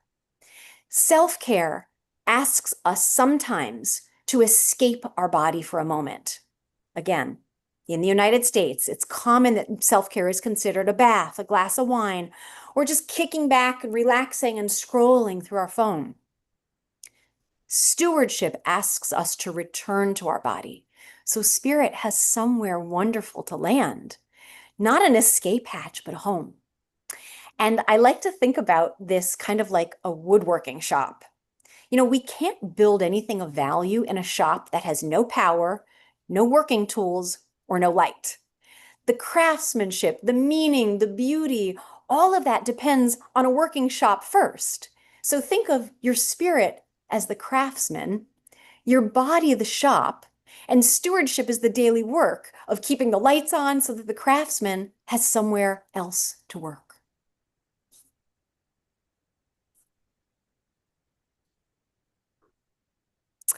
Thank you.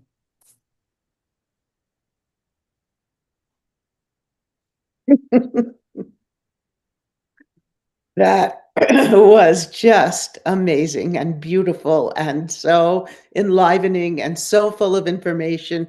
Daniela, what can I say? Really, your knowledge, your beauty, your radiance just pours forth onto the screen, and I am so delighted to be getting to know you. You have so much to offer women. Right, Neil? Sharon, the beautiful, simple thing that she shared, not being a woman, half the things we just have to take the word for it. She said that if you have got whatever on your plate at your dinner table, and if your grandmother or great-grandmother doesn't recognize that, chances are that is not healthy food, because they are mainly processed food, which are governed by food companies now. I very much agree, because just going only 200 years back, we didn't have genetically modified foods. We didn't have to worry about organic food because everything was organic. They were grown either in a farm, or Farmer Arthur or Farmer Fred was growing them and sharing with the neighbors. Remember the time sharing, even in your young days, you remember sharing food with your neighbors. I come from Africa, and if any special dishes were made, our mother would pack them in the tins for the nearby neighbors so they can enjoy, and likewise, they would reciprocate. The other thing Daniela said, and 75 to 80% I agree with her, as soon as you got a medical condition, if you rub anything on your skin that you will not send or you will not eat, then don't put it there, because it's a chemically induced thing just temporarily to enhance your aesthetics and then have a consequences later. Things like perfumes, eye makeups, face makeup. It's very true. So 200 years back, we didn't have makeup companies or anything. The grandmothers and mothers, and they used to use coconut oil, for example, or rub cucumber. Cucumber is still classified as good. You can just put it on your eye to cool your eyes and your black legs and everything. I think if we go back to basic, Daniela is saying just don't ignore the basic. And here is a proof. 20 years back, or even 18 years back, the word perimenopause didn't even exist. It is the current generation who is talking about it. So my mother, I never remember her being moody, or maybe if she was, I wasn't equipped to understand when I was a kid. Okay. And I didn't see them stressed as the current generation. What we must admit is that the women do go through havoc with hormonal changes, which us men will never understand until it happens to us. We don't want it to happen to us, but we need to listen to women when they say what they feel, rather than say, okay, stop being silly, it's just a phase and this. I think we need to educate men on current beliefs as well. So Daniela, going back to basic, yourself jumping into Ayurveda as well, understanding the basic life. Sometimes when you grasp basic, then life becomes easy. Basic is wonderful. Absolutely. Oh, simplicity is elegant and powerful. Yes. And our forefathers, grandmothers, great grandmothers, they used to love water. They used to love morning sun. They knew that morning sun was not difficult. The UV level and the lights were different. They used to love natural food. They would pick their foods and fruits and actually cook them. Simple cooking. Simple food were always good because the body was designed to take more watery foods, and it loved, because that's why 70 to 85% of our body, depending on your composition, on your composition, is water.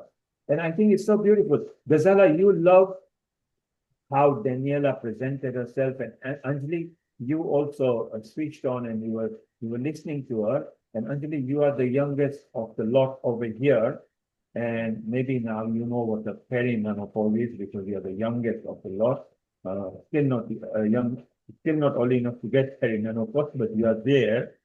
Isn't it wonderful that if we can learn how to go back to basic, if everybody's grandmother were alive, great grandmother, what information Wikipedia would that be? So Anjali, your comment on what Daniela said, then Ghazala, and we then move on to Sharon and others.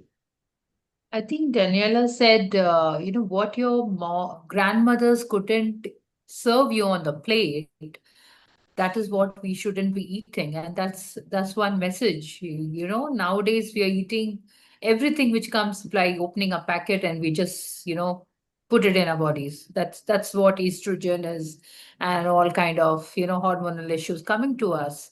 Whatever makeup we are putting, it has to be something which is very naturally made, like oil, coconut oil or something like that, or olive oil, as like something which is natural is so important for our bodies, because anything which you can't eat, you can't put on your body.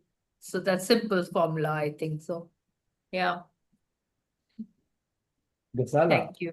I just have to say, Daniela, just your vocal cord is so soothing, right? Just to listen to you, for me, this information delivered in such calm, and collected way was wonderful to listen. I stepped back because I switched my camera off because I wanted to go audio only with you as well, because visually you're beautiful to look at picture of health as well. But I also switched off because I wanted to listen to just your voice. And if you're doing podcasts and things like that, I'm all for that, to listen to the message, because it not only is, we're always empowered with education that has validated something that we can nod our head and say, yeah, I get you. And that's exactly what you shared here today. And that's why I put that message, because I resonated with so much of that. And we're obviously the same age group, so I could understand the different areas. But we also go back to our natural remedies going back generations that served us to be living, and for them living and follow through, and it all made sense. But your delivery was absolutely soothing, healing, empowering, and just so glad you're here. So just make sure you keep coming to deliver more. Thank you. so, so much. I'm so grateful that this has been valuable for you and for those who receive all of our conversations on replay. So thank you so much for that. I really, really appreciate it. I, till my final exhale, will support women. You know, midlife is this most glorious initiation. And thank you for bringing up the point that perimenopause is new especially in the United States. Like, there are blue zones where women are not experiencing any of this. And we're now starting to understand what perimenopause really is, which we're not talking about that much yet, is it's when anything that's been imbalanced in our system in our 30s and our 40s then has to reveal itself. And to me, this is such grace because awareness affords us choice. When you're aware of something, you can make choices to do something differently. And midlife is priming us to become so congruent in our three centers of wisdom, love, and at our solar plexus, power. And a resourced woman is a powerful woman.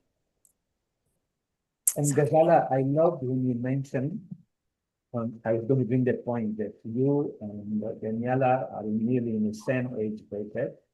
I think both of you, because Ghazala, you are also a mentor for the women, and you actually go in-person events in a large scale as well, particularly to the places where other people cannot get to, which is your specialty.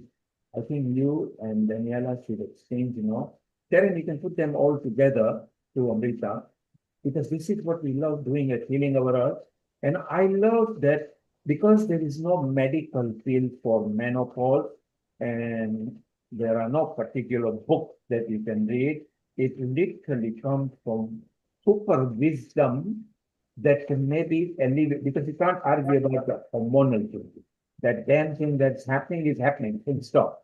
But how can you not let it control you, whilst you may not be able to control it? How can you grow in tandem with that? How can you learn to live with it with ease? I think is still a requirement because there is no okay, we got HRT replacement, and all those things, which is only 2 years old, and the data is still coming out. But I think for a woman, all these matters are so important that in years to come it will be very useful.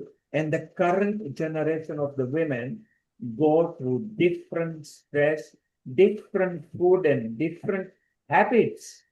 The grandmothers were very used because they were very versatile. They used to walk, they used to go and fetch water, they used to go and fetch food, they used to go to the farm, they used to go to the market.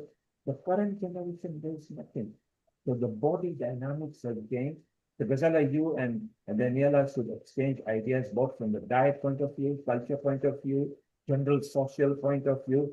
Amrita, you will love it because you heard that Daniela mentioned the Ayurveda aspect as well. Life was not easy for Daniela. She had to fight for her health as well. And in so doing, she has learned and mastered where she can now help others. So Amrita, from the Ayurveda point of view, where Daniela from the point and Ghazala likes as well, of course, Anjali practices too.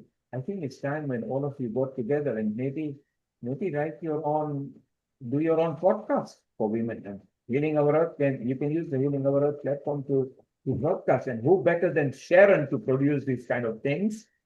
One more thing, Neil. One more thing. Yes. All in, all in. Sharon will lead. Sharon, oh my goodness. Yes. You have no idea, talking about women's self-care.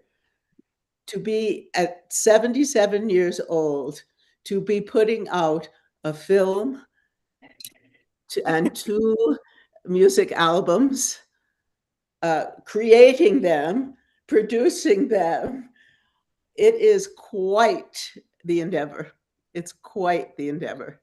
And Sharon, the most beautiful part is you are reversing your age. This is what your friends, because they're all connected to me as well, when we make a comment and they do that. So the rebirth that you have taken now, because you feel now you've learned life, look at the leaps and bounds you are coming to. And What a wonderful information that each one of you can share from a different country, different culture, different background, different diet, but all looking towards one thing. Women, you see, if you empower women correctly, then the community can be better. Women lead community much better than men. There are men's specialties, but I think if you empower women, you empower community. Yes, for sure. If you remember our dear Effie Chow, who my film is dedicated to, she was in her, mid-80s, and she was a powerhouse.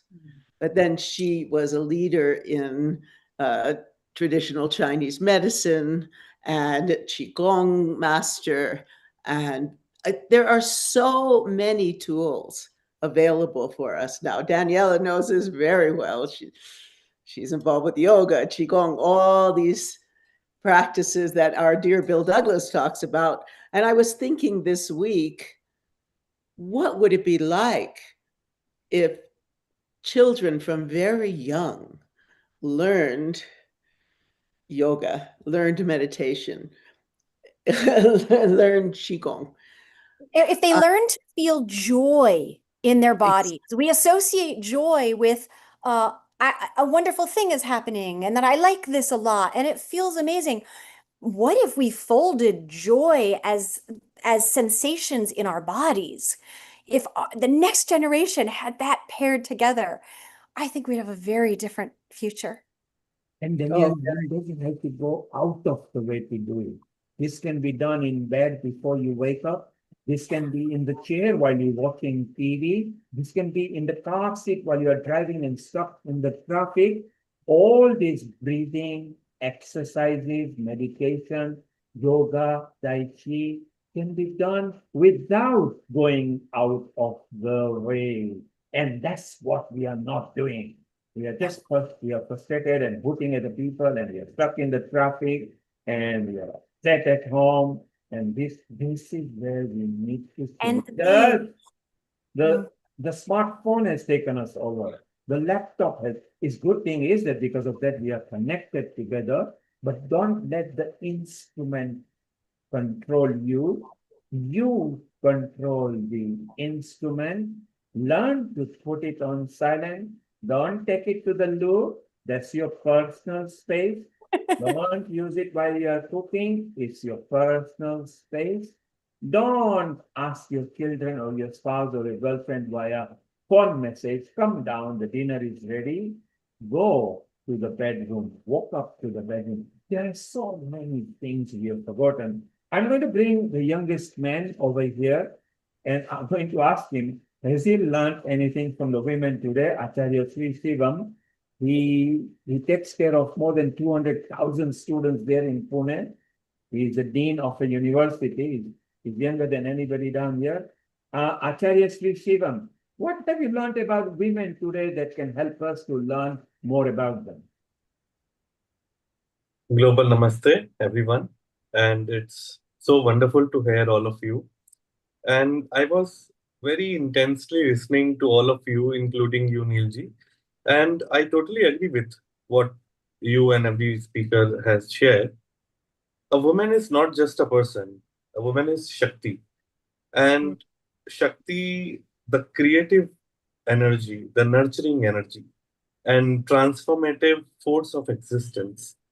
And what I believe, even in our Rig Veda, when we see, it says, Tvamev Mata cha Pita Tvameva. It never says Tvameva Pita cha Mata. So it simply refers to the mother first, not the father.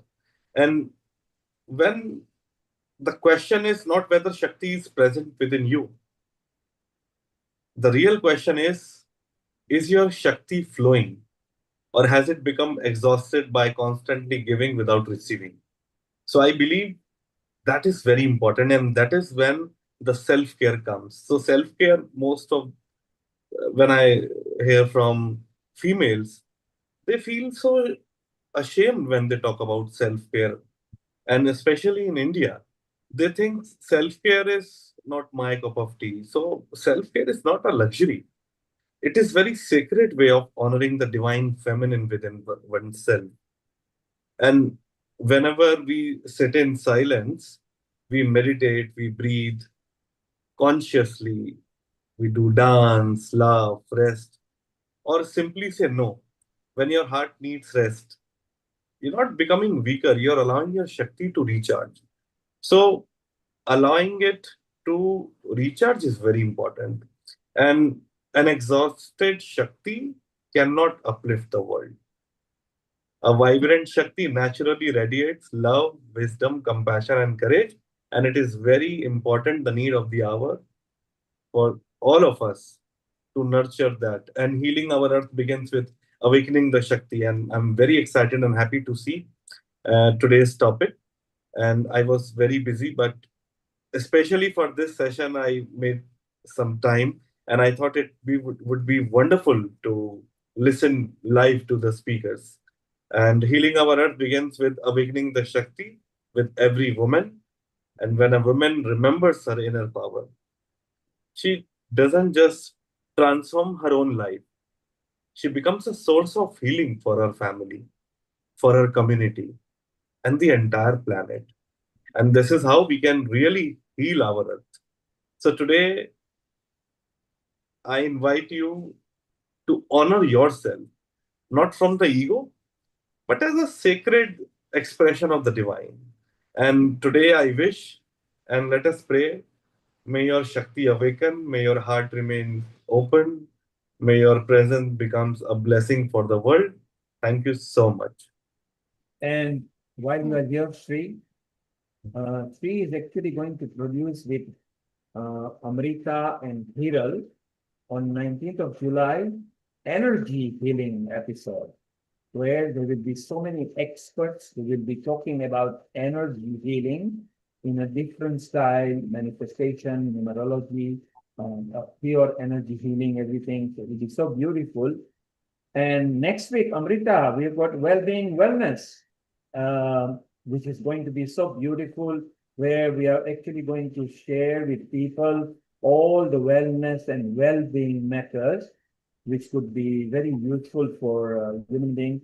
So again, this is for general. I think it'll be so beautiful to share with people on this. Amrita, maybe you can tell us a bit more about it before we continue with our mini chit chat before we close. Yeah. So next week, we are here with you for the Wellbeing and Wellness episode, The Act with Purpose, Live Unstoppable, which will be broadcasted to you on 12th of July from 2 p.m. British Summer Time onwards. So it's so beautiful. Both the aspects will be covered, well-being from medical point of view to wellness from holistic and spiritual point of view. And the following week, this is where Acharya Sri and Hiral Merchant and Amrita are producing this episode.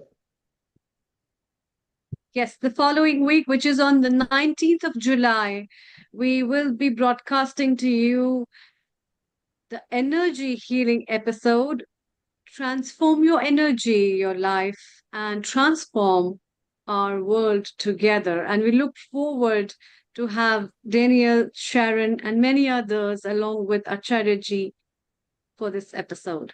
And Sharon, at the tail end, you always love the best thing, the chi energy over here as well. So it will be beautiful because that means we are completely global and totally inclusive. And then the following week. The following week, which is on 26th of July, 2026, we are broadcasting Guru Purnima special episode, paying obeisance and showing gratitude to our teachers on 26th of July from 2 p.m. British Summer Time onwards. And then International Day of Friendship.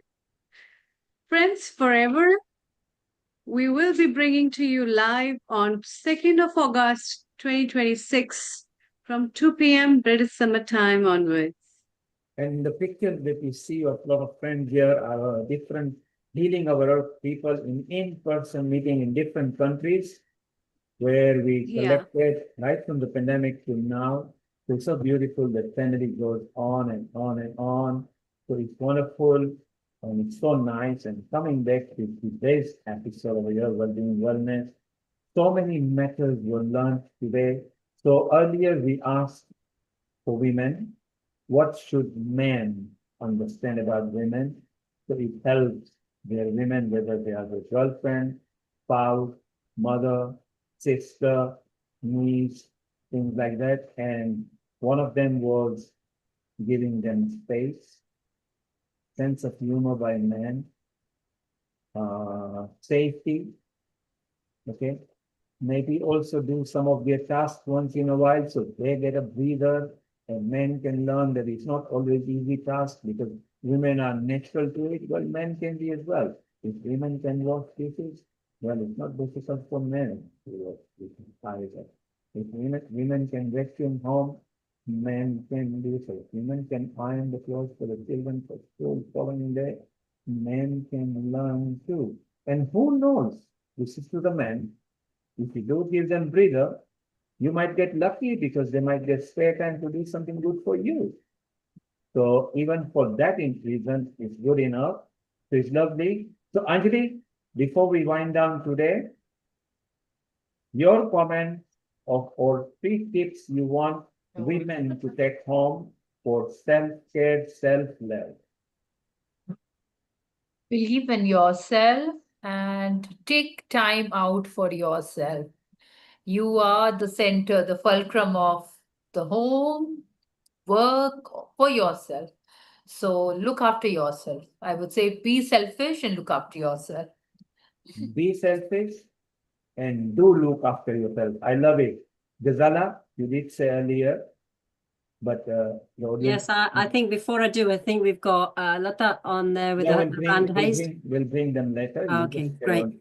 So I think for me, I just think every day gratitude even more so, but I think we all need to have a little bit of a laughter as well. I think we sometimes forget the child in us, and we need to bring the child back out and have that conversation that gives us laughter, that gives us the feeling of life back when we're not overthinking. I think we've gone too much in overthink, and we need to just relax ourselves out and either find a laughing joke thing. Just to give you a funny one, this is not the best joke of the house, but I say it every day to senior people that I meet with cancer journeys, but it's sometimes sad, but I say this, I say, I've got a really rubbish joke. You may not like this, you may not find this funny, but let me share it with you. And they're like, go on then. So I say, well, what do you call 2 rows of cabbages? And they all look confused. And of course, in the UK, and it'll be also relevant to some, I say, a dual cabbageway. And they're like, oh, that was simple. I said, it's a cracker joke. It's a dad joke. It's a funny joke, but it's a simple joke. But you know what? They go laughing. They come back to see me. Even the simplest things in life, something that may just be something that you've put a smile on somebody else's face, also ignites itself back to you in some way, because beautiful karma has a nice way of coming beautifully your way. So yeah, today's was a wonderful, enriched program once again. So thank you for that, Neil, and everybody that's contributed to today's program. Awesome. Daniela, your 3 tips or a point, either for men to learn or for women to share. I wish every woman knows what they are beyond their identities and their roles in their life.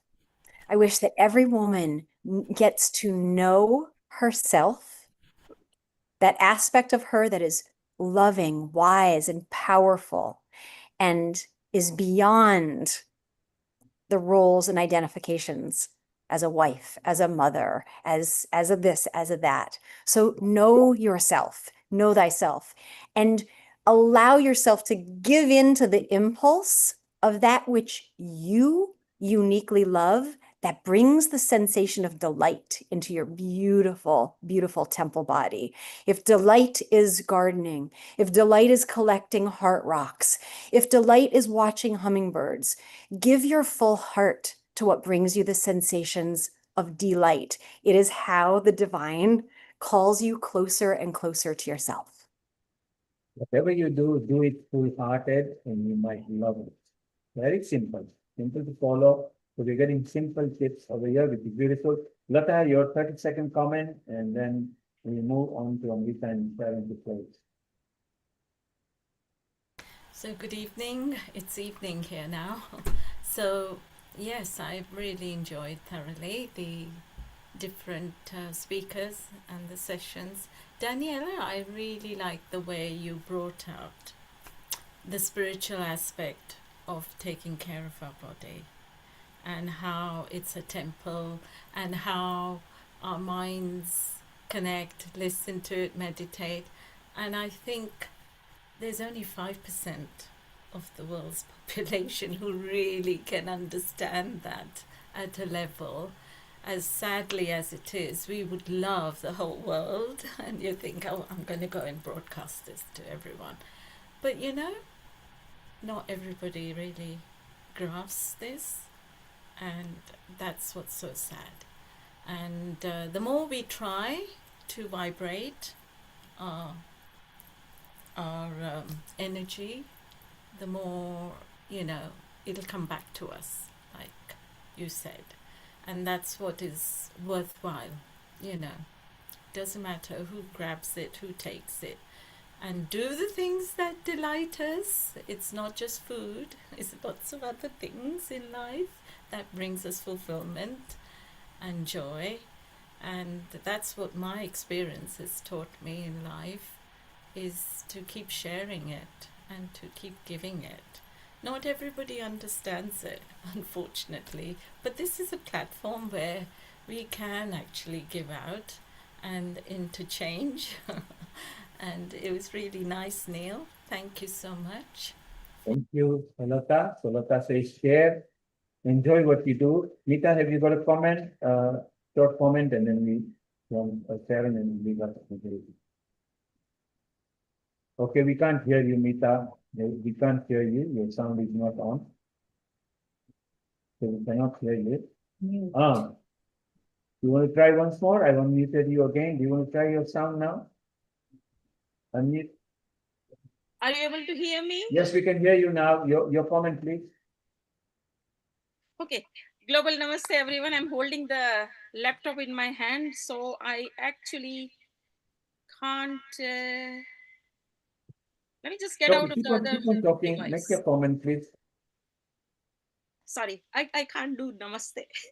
Anyway, on Global Namaste, really enjoyed, because, you know, it's so important. We forget being the nurturing. I wouldn't do any, you know, kind of discrimination of gender, but naturally women are nurturing, so they always like to give, and they hardly have time to even think about themselves. And this is a good reminder for us to consider us to be human beings as well. As we give to others, we have to give to ourselves. If our pot is full, is overflowing, then we'll be able to give even more. And if you are not there, the ones who are dependent on us, they will be suffering. So it's so important that we look after ourselves. And thank you very much, Neil, for this program. It's so important. We have more of these programs, more contributors, so that, you know, we take it as a natural progression of life, that we have to do it every day, rather than just when this program comes, it's a reminder. We do it as brush our teeth, you know. Similarly, we look after ourselves. Yeah, thank you. Thank you. Thank you, Mita. So it's so wonderful. Sharon, Amrita, Sharon, Acharya Sri Shivan mentioned Shakti. It means power, you know, and women, of course, are the depiction of Shakti as well, which is very good. We also mentioned one sloka where the mother comes first, and personification of the earth is mother. We call Mother Earth. We call, you know, we don't call Father Earth. It's called the Mother Earth. While God is classified gender-wise as it is a man, but then Earth is a woman. So I mean, here is a good personification. When you went to India, And I remember you taking your son even at that time and dressed him up as a Krishna and everything. And you actually depicted a dance where you depicted Shakti as well with the power. And that's more than 55, 60 years back when we went to India. So it's wonderful that Acharya mentioned that and you depicted that through your dance. Sharon, I want to know your tips for the women and Amrita's, and then both of you can finish with a full Gayatri Mantra, both each, and then we finish today. And thank you both very much. Well, the main thing that I want to tell women and all of us is we really, really need to let go, relax, go into nature, spend time with nature, spend time in a place where you're away from the screen and your eyes can look out like we do here on the ocean or the mountains or the trees, just the sky. And really just let all those cares and worries and all of the bad news in the world, as we say in the trailer for Quantum Chi, let it all go and just feel what it is like to be alive with your feet touching the earth and your eyes looking out on the beauty of nature and the beauty, all the beauty of this world, rather than what we're told all the time by the media about the horror and Shakti. We are all Shakti. We wouldn't even be alive if Shakti didn't exist within us. So, yeah, it's really important to feel the flow of life, to feel the grace of life, and to feel the beauty of life. Very simple, Sharon. Beautiful. Simple thing. Let go of things. Don't hurt yourself by burdening on carrying on vengeance, revenge, hatred, because it hurts you and not the person or the item you are thinking of. Let it go. Lighten yourself up. Just think that you are carrying a bag of 20, 30 kg when you're going to the airport. But the moment you check in, you are lighter and you are happier. Same in your body, don't harbor any hatredness and vengeance and revenge, and you will find life is beautiful. Sharon is very good that you let go of that things. Amrita, we've got Gunesh who has got the hand up. Gunesh, go ahead. What would you like to comment? Hi, everyone. I am a radiologist, but I am also, I've been a long time meditator. I practice heartfulness meditation. And I very much liked what Daniela said, like, coming back to home, like, to your own spirit as a self-care. And that has been my refuge for many, many years. I've had problems as a child, and we all have problems. And I think what I feel is that I think life is like is also like paying your karmas, like whatever you have accumulated through different lives or past lives. This life is about, or any life is about, like paying your karmas and then rebuilding yourself. And a midlife somewhere comes where sometimes you've paid some of your karmas, and then and then you are trying to build on something new or something which your probably soul has stirred you to come before destined to come on earth. So it is, I think the stirring is very important to listen to. And I feel gratitude I have felt gratitude really helps and has helped me a lot. I read the book, I'm reading the book, it's not fully through, and that's called The Secret, by again a female, Rhonda Bryan, an Australian author. and it's predominantly it's on gratitude. And I would recommend, if you any of you, I don't know whether you've read it, or if you would like to read, it's a really good book, The Secret. um, and it's basically just connecting your soul to the higher source, for everything and anything you do or you feel or you get, even like a misery or painful, challenging situations in your life, and finding something good in that and building on that. So I would recommend that book. Please, if you get that book, please read it. And the one practice which I do, apart from meditation, is, I whenever I eat food, I know somebody was saying that before, that when you make food, put your intentions into it, like put your high vibrations into it.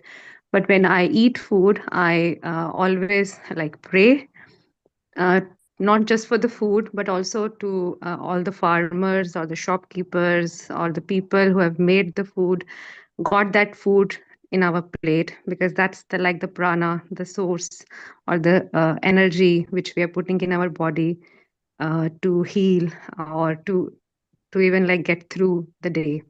So I always pray to all these people and to the food, uh, for the peace and joy. Thank you, Gunesh. Thank you for your comment. And finally, ladies, if ever any man challenges you that we can do anything you can do, or we can do anything you can better than you, take your man and put a weight of 7 pounds on his back. Ask him, actually put it in the front, because really mother carries the child, and the baby is literally in the front part. Either way, ask the man if he can survive with that just for a month, not 9 months. If he can carry a weight of 7 pounds for 7 weeks, or even 7 days, without complaining of backaches and headaches and everything, then the men can challenge you, because they've got no idea what women go through. This experiment was done by our retreat in 1985. Nobody lasted more than 3 days. They didn't find it comfortable. They couldn't go to sleep. They didn't like their backaches and everything. Literally 7 pounds, because that's the world average weight for a baby when they're born. So there you are. You can challenge any man if they can do it. Not for 9 months. Even 9 weeks will be good enough. Then they are Superman. Over to you, ladies. We love you. Women empowerment, self-care, self-love. If you empower women, you empower community. Amrita, Karen, if you can thank everybody, and we finish with Gayatri Mantra. Thank you, everybody, for being part of Healing Our Earth. Thank you. Thank you very much. It was lovely listening to you, Daniela, because I was exactly following and thinking about it. I just gave a workshop yesterday talking about the same things, and I was just remembering how our thoughts match from the east to the west, and it's pretty similar. And yeah, these kind of therapies, working on oneself, believing in oneself, and reflecting oneself is very important. And as Dr. Ghazala, who has been there from the very beginning for this episode with me, I think agrees, and we are on the same page to think, smile, and see the inner beauty that has come and evolved as a feminist aspect of our being, as a wonderful and a beautiful soul that we are. And as we finish this journey with a 77 years old lady, which I'm always very humble and very happy to host as I wait.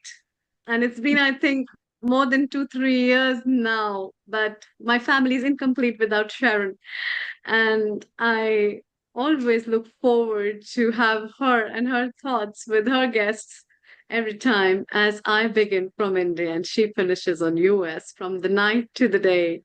as the clock moves and the time moves, same way our cycle moves. And I think your life may always be blooming and shining as the cycle of this time. And we wish all our viewers, as well as our contributors, a very happy and the blissful days and the times to come. So keep smiling, keep sharing. And a bunch of thanks to all the contributors today who have made this episode a very special one.